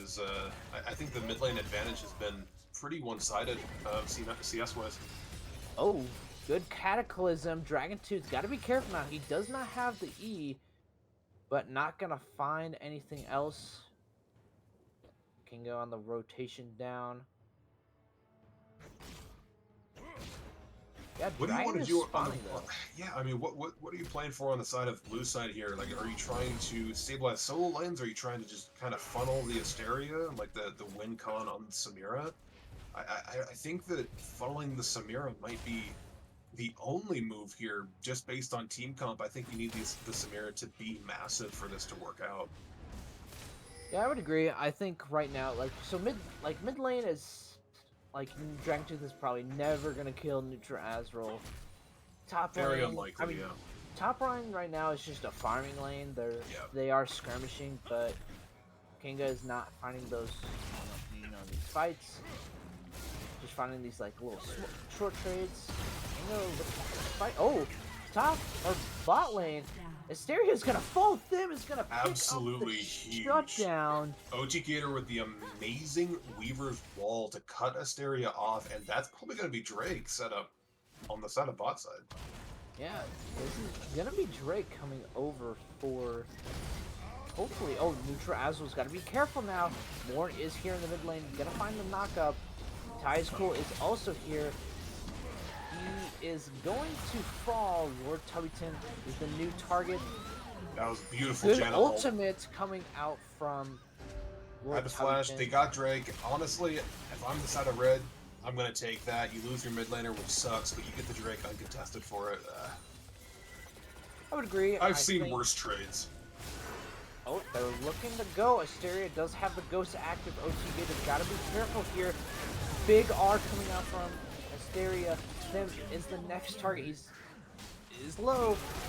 Asna's also got to be careful here. Ooh, and a big R kills Morn on the impact. Oh, Asteria looking for 1 more. HP. Can he fall? Can he catch him? No.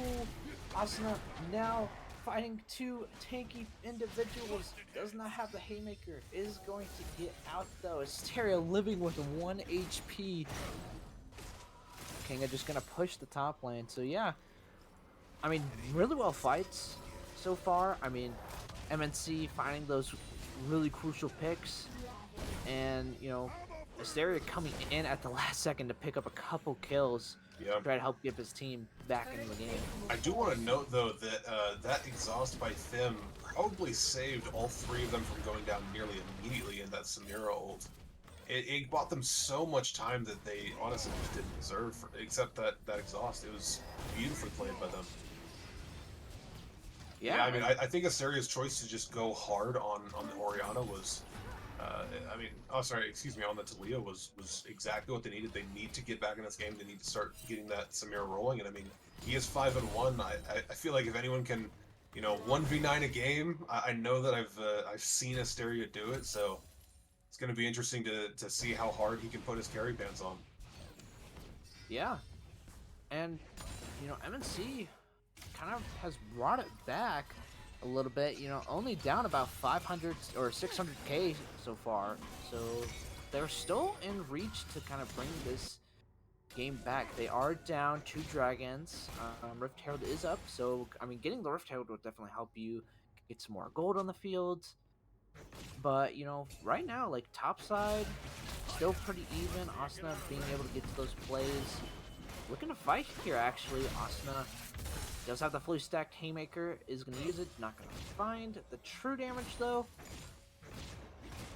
Yeah, jungle wise, I mean, like, we see the CS lead coming up for OT Gator, 20 CS, that's like 3 camps, no, 5 camps, 5 camps. Yep. So, Very sizable. yeah, very sizable, mid lane, also with that lead, OT Gator trying to go in, Kanga. Asuna may be in a little trouble here. Oh, and the haymaker is gonna miss. Oh, big R coming out from Asuna, and they fucking kill. Asuna living with like 1 HP. Yeah, that was a slight misplay from Austin and almost cost him his life, but it was just enough to get Kango, which, oh man, so close. And so far, I mean, the side of MNC, they've been controlling every neutral objective. Like, both Drakes are theirs, their Herald's going down to them. They might lose first tower here on the bot side, but yeah, they're controlling these objectives. Yeah, they're playing the objectives extremely well. They're gonna lose the bot tower, but honestly, they're gonna get this top tower, I believe, the top side. So I think it's fine. So they're trading. Oh, and Morn is gonna go in onto Nutra Azul. He's not gonna find anything to do. Oh, big Ori TP R. coming in. TP coming in. OT Gator is in the back line. Morton's gonna R here. OT Gator's gonna find another kill. Oh, in the stop of her ultimate. Ooh, big Cataclysm coming out from OT Gator. And it's all MNC. MNC with the kills. Yeah, I do want to point out as this tower goes down, I don't think we'll see another fight, but it is a Cloud Drake map, which, if you take a quick look at the teams, I do think is better for the side of AB. I think getting the increased cooldown on your ult, as well as that speed up that Cloud Drake gives you, will be better for the side with more powerful ultimates. And so if I think that is AB's win con, is to come back through Drakes. Because I think that Cloud Soul will just absolutely turn the tides. Yeah, the big ultimates with Samira R. I mean, they're pretty much an R bot team. Like you have, Of course, exactly. Samira R, Morn R. This is ideal dragon for them for Soul. Like Cloud Soul on as this team is exactly what you want. And I mean, Asteria has 5 kills. This is precisely who you want the kills on and who you want the gold on. He has a massive CS advantage as well. This is extremely winnable for the side of AB. Yeah, AB's actually gonna find this dragon uncontested now, and they just can't even. I don't know if MNC just didn't want to fight for it. Yeah, I think what? they ceded pressure to get top tower to kind of break open the map, but I don't know if that's. I don't know. I would argue that fighting there. Kanga is gonna find Neutral Azrael. Big R coming out from Neutral Azrael. Kanga not gonna find any follow up. Yeah, I mean, I would argue getting... Asteria's gonna have to flash here. Them though, trying to go in here. Asteria's looking to kind of. It's actually gonna fall. Them having to flash out of the J4R. Ty is cool. Big Cataclysm for OT Gator, but not gonna find anything else. Kanga is gonna TP in. Them OT Gator gotta be careful here. Kanga coming in for the 2 kills. Neutral Azrael trying to do a little cleanup here for the rest of the team. Dragon Tooth gonna fall. Asuna and Neutral Azrael, the 2 solo laners for both sides, are in a dangerous battle. Kanga trying to find the last auto attack. Is not gonna find it, and it is gonna be a 3 for 2 on the side of AB. Yeah, I mean, like I said, I think their team fight is pretty incredible. I think their go buttons and their ease of execution are there. It is there, excuse me, and I do believe that if they keep getting these air drakes and keep getting these good-looking fights, they keep Asteria alive. I swear, this game should be over before they know it. Yeah, but I mean, Asteria got caught out there before the fight even started. True. Had a chance to live, but got exhausted, and then just kind of auto-attacked him to death. Yeah, I mean, at what point does Game 5 fatigue come in? It's late on a Friday night, some of these players have been working, I mean, I don't know if they're as sharp as they were Game 1, so let's see if Asteria can play mechanically well, and if the rest of his team can match that energy and kind of finish it off strong, because, I don't know, Game 5 series, they're exhausting. Mentally, physically, you're tapped. You don't even want to look at the Rift anymore after a Game 5 series. Yeah, does find has completed his second item by E. So he is really strong, but it's massive CS advantage. Neutral Azrael getting 3-manned in the top lane, but unable to find, or AB unable to find him. Yeah, I mean, the lopsidedness of the CS and mid lane and bot lane from both teams. I mean, Orianna with the massive lead over Galio and Samira with the massive lead over Lucian.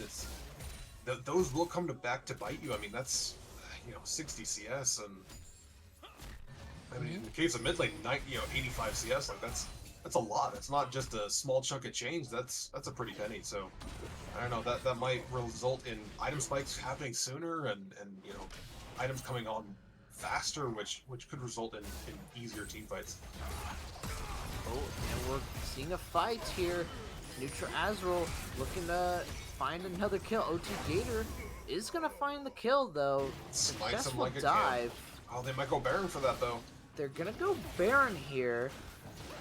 OT Gator is not very healthy. think that's a smart play And is to get off AB of that. not gonna go for it. I think that's a smart play. You know, OT Gator, however, was not very healthy, but he can definitely just get like one of those plants and just walk up there. Yeah, he can Weaver's Wall into that as well. I mean, you gotta respect the Talia mobility across the map. For sure. Asuna, though, I will say he has been looking really good on this set so far. You know, I would not giving agree, Kanga a lot of especially in the counter matchup. opportunities. Yeah, not giving Kanga a lot of opportunities to, you know, get those solo kills that we know Kanga can do on these like lower ranked players. That might change right here. Yeah, Asuna. Just as we're saying that. Asuna, he senses something. Yeah, a his little off, spidey so he's sense gonna went run off. He's away. like, all right, no, I'm leaving. This is too easy.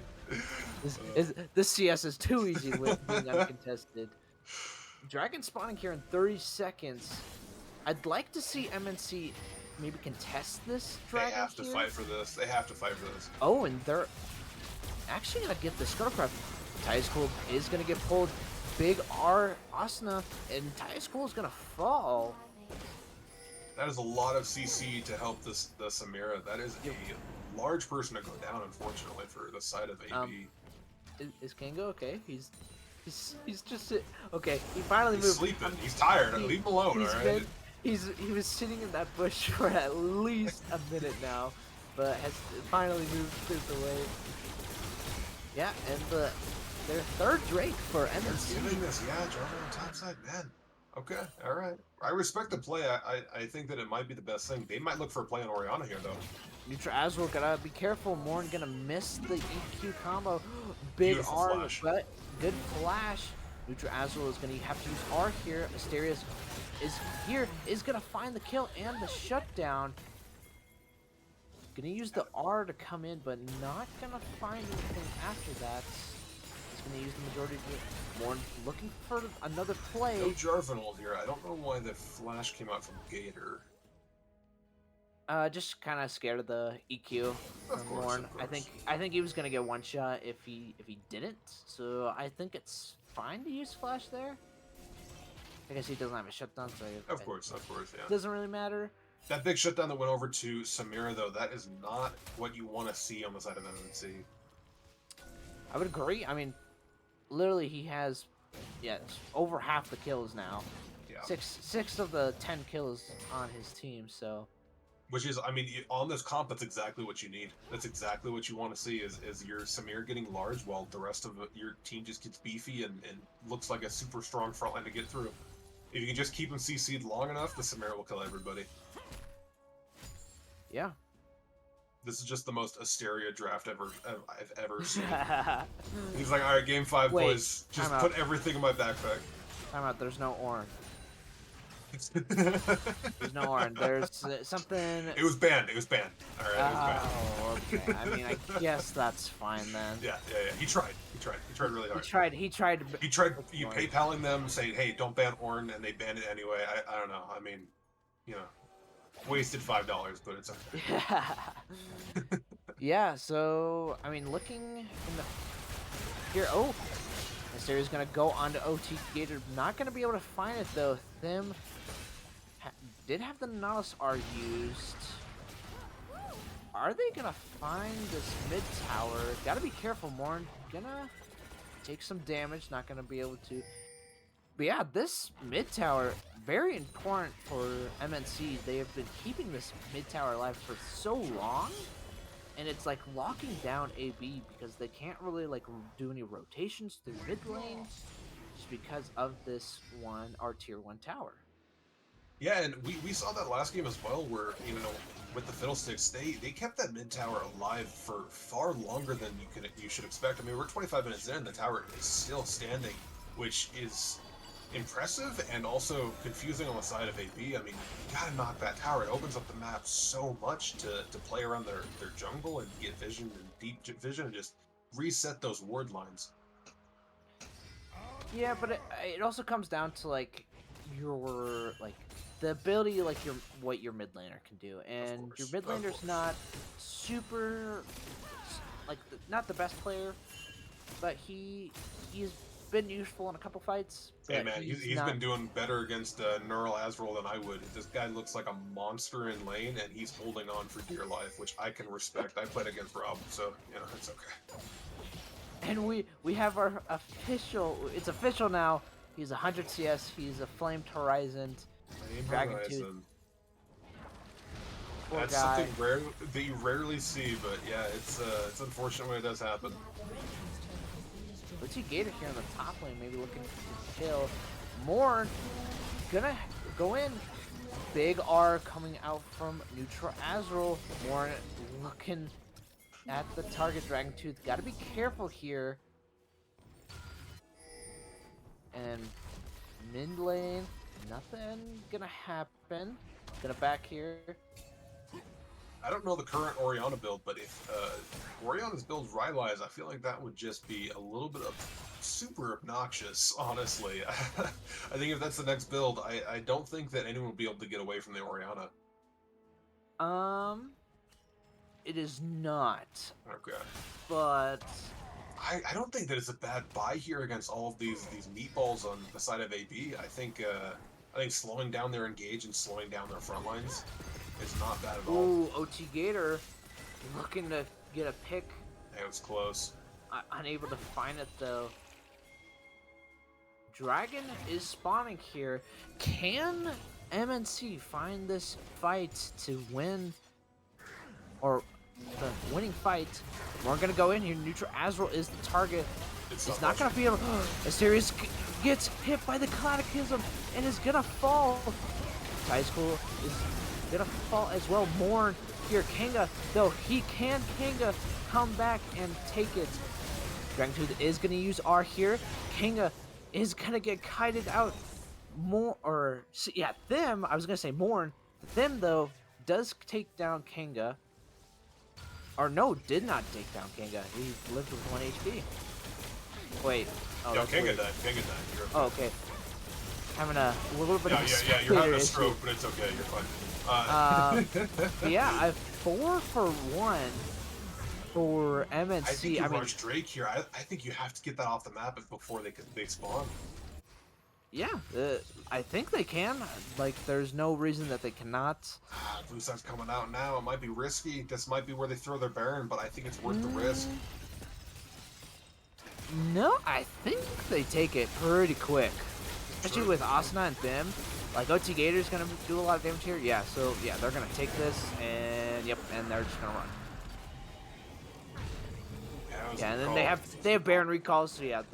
I mean, MNC looking to close game 5 out in a very dominant fashion.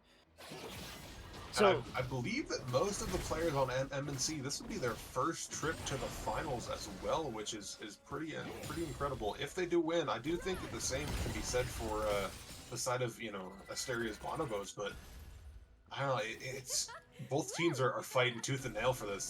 This berth to the finals is what every team wants whenever they first sign up for Summit. So everyone on MNC, or basically, I'm gonna hold that thought. OT Gator having to use Zanya's here is probably gonna fall here. Yep, Asteria is now looking onto Lord Tubbyton. Them is gonna pick up Taya's Cool. Asteria, Dragon Tooth in the backline. Asuna trying to look for a play here. Kanga is gonna go in, hit him with a stun, but not. Ooh, Dragon Tooth is gonna eat in. Can he? I think it's gonna be a 1-for-1. Asuna is gonna find in. Asteria is gonna fall here. Neutral Azrael gonna pick up the kill. Dragon Tooth is in the back line. Kanga though is going to fall. Them is gonna pick up the kill, and that is a 4-for-1 or 5-for-1 actually. An ace coming out. This should be at least an inhibitor right here. I think. Oh man, Asteria got caught by the set there, and I don't know. Once the Asteria goes down, once the Spirit goes down, I don't think that there is much of a team to fight around. Honestly. Yeah, no, we've seen these like type of comps being played. Oh, they actually might just try to end here. Yeah, I think they do. I think I want to go to bed. Let me There's end. 10 seconds. Tysko trying to stall out the game just a little bit. Them though It's over. is hitting the Nexus, and that is going to be the game. God. MNC is going to the finals. They're going to be facing GG in the finals. So yeah, I mean, going back to my thought, MNC, this team is a lot of newcomers. I think yeah, three of the players are newcomers. Them, Nutra Azrael, and OT Gator are all players who have they played in like the 1 day tournament a while ago, Mhm. but they are just some teams that have or they're all pretty much rookies. I mean, Asuna and Lord Tumington have been in the league before, but they have never made it to the finals. So this is a team full of people who haven't been in the finals at all, or even playing in Summit at all. But I'm happy to see them go into finals. But on the opposite side, they're going facing up against GG. So sporadic. Any thoughts on this series in general and their up and coming fight, Yeah, MNC? I love seeing, new blood in the server and in these tournaments, and I really hope that, these new players and these newcomers are really able to come in and, make their presence known and get in the Hall of Fame. I mean, like that is what every player wants at the end of the day is, to win and to get the prize pool and to have your name be immortalized and get that beautiful crown by your name in the server. I mean that is everything these players fight for these months of the season. And I don't know, I'm ecstatic for MNC. I hope they can bring that same energy. I think they need to clean up the first two games.